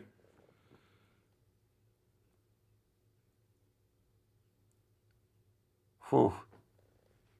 Joe Rogan saying he needs to do something to get Khamzat off of him. Bro, he's putting that jab out there and feeding it to Khamzat. He's got Khamzat bloodied up, man. Come on. Another nice jab. Yeah, Khamzat hasn't landed anything consequential this round yet. No, Khamzat needs to do something in these last 2 minutes, in my opinion. The jab is just pumping for Sean right now. He's landing it at will. Body kick for Sean. I mean, a minute 50, and Khamzat, in my opinion, needs to do something here. Jab for Sean. Nice right Here's for a nice Chimaev. shot.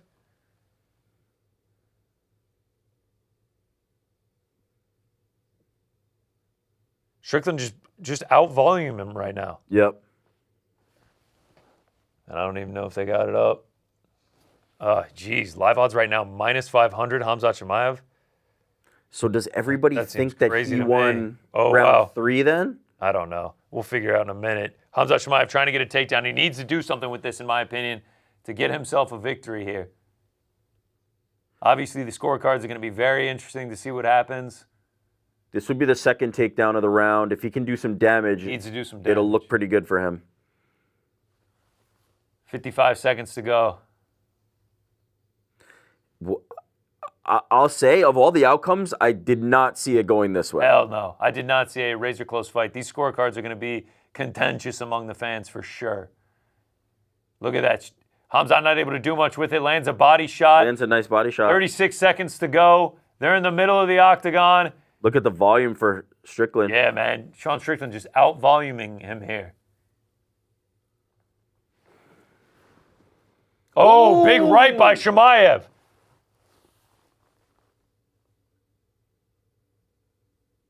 Both guys very tired. Oh, stiff jab from Chimaev. Nice 1-2 from Sean Strickland. Jab from Sean Strickland. 10 seconds to go. Body shot from Chimaev. Oh, Chimaev throwing a big right. Another one. 1 second. All right, so I actually Holy scored fuck. that one for Khamzat. At the end, I Holy feel like he put fuck. more damage on him. At the very end, I got that 10-9 Khamzat. I think but I'm going really, 10. I think I'm going 10-9 Strickland in a I razor really close don't round. feel good about it. In a razor close round. That fight was so fucking close. I'm going 10-9 Khamzat. What do we got, chat? What do we got? 3-2 But I got no Khamzat, fucking 48-47 Sean. Fuck, I didn't see Wow. what the live odds closed at. I saw minus 500. I'm seeing 48-47 Sean. Super close, man. Wow. Khamzat 3-2. I'm seeing a 4-1. I don't know who 4-1 that's for who? for. I don't know who that's for. Yeah, man. They're saying Strickland didn't do enough. I don't know. Saying Sean won. USA, baby. 6,000 of you watching. Appreciate y'all. Let's see what the scorecards say. Don't go anywhere. Uncrowned post show coming up right after this. I could not have guessed that this is how this fight goes. I'm seeing In a million KC years. retains. I'm seeing 3-2 Sean. These scorecards are going to get contentious. Whoever you're cheering for, I feel like you're going to be pissed at the outcome. Oh, man. Seeing 48-47 Sean. I think it's 48-47 either way you flip it. Well, there's a world where Khamzat won 3-2 Khamzat, 3-2 Sean. 1-3-4-5. Yeah. That could be the 4-1. Whew, But- fuck. It wouldn't feel representative of the fight. It wouldn't feel Here we go. We're about to get these scorecards, man. Strickland and Khamzat embraced, by the way. Of course they did. Could you have They're guessed boys. that? They're going to go out for a beer after this, man. They're gonna go out for a beer. Remember that when I had that hot take on the show about there will never be rivalries like John Jones and Cormier and Conor and Habib. There will never be rivalries like that ever again. Oh, man. This is close as fuck. Here we go. We're about to get the scorecards. What did the live odds close at? I didn't see what they closed at, but the last I checked with a minute 15 to go was minus 500 Khamzat, but that doesn't mean shit. That does not mean shit. I got it 48-47 Sean. He's got it 48-47 Khamzat. Wow. I think either way you score that, Razor close fight. whatever you think happened is probably This gonna be was right. the DDP versus Strickland fight to a T. Like, this was it. Sean Strickland out striking him. Khamzat getting 9 of takedowns, getting more control time. How do you score the damage? Both guys are fucking wearing it. Holy shit. Respect the fucking I'll Sean say, Strickland. if Khamzat Chimaev beat Sean Strickland in a mostly on the feet kind of fight, that would be something interesting. Not an outcome I would have Scorecards expected. are taking a minute, man. Bruce is in. Holy shit. You think we go split? We're It feels split. like it because of the length. We're split.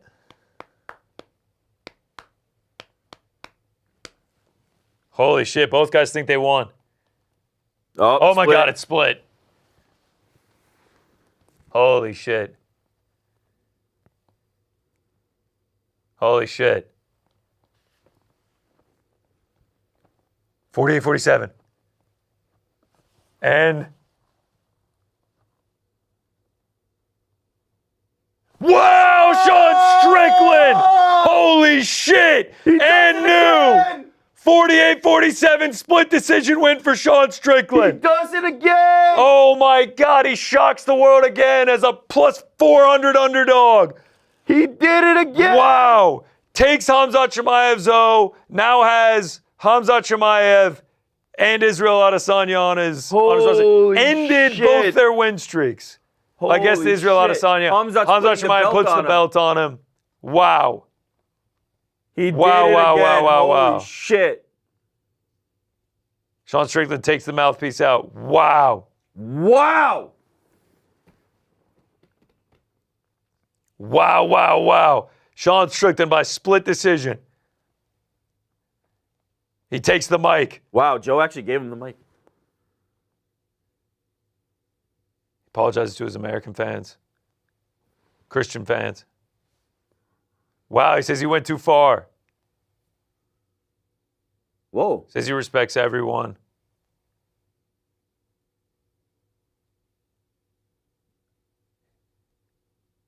He Wow. says he should be a better example, but he really wants to sell the fight for these A fuckers. moment of like real contrition from Yeah. Sean Strickland. Holy fucking shit. Holy Sean Strickland shit. just beat Chimaev 48-47.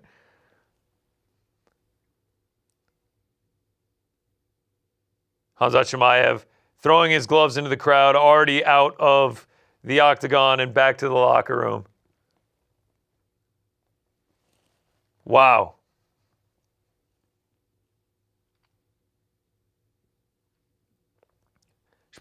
Strickland says he may have broke his nose. Wow. Says he loves all the fans. Shouts Wow, out to he's really Christians. going out of his way to like make attrition to it. He's shouting out everyone. Wow. Fucking hell, man. Holy shit. Holy shit. Holy shit. Wow.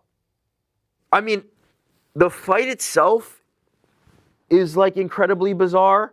And then when Sean Strickland has the opportunity to like spike the football, gets on the mic, is like, Kumbaya, I love everybody. What the fuck just happened tonight? Fucking crazy. Fucking crazy, man. Wow. Wow, wow, wow, wow, wow. Yeah, that is not how I saw that fight going. Not in terms of like Sean Strickland's chance to win, but how he won was shocking to me. I'd love to, man. I'm sure we'll see the scorecards and the boys on the post show coming up. Don't go anywhere. We'll break that down. Wait, did DC just read the scores? Let's see. No, I heard DC talking about it. Either way, what do you make? I mean, what do you make of the game plan of Chimaev? I'm kind of with you in that, like, round 2 and round 3, where was the takedowns if he could have done it? But also, Sean Strickland, man, the defensive grappling, fuck, man. That's I'm not crazy. surprised, right? I had it 48-47 Chimaev. You had it 48-47 Strickland. The judges were split 48-47 each way. Incredibly close fight. Yeah. I mean, we had it split. I had it for Strickland. You had it for fucking Chimaev. Like, just like the judges did. Incredibly close fight. This is the point of differentiation for me, though. If Strickland was to pick how this fight goes, that's how he'd pick it, right? That's what he'd want to do. Hey, let's stand on the feet. I'm going to throw jabs out there. You try and knock me out. Oh, here we go. Okay. So Khamzat won. So Eric Colon had it 38-38 going into round 3. Sal D'Amato had it 38-38. Oh, they all scored the... They all had it 38-38 going into round 5. Wow. That's fucking crazy. And 2 of them scored it for Strickland and 1 scored it for Khamzat. It all came down to that fifth round. They all had it exactly the same. Fucking hell. Until the final round. Wow. That was my scorecard. The 248-47 Strickland was my scorecard. Wow. Holy shit. What a close fight. What a performance by Sean Strickland. Shout out to Khamzat Chimaev as well. Like, fucking went through the fire to try and get it done. Unfortunately, loses his belt, loses his Sean Strickland and new Tatsuro Taira also going through the fire. Josh Van, and still. What a night of fights. Don't go anywhere. The boys are here to react to it. Uncrowned post show starts right now. Pete Carroll, Chuck Mendenhall, Ben Fuchs. Take it away, guys.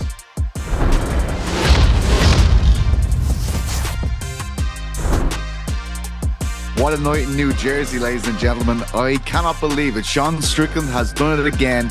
He has shocked the world. He has defeated the immovable object that is Khamzat Chimaev. Oh, and we might have had the fight of the year in the co-main event, as predicted by a man who's about to join me.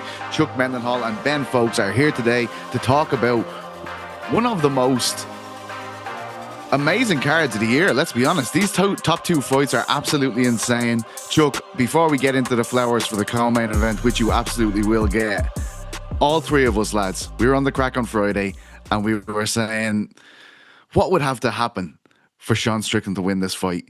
A lot of shit happened and we're about to get into it right now, but I mean, what an event, Chuck. Oh, I'm not sure we could have predicted it was going to go quite like that, right? I mean, we were saying like, well, we know inevitably Strickland's going to be taken down within. I saw Ben tweet out like it took 15 seconds. He thought it would take 10. I was with him. I'm like, this is exactly how you think it's going to go. The first round plays out, I think, how most people predicted how it should go, but you get that second round, third round, especially when there was no takedown attempts. And it starts to become a bizarro world. You're like, what am I watching? You guys tell me too. Like the strange thing that happened in that third round was you start to dupe yourself into believing that okay, this fight is standing. This means that Strickland is fighting his fight and then you kind of lose track of like, wait a minute, Chimaev actually might be winning the exchanges in this fight. It was very much like the Evelev Lerone Murphy fight in that sense, where all of a sudden the optics are all skewed and you're dealing with your preconceived notions really more than you are the actual fight itself. And then to kind of see it how it played out in the end there, and there was a very strong feeling at the end. I know that you guys probably saw the same thing. Strickland, you're like at the very end, you're like, did he just win this fight? And it turns out he did, man. It was a very close fight. I want to hear you guys' scorecards. I had it 3-2 for Chimaev, but I was in that third round. Obviously, that's the big swing round, and yeah, that's the one I was like, I guess I'm gonna skew it towards to Chimaev there, and I'm thinking that must have been the swing round for the judges here.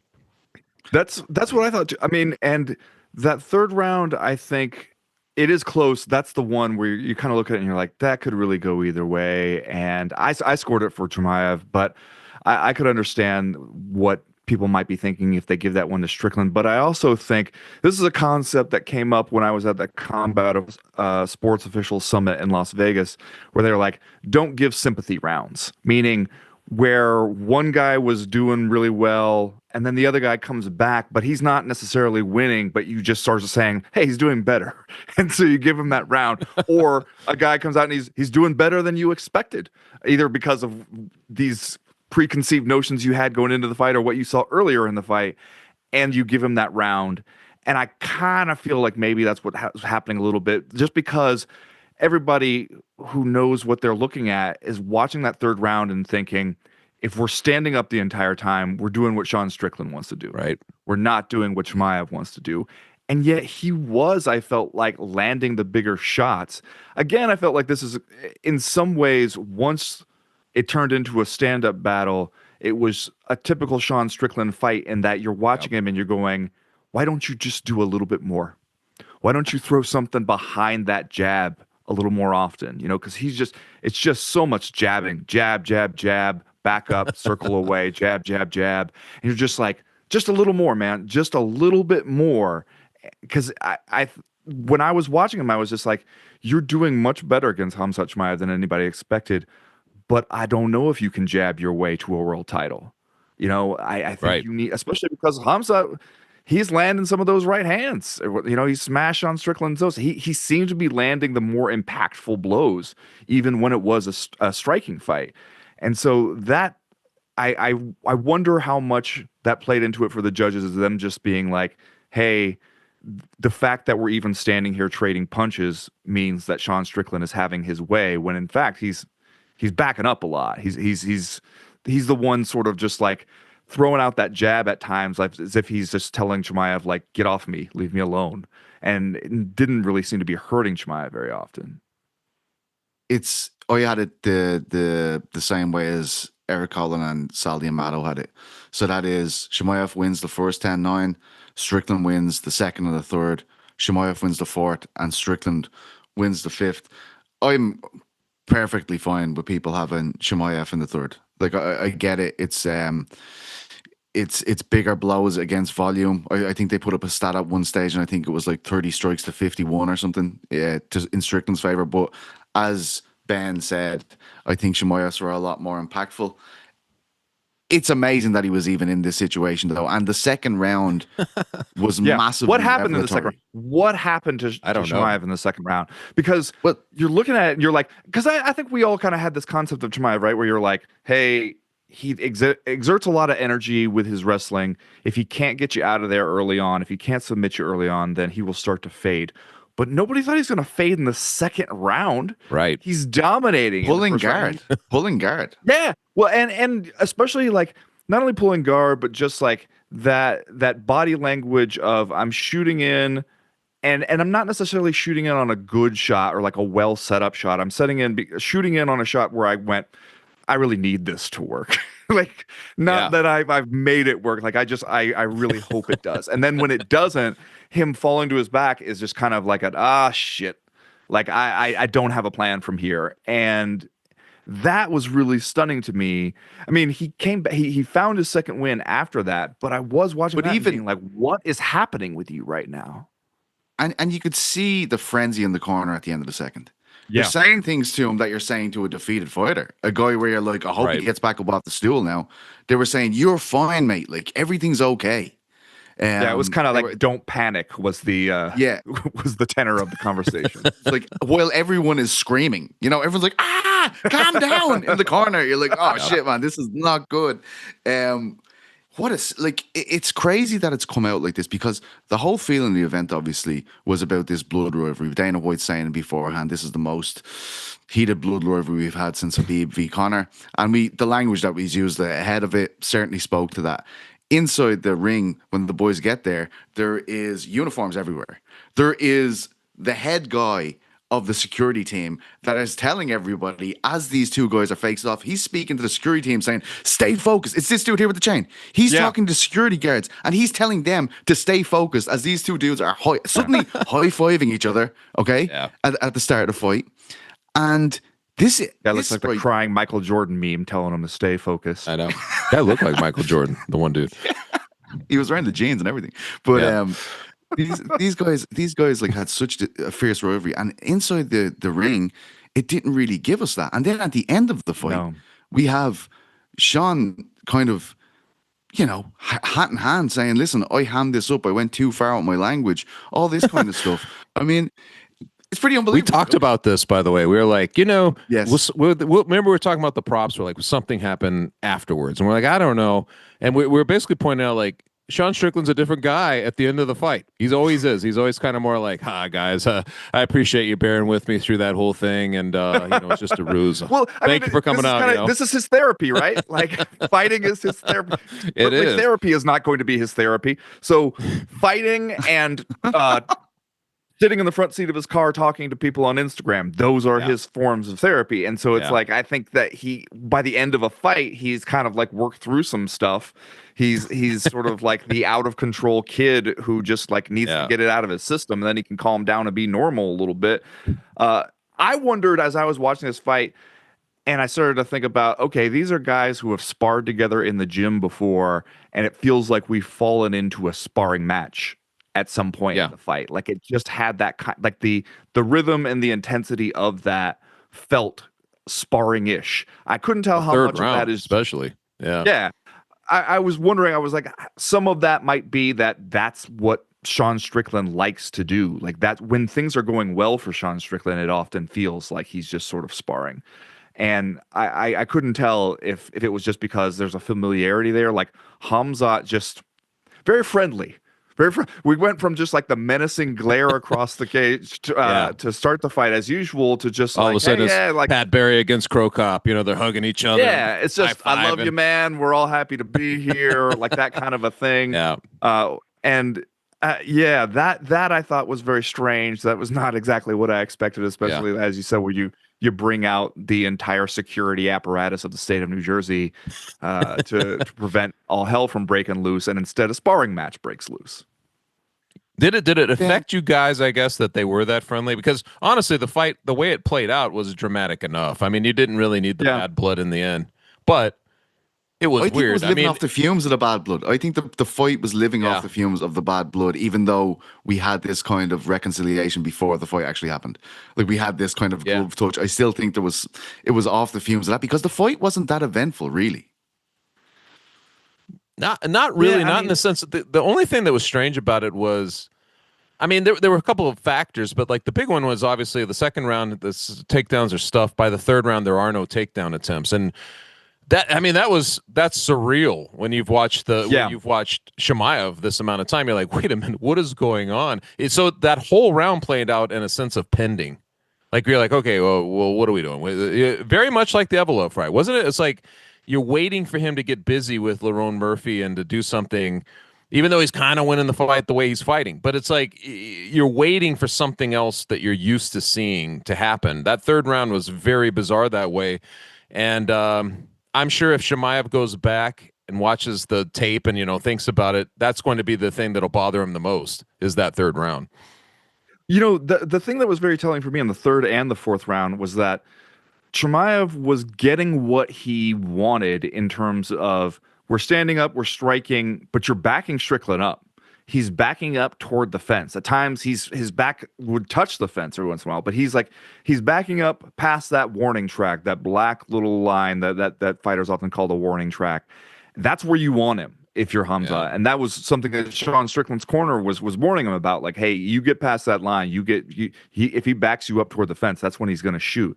And he wasn't shooting then. And I thought that was very telling. That told me Chimaev is still worried about his cardio. Even though he seemed to kind of get a second wind after that second round, the fact that he wasn't going for takedowns then told me he's concerned about how much he has left in the gas tank. And then he did it late in the fourth, and then he did it in the fifth. Especially, it seemed like he was doing it in the fifth because he knew, okay, fight's almost over one way or another. I don't have to worry about, saving something for the swim back. I can go ahead and empty the tank now. But by then, he wasn't dominating Strickland the way he was in that first round. Like that to me just said like he's worried about his own cardio. He doesn't feel like he has that ability to just go after this guy. Right. And honestly, probably felt like, hey, maybe I'm doing better in the stand-up game. Like I don't need to. Like this is going okay for me. And it's not like Sean Strickland's really hurting him with too much, but it is just like I think that it's in people's heads if we're standing here and we're trading punches that we must be doing Sean Strickland's game. And Strickland too has got to be just one of the hardest guys to deal with in terms of you ever like you see those like lanky dogs and like when they get joyful like they go in different directions, they're more muscular than you understand, they're harder to kind of like corral. He strikes me that way because you'll see guys like it looks like they're trying to do what they would normally do, but for whatever reason this guy is coming like strength in different directions. Even on those early in the first round of the takedowns when he was going up against the fence, he's kind of butt scooting over there and he's like doing this stuff. You could just tell it's like this, some kind of like, unruly energy or something that's coming out of him and like strength because it just wasn't easy. And I feel like we keep seeing this with Strickland as maybe something I got to stop underestimating when I make when you think about these fights. We know he's a hard out. I knew he could get up and say he didn't do it in the first round, but he clearly wore down Chimaev a little bit, just by just fending off the submission attempts and everything else. But he just must be a lot to deal with. Like you watch him, it's just awkward, and you see guys kind of change their mind on what they want to do midway through the fights. It's just weird, isn't it? Like I don't recall a guy like this. Yeah, you know, I have to give him credit. Like the calmness, the composure he had in the first round was pretty incredible. You know, when that dude is all over your neck and he is just floating. Every time you think you're back up, oh, he's suddenly on my back again. Oh, I'm on the ground again. Oh, he's trying to choke me again. The stoicness of Strickland in that moment, like attacking 2-on-1, really by the book defense every time. Like, I just need to control this choking arm. I know I'm in an awkward position. I need to just sit this out. It was incredible to see, but I just can't believe that was it. You know, I was like, well, this is going to be 3 rounds of this. You're about to get 3 rounds of this. It is 100%. It is an amazing thing that Strickland has done this again, as he did against Izzy. But I can't help but think, what happens to our perception of Chimaev because of this? What happens to he's not the machine, like the unbeatable machine that everybody thought, right? Sean Strickland showed you that if you could just make it through that first round and not get choked, which again, just to be clear, that is all Sean Strickland did in that first round, was not get choked. He did not do a single offensive thing in that first round. He just avoided submissions. And I'm happy for that being 10-9 though, Ben. Are you? Because the lack of damage. Because there's no damage there. I agree with that. But I also think that same damage-heavy scoring criteria is what works against Sean Strickland in some of these other rounds. That's why I score it for Chimaev. Like, in the third, it's just because, you know, Sean Strickland is throwing out a lot of jabs. You know, he's out there, he's touching them. There's not a whole lot of clean shots that he's, you know, like Chimaev is blocking a lot of those. And when Chimaev lands a right hand here or there, and it does seem like more impactful. He seems like he's doing more damage in those moments to me. But I do think everybody before was looking at Chimaev where you're just like, he's a machine who just doesn't stop coming after you. Everybody can say, hey, if you can make it through that early going, then maybe it gets easier, but nobody had really proven it that much. Sean Strickland was able to go out there and prove it. The thing I was thinking is, if I'm Dricus du Plessis and I'm watching this one at home and I see that, I'm praying so to weird. hear and new. You know, when they put that belt on Sean Strickland, and you're just like, so you're telling me I'm back in it, right? Like, That's true. That's a good point. I didn't have anything for Khamzat, couldn't defend the wrestling, but we saw the way I took apart Sean Strickland, right? Like, do we want to do that again? You know, I'm thinking the UFC probably does not want to just like get in that rinse cycle and do it again. But it is interesting, especially because I think that there's probably a lot of people out there, a lot of other middleweights who are like, this is a world I would rather live in. The one where Sean Strickland is the champ I have to go out there and beat rather than Khamzat. Pizzi, Funny you mentioned that. let me ask you something. Yes, please. Does the weight cut, like, it look like a hard weight cut, right, for Chimaev? Does that factor into this? You were mentioning this, right? Like, he looked like death on the scale. Like, there's a million people out there that will tell you he didn't make weight for this fight. There is a million people that will point to the scales, all this stuff. I saw DC countering those arguments. But I did see footage of Chimaev looking, and this is not completely uncommon. We need to stress that, but looking like death warmed up after that weigh-in, and just like taking that beeline straight to the car. And honestly, that grappling heavy style is very reliant on an engine. And I know if you've trained your whole life, there's a certain amount of muscle memory you're going to have and your body will work a certain way. But at the highest level, after, like I saw clips of Arman Sarukian this week saying that Chimaev had to cut 21 kilos. That's about 50 pounds. Like that's 40 odd pounds anyway. It's crazy. I can't do the exact. It's between 45 and 50 pounds. How big is Strickland then? Because didn't Strickland look bigger in there? Like, he just looked Yeah, huge. it didn't look like there was a huge size disparity. And also, I got to think, like, if you have to cut that much on fight week, then either you've gotten too used to huge weight cuts and you take it for granted, or you mess something up. You know, you came in too heavy and left yourself, or you're injured. That's usually the other way it works. Is that like That's what I'm wondering if we're going to hear. What you needed to do. You know, I imagine we will. Yeah, but I mean, I would expect. I think that like if it was really that you left your best stuff in the sauna, essentially, you know, you weight cut took it out of you, and you didn't have it. he got a second win after that. He looked terrible in that second round, but then he came out there and he was in it the rest of the way. So He was it's in hard it, for me to Ben, but think- he wasn't Chimaev. He didn't Yeah. look like the guy that we imagined. I mean, if you look at some of his past performances, even in the Drekas fight, as dominant as he was, he faded. You know, he got less and less dominant as a grappler as the rounds went on. You look at what he had against Kamaru Usman, you know, like even there, like against a smaller guy, where you're just like, that is a known thing with him, that he comes out, he starts fast, comes out hot, but if you can get through that, he will slow down a little bit. So I don't know. It's hard for me to look at that and just immediately go, you know, he had nothing left on fight night, because he still had plenty left. You could very easily make a case that he won that fight, I think. It is such a perception skewing thing now, because you're like, Sean Strickland, you know, you kind of leave him for dead. And I mean, you know, in the contender sense, right? Like, or as a champion or becoming a champion again, it's just, you leave him for dead because there wasn't the path His back for coach him, was and sounding somehow- like he left. I know. That. His coach was saying, like, I don't know. I what know. we're doing, Remember this? You know? I mean, Yeah. It's crazy that suddenly, I mean, this quickly, we're talking, he's wearing the belt again. We're talking about him. And then the Chimaev thing, I mean, you know, every time we get into this discussion about like, should he move up to 205 pounds before he's even defended the title yet? You know, we're like, should he move up? And, you know, you talk about these things. We see this sometimes, right? And then it becomes like, okay, now what for this guy? Because the sheen of invincibility, or whatever you want to call it, that boogeyman thing that he had going on, was his biggest attribute. But once you see something where you're like, okay, wait a minute, the formulas, you know, you start to see the formula, it becomes something else, right? And so now he's got something to prove, beyond what he's done. So the perception of where he's at, what he's going to do next, is going to be a big deal.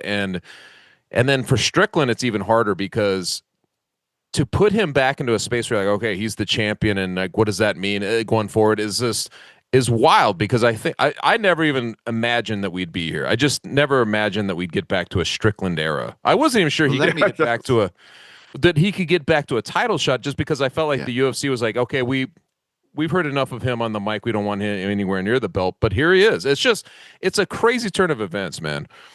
Do you mentioned like what we're going to do with Strickland, Chuck? Is there any immediate interest in an immediate rematch here for Chimaev? Do you think, if you're the UFC? Because we have Nasruddin Imavov out here saying, I'm going to put your lights out, Sean Strickland. That's what he's saying. Oh, did you hear that? I felt like I heard the call of a mighty raven from up there in the rafters. Oh God, I wish that was it's Imavov time.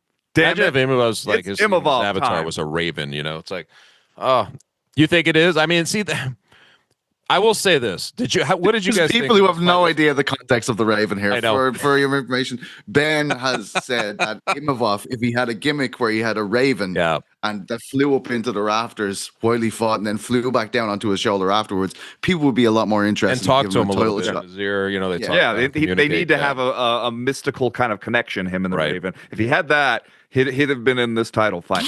But I think he'd have already been here. I don't think you can turn right around and do an instant rematch, because especially you sold people blood feud for the ages. Right, and you didn't quite get that. Everybody is very friendly, but they high five before. Yeah, and you know, people aren't going to go for it again. People are going to, like, you know, they might go for it later on, you know, but you can't turn right around and sell them that same thing when they just saw that it didn't deliver that. So I do think you got to do something different. And I think that, you know, what better time for Imavov to get in there and get a shot now? Because right now it's just like you said, we didn't think we were going to be back seeing another Sean Strickland title run. And so let's do something different. You know, let's see if him and Imavov can run it back, and something different will happen in this time. The thing that I think was, to the extent that Chimaev was exposed, I think what it exposed about him was that as dominant a wrestler as he is, as dominant a grappler as he is, his ground game is a little too, I don't want to say one-dimensional, but he's just focused on submissions. You saw it in that Right. Dricus Duplessis fight where like he's getting you into like good positions and he's just thinking about finding the choke. He's doing that kind of just like classic submission grappling thing where he doesn't mind being on the bottom as long as he's on your back. And he's not looking for dominant position that he can punish you from. Because especially against these guys, Do you not think he makes him going up against the struggle enough, best in Ben? the Like, you world. I want think to you see got them to exert soften him more up. on You got to bottom? give him something else to worry about. All Sean Strickland had to worry about in that first round was hand fighting. Just fight the hands. Make sure that at all times you got like a 2-on-1 grip on at least one of his hands. Make sure he doesn't have both hands free to choke you with. And when you make it, especially for guys like who are very, Sean Strickland, it might be a striking first guy, but he's a very competent grappler. You're not gonna Great just overwhelm fundamentals. that guy. Yeah, like when all he has to think about is hand fighting and stopping you from getting that choke all the way in, it's a lot easier on him. If you give him two things to worry about, the choke and you elbowing him in the face from the top position, then it gets a lot harder. Like it's kind of like what you would see guys like GSP do, where it was just like he is takedowns, top control, and ground and pound, and then opportunistic when it comes to submissions. And Chimaev is taking you down and immediately hunting for that submission, trying to latch onto your neck.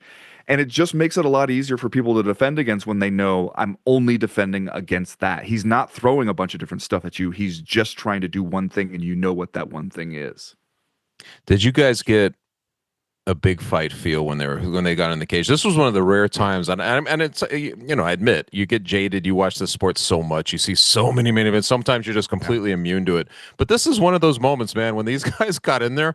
And especially with all the security and everything, I was like, wow, this is like it used to feel. Like I was like, this is crazy. What's going to happen in here? I guess we find out. It's time to find out. That was fun. It's like it's fun to kind of get into that situation again. You were asking about the rematch. It's only in that sense, right, that you got like sort of a big fight feel that kind of got through even the toughest, sheens or whatever. Like you get through that and you have this collective moment. People are texting me. I don't know if you guys were getting that. I was getting a lot of correspondence from people you don't usually talk to, but they're all watching this fight. That's why if they did an automatic rematch, it's just because they tapped into that. I think I'm with you, Ben. Like Sean didn't have to go so hard to the apology well and be like, guys, I'm sorry, because if he had played that a little bit Never tell people it differently, was just to hype the fight. Exactly. Ever. You don't want to. Yeah, exactly right. Never. I mean, honestly, if you're looking at like this was a good fight, right? Like it had a lot of dimension to it. There was a lot to think about. Probably a lot of regrets. I don't know if you could point to all of that stuff in the first Imavov Strickland fight. I know that fight was at 205 pounds. Most people don't even remember that fight existed. That's the problem, and that's why we need a Raven. It's because you're just not going to remember an Imavov fight. But you can't just have him there, right, and show him on the Jumbotron and all this, and then just be like, nah, you don't factor into this at all. Sorry, I was just getting some messages from Jordan there, boys. Were you waiting for me to say something interesting there? Because I do have something interesting to say. I was. Okay, go ahead. We have the bonuses, ladies and gentlemen. Okay. Fight of the night is Van Taira, which we will be speaking about very shortly. Performance of the night go to Jim Miller and Yaroslav Amosov. So there you go. Man, you're right. What a card. Jesus. There's some crazy performances tonight. Before we get onto that, though, Ben, I gotta ask both of you guys. But Ben, how do UFC feel about having Strickland as champion right now? Because I've been watching this fight. In the third round, I'm hearing choruses of USA. I think it was fuck Chimaev or something to that effect that was going over. Like this guy, he is an anti-hero. I know a lot of people do not like what this guy has to say, particularly in the build-up to fights, but it is reverberating with a big slice of the UFC core, I would say. Am I wrong? I think there's like a weird disconnect sometimes where some of us in the media are like, oh, well, Paramount's not going to love having this guy once he starts espousing his various views about how women shouldn't vote or whatever. But the reality, I think, is that the UFC is like, we're into it. We're totally into it, man. The UFC has shown us that you kind of can't go too far in that direction for them. They kicked Josh Hokett off the press conference stage this week, but that seemed to be more for being annoying than for being like too far. Like they don't, the too far doesn't exist. They told us that with Bryce Mitchell and the Hitler stuff, man. Like when you don't do anything about that, when you just say, hey, that's the way it is, you're telling us like, oh, no, we're not stepping in here, at least when it comes to like, right-wing views. So Sean Strickland's whole thing, I think they're just like, we're fine with it, man. We're into it. It resonates with a certain set of the fan base. The fans who don't like it, we've already worked hard to alienate those people in a million other ways. So I don't know if they're concerned about it at all. I think they probably think like, yeah, this is. I mean, if anything that they worry about with Sean Strickland being champ, and I don't think they worry too much these days when you're not selling pay-per-views. I think That's they exactly right. Yes. All they may. If anything, they probably just feel like he's sort of too much of a point fighter for people to get really excited about him inside the cage. Like he talks a lot about bathing in the blood of his enemies, but he does not really do that very often, and people will catch on to that eventually. But at the same time, I mean, the entire career of Chael Sonnen taught us that if you can just sell the sizzle, you don't have to deliver so much knockout steak at the end, So I think that they're very much fine with having Sean Strickland as champ, but I also don't think that they love it so much that they feel like, let's find him the easiest opponent we can next to try to keep this going. And the wildest thing is he keeps winning the title. So it's like, even though he's not doing the thing you're saying where he's not knocking guys' eyes out, he keeps beating the guys who, we thought Chimaev was going to be there for a long time. Now he's out. Izzy at the time we thought was going to kill him. I mean, both times he's a huge underdog. This is the thing that Chael could never pull off. He got close with the Silva UFC 117, but it's the other level of it is that even if he's not doing it in some big splashy way, if he's just fighting his fight, he's somehow getting it done. That's the thing that, I mean, both times he's won the championship, we're having these conversations. We're like, what just happened? How did this work? Like it's just that's the difference. He keeps winning, and people are going to latch onto that. I'm very interested to see now if he becomes. You mentioned him being an anti-hero. I want to see how much love he gets now from the community now that he's wearing the belt again. Well, and can he do as well when he's not in an underdog role? He excels in an underdog role. That's one of the things we talked about beforehand, that he's very comfortable there. He seems to fight much better when everybody is saying, we think that you're in over your head here and you're going to get killed. And then you go into some of those fights against Dricus du Plessis where you're like, man, your style should work against Dricus du Plessis. It shouldn't work against Khamzat, And like that was one where he was just sort of, especially that rematch with DDP where he was real deer in the headlights. Like that's the thing is like, put him in some of those fights and let's see if he can win those and see if he can go out there and defend a title.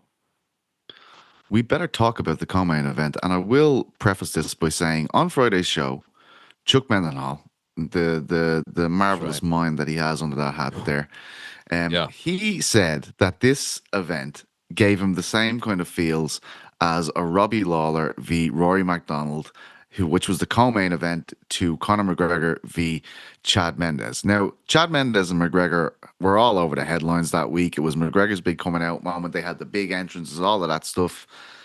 But it was, in fact, Rory MacDonald and his nose and Robbie Lawler's lip and this bloodlust that happened in there, like a religious experience for most people that are at it, that people talk about to this day, like as being one of the greatest fights ever.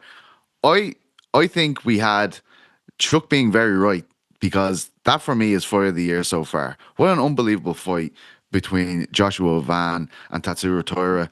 I mean, first round couldn't have gone any worse for Van, really. He gets taken down twice. He does get up twice, though, which is very important. Then a complete flip of the script in the second round. He's dropping Taira. Taira nearly looks out of there at one point. Van pours on again the third, and then suddenly Taira arrives back in the fourth round, like, oh yeah, we're back in the first round now, bitch. Here we're on the ground. I'm holding you down. You're in hell again. Then Van knocks him out in the final round. Yeah. Some people talk about early stoppage. Oh, geez. Oh my days. But lads, I think this fight was absolutely incredible. Chuck, you called it. You may as well. Get your flowers, sir. Well, thank you, Pete.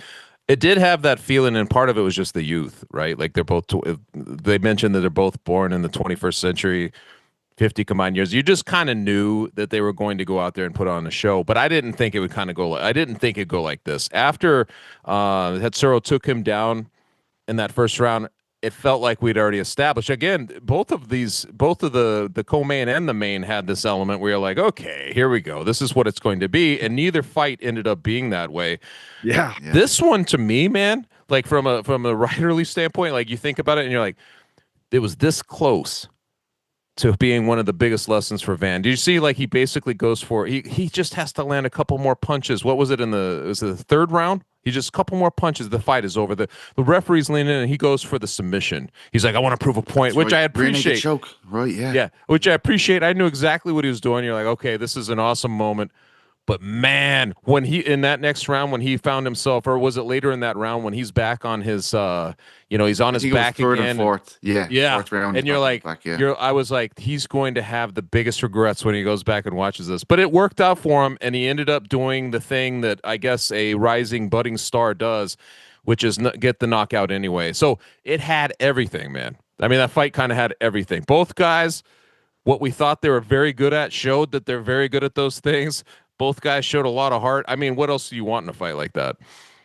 I mean, this is something you talked about on the Crack on Friday, Chuck, about how Van had that youthful ignorance and exuberance where you don't know yet what life can beat you down with. You don't know yet what this sport will do to you.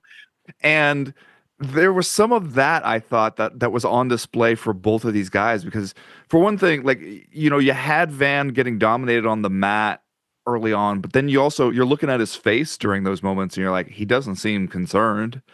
He seems like he would rather be doing something else right now, but he doesn't seem like he's freaking out or being like, oh shit, I'm in trouble. He just thinks like, all right, I gotta get through this part and then I'm gonna be winning. It's no problem again. And then when he did go for that choke, like I wondered, I don't know if that was so much him trying to prove a point or if it was just sort of, automatic when you feel yourself gaining that advantage, because he locked in that choke at one point. He kept going for it where he's throwing on the choke and he's throwing that hand on the top of Taira's head rather than behind his head, and like he just couldn't quite get it behind his head. And it's like you put it on the top of his head, you make it too easy for the guy to reach down, peel it off, and set up his defense. But then he had it under the chin, man, and going palm to palm with it. And Taira by that point was just able to get his back to the mat and take the pressure off that way and force him to admit like, okay, you lost it, and then get into a scramble there. But it was just like he I think just felt like it's there. Your muscle memory, your body is just telling you like that's what you do when you have that opportunity to finish a guy there. And to me, it was amazing that Taira getting beat up the way he was. Not only just like getting your brain rattled, getting your equilibrium messed up, but getting your nose smashed, getting your face is swelling up at that point, to still be able to come back and do your stuff, to that was wild. Composure, that's crazy to me. Like to not only not quit, not do what we've seen so many other guys do, where you're just covering up and waiting for the referee to save you because you've just been so battered, but to still be able to do what you do, even when you can't breathe and your face is turning into a balloon. That's crazy to me. It was just an amazing display from both those guys, especially like to have Van putting it on Taira like he was at the end. And the thing Taira is mad about is that you stopped him from having the chance to absorb more of that punishment. And he was heated about it. He would still be fighting right now, Ben. He was never going to give up with that fight. That's the thing. Like we've all seen this, right? Where it's like there's the complaints about a stoppage that are kind of performative, where you need to, like, for ego reasons, you're being like, no, come on, I'm still in it. But that rage, that bitter rage, you could tell he very much wanted to continue that fight, no matter how badly he was being beat up in that moment. So how do you feel about it then, the stoppage? Because I see a lot of people getting upset about it. I think it's I mean, you could have let it go a little more, especially like what he had already endured to that point. But I understand too. Like the body language is not great. Straight down, and like he goes, the way he went down. He turned his back, away. but I mean that he's turning away, and he's like sort of like collapsing, and he barely stopped himself going face first into the canvas. Yeah, he right. Himself. And the thing that people have to understand about these stoppages is it's like the referee has to make the choice based on what he's seeing right then to jump in there. And when he jumps in there, the punches stop, the damage stops, and then the guy can turn and face you and look like he's okay. But that's only happening after the stoppage. The referee is making that decision based on what he saw 2 seconds earlier. And so, like, I can understand why you make that decision. I think you could have let it go a little more, but at the same time, I can't get mad about that stoppage. It was a little bit like what was that Moutinho versus Sean O'Malley? Moutinho takes all that damage throughout this fight, just keeps taking damage, but doing just enough to kind of hang around. And I think the referee stops it inside of like a minute to go. And you're like, you couldn't let him live to see the scorecards, give him that one little silver lining victory there. But I had no problem with it because if you watch it in just its its normal speed, the way he turns his back, like you said, PT, it looked like he just kind of throws his hand down, prevents him from going face first in the mat. I mean, that's what the referee saw. So it's like, if you can understand the vantage point he was seeing it from and why he stopped it, there should be no problem with it. My question to you, Chuck, is we had a discussion on the roundtable this week before this fight, and we talked about fan status, about what a win here would mean for him in terms of coming off the fight with Pantoja, where they didn't really fight for that belt to change hands. Pantoja was injured. We later find out that if the UFC just wanted to wait for a month, they probably could have done the rematch between Pantoja and Van. They decided not to. They went with Taira. We had one of the fights of the year. No complaints here. My question to you is, after seeing that performance, after how highly you rated Taira before this, do you now see Van as the man in that division, or is that not going to resolve itself until he fights Pantoja? Still got to fight Pantoja, though, right? I mean, he's still got to fight. I have a ton of respect. I have no problem looking at him as a champion, but I'm just, for me to fully be like, you're the best flyweight out there, you got to beat him. And yeah, but if that's the fight of the year, Pantoja fights this way too, right? Like he fights with disregard for his, for protecting his belt or any of that stuff, or at least he did. I feel like you've got another candidate to just kind of do this again. I don't know how many of these wars Van can do, but that fight has that kind of potential too. I mean, that's Pantoja, and he's sitting there. Did you see his expression as they kind of flashed to him at the end? He did the Obama face. He did when he said he said, "Hey, get your shit together, and we can run it back if you want." And when he heard that "if you want," he went, "What? If I want? What are you talking about, bro? What are you even saying right now?" Like it was so perfect, especially because it's like he's not like jumping up and down in his seat being like, "You motherfucker, I'm coming to get." He was just like, "What? What is this kid saying right now?" I know exactly. I loved it. It was so gotta perfect. make it, man.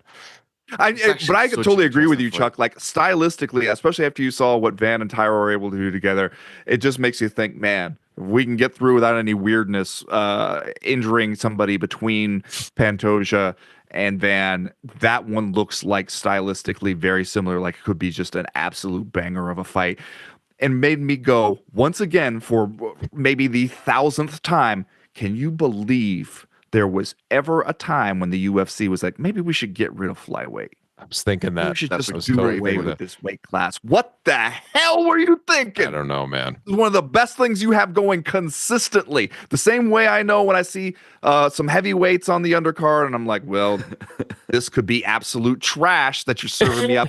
I see flyweights on the card somewhere. I'm like, here we're going to see some of the highest level technical MMA that will go criminally underappreciated. And yet again, they do it. Man, Van's boxing is just fucking beautiful, isn't it? Like, it is so good. It's great, I can't believe he's landing so many shots in such a short gap of time. I'm like, oh my God, there's another. Everything down the middle was straight and right into boom. You could see his hair like flash. I was like, dude. Yeah. You could see that jab stings, and when he throws that right hand, man, he is just ripping it. The commentators made a good point about it. You could see it. Like Taira was able to find some success calf kicking that lead leg because he's fighting in that boxing stance. He's leaning forward on that leg. It's there. It's there to be chopped away at. Like if you can do it enough times to make a difference before he knocks your head off, I guess, then maybe it could work. But that is something where if I were game planning for him for like a future opponent, you'd be like, there's an opportunity at least, Pantoja, right?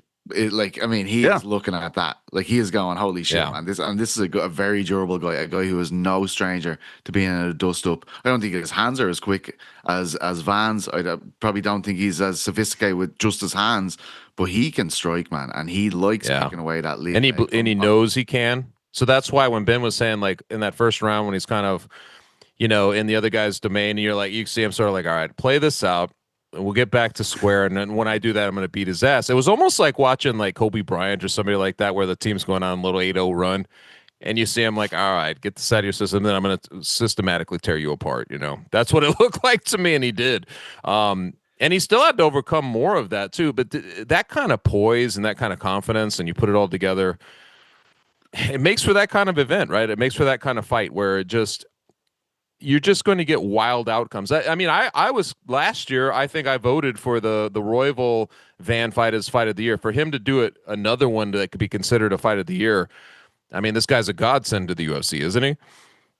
Oh, I mean, it's just such a good time for flyweight. The youth in that division, all up towards the top of the division as well. Taira, Pantoja, Kavanagh there as well, and you've got the likes of Horiguchi and Pantoja and all these different guys, man. It's such a fucking great division. You're dead right, Ben. Yeah, amen, brother. I tell you what, though, I was watching the first part of this fight and thinking, are we gonna get a Japanese UFC champion here in the year 2026? It was looking like we were gonna do it. Got. I know, man, and it was just this is heartbreaking. They keep because there's this the old school MMA fan of me wants to see a real Japanese MMA revival. Wants to see something that the people can get excited about, and we can bring a UFC event to Saitama Super Arena and get 80,000 people in there again or whatever. Man, that's got to be heartbreaking for Taira. But at the same time, he's just like.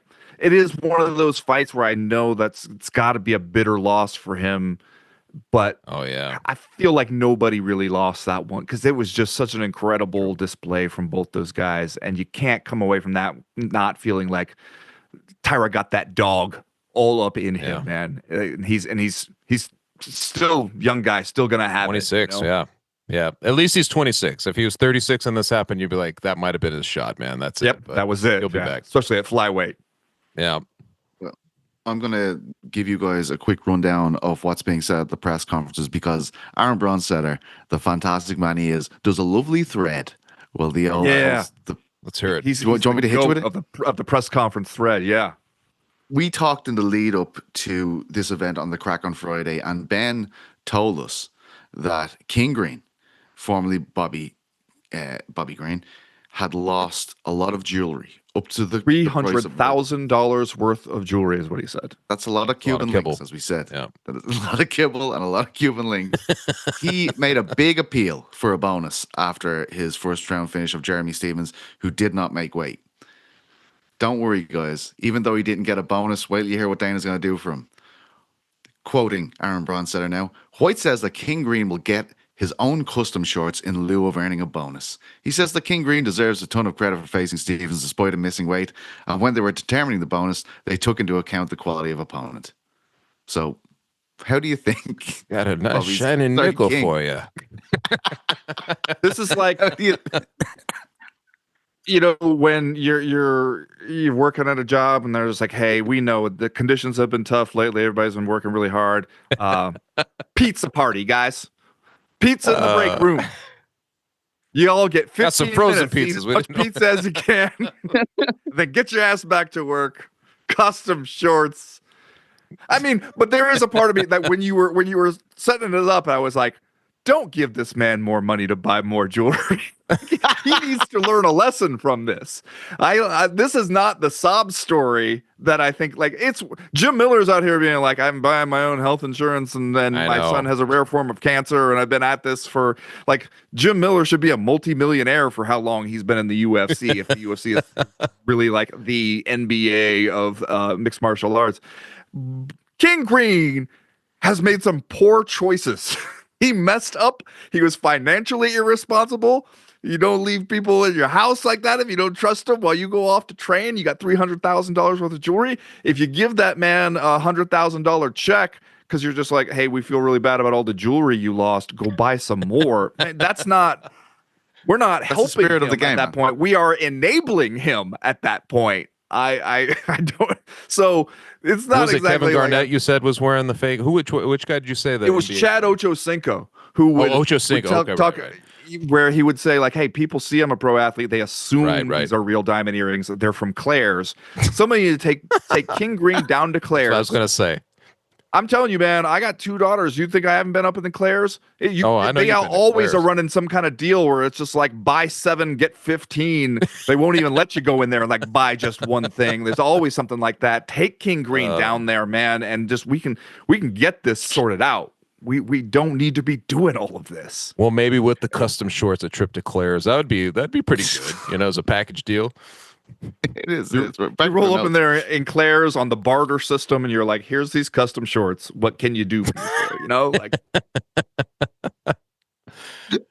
White says that he had the main event scored even heading into the final round and scored round 5 for Strickland. Great minds down, me and D-Dubs there.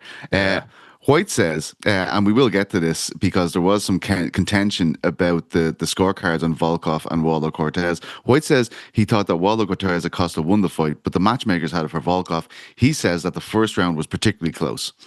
White, on the Freedom 250 press conference, said he doesn't want to see anyone get hurt as a result of 2 guys beefing that aren't going to fight each other, like Hogan and Topuria. We got a lot of freedom. Let me see what else we got. He doesn't want to talk about Rosie Carano eclipsing the Freedom 250 numbers because he loves both of the women who are contesting that fight. So did anybody ask, also, are you ever going to do Charlemagne the God's radio show ever again in your life? He is never doing that show again. They would say no there. I've seen so many clips of that. Like there was just 2 clips at the start. I've seen like 18 clips, man. Those boys went ham. He did not know what he was walking into. He was too used to sparring with the puppies on these podcasts. He was not ready for that. Interestingly, there was some reports that we would get a McGregor announcement over this weekend.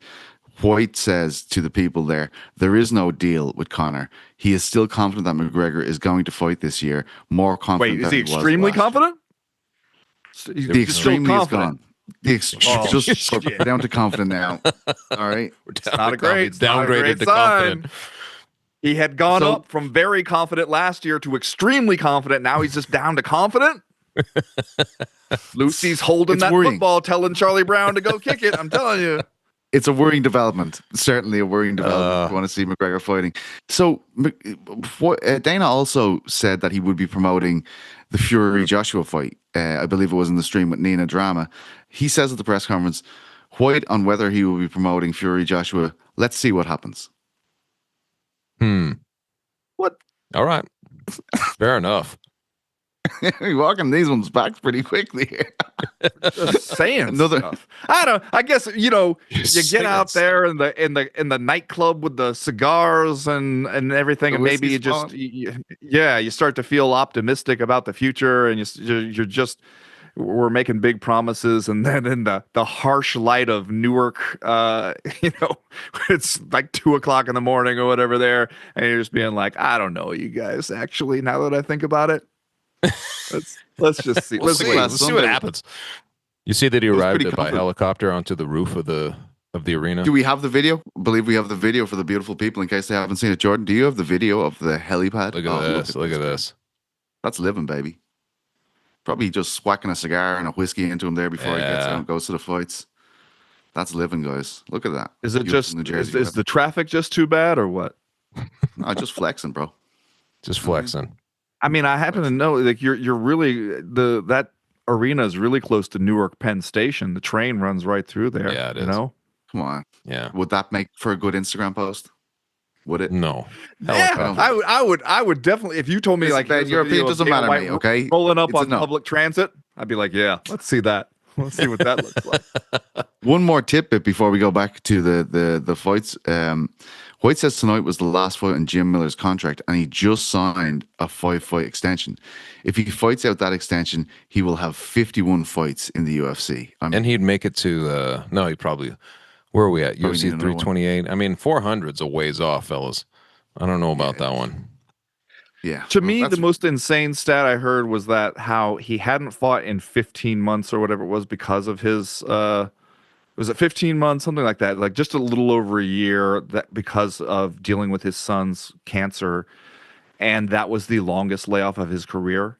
And that was a man who had Lyme disease, I know. and still he was fighting 2 or 3 times a year when he had like undiagnosed Lyme disease. It was only like an extremely rare form of cancer where his son was fighting for his life like that, and even that could only keep him out for like a little over a year.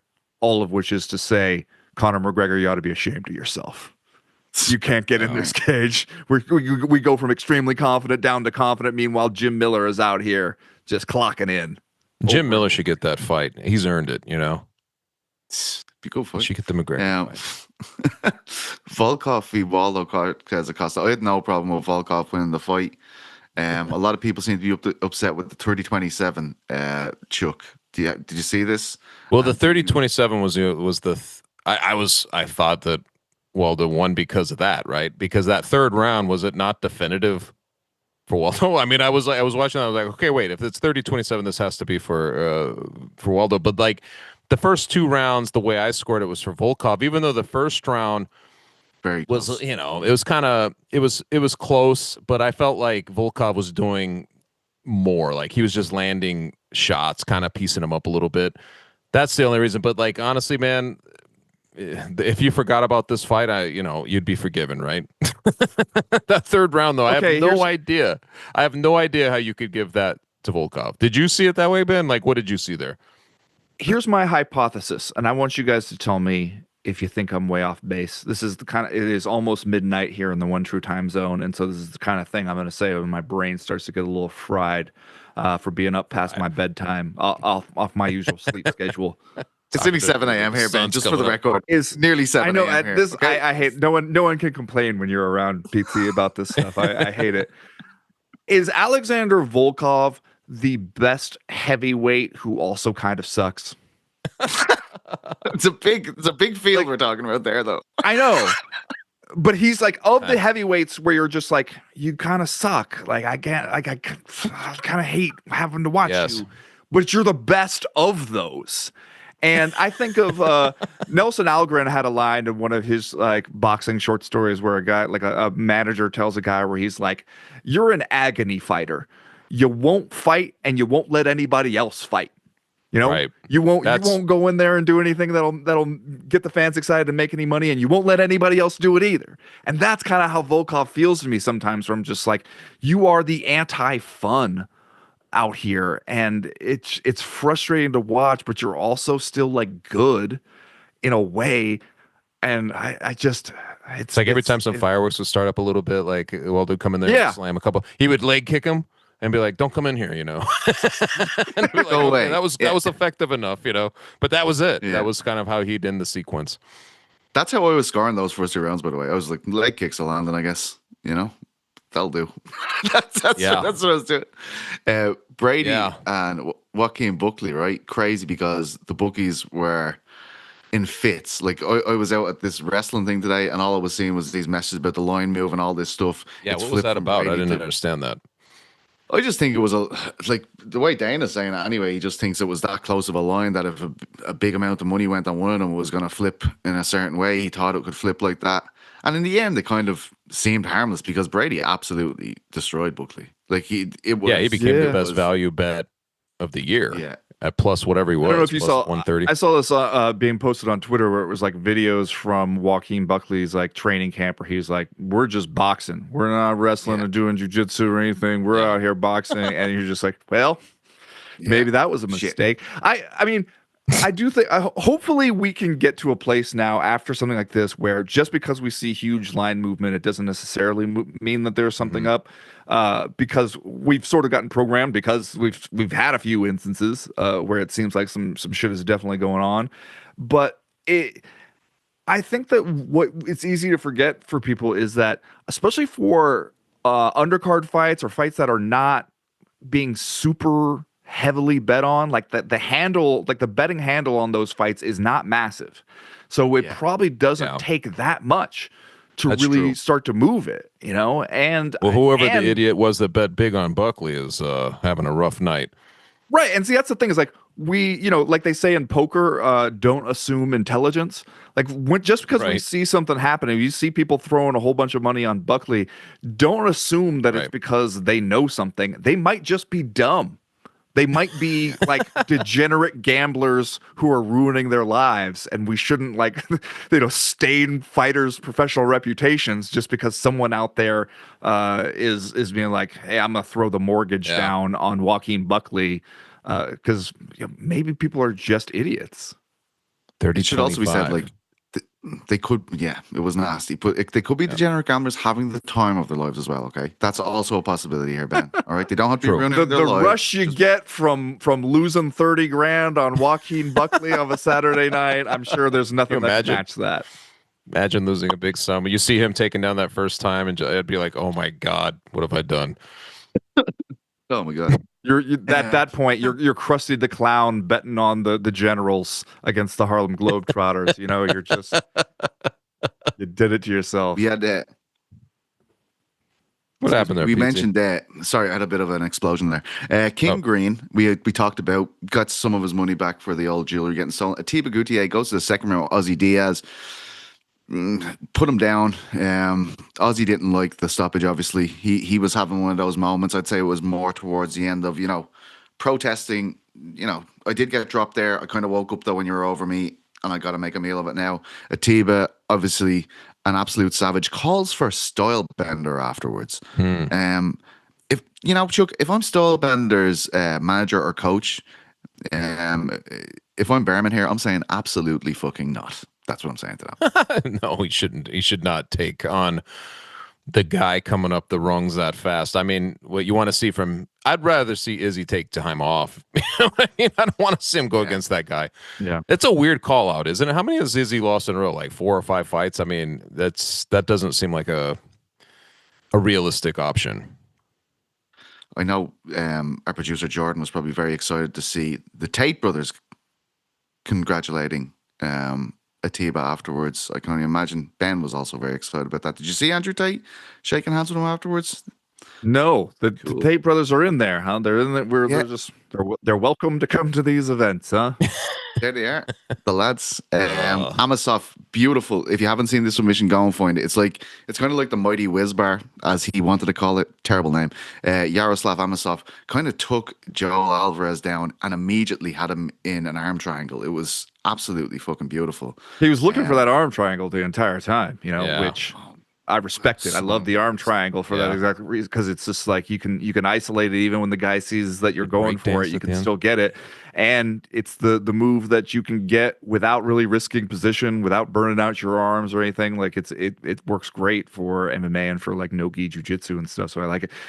Here's the thing I wanted to bring up is there was that Grant Dawson victory where then his corner, the America Top Team guys, Mike Brown and Thiago Alves and everybody, and they're hugging him, and I can't remember which one of them it was where you could hear him on the mic being like, "I'm so proud of you for winning that fight." And it was such like a touching moment, especially because it's a gritty fight. He really had to dig deep to get that one. Here's the thing. I understand fighters who are big religious guys, and they want to get on the mic. They want to shout out their Lord and Savior. They want to do their religious stuff. Maybe you could like do that without focusing so much on kind of like, this is the one true religion and all the rest of you are going to hell and nothing can save you. Like, he didn't say hell exactly, but he was like, nothing can save you except, and it's just like, it's getting a little fire and brimstone, man. Like, it was a feel good moment up until you came out there and were Yeah, it was all like, tears and everything. there is The middle one cross true and all this. God, I will and say- all the rest of you are fucking up by not We'll say, worshiping him. let's just walk it back here a little bit, because Dawson did explain his emotional speech afterwards, and it is quite an ordeal he's been through. My wife and I were expecting our first baby, and on Monday we found out we lost a baby. It's been a rough week. I can imagine the guy, and I know you didn't know that, Ben. I was just trying to get in there. I can imagine it is a time. I'd say that's more where the corner are coming from, but yeah, it's an I'm just emotional saying, moment. if we're pitching a religion, first of all, you can be like, I'm excited about my religion and everything without having to tell everybody else. that they're headed for like a fire, but like also like let's focus on the positives of that rather than like more like we're at one point where it was just like your works will not save you, and I was just like, man, how did we get here? How did we get here so quickly in this post-fight interview? And you could see Joe Rogan cross thing being like, okay, about the fight though. Yeah, can we get back to talking about that? Jim Miller, as we said earlier, unbelievable win for him.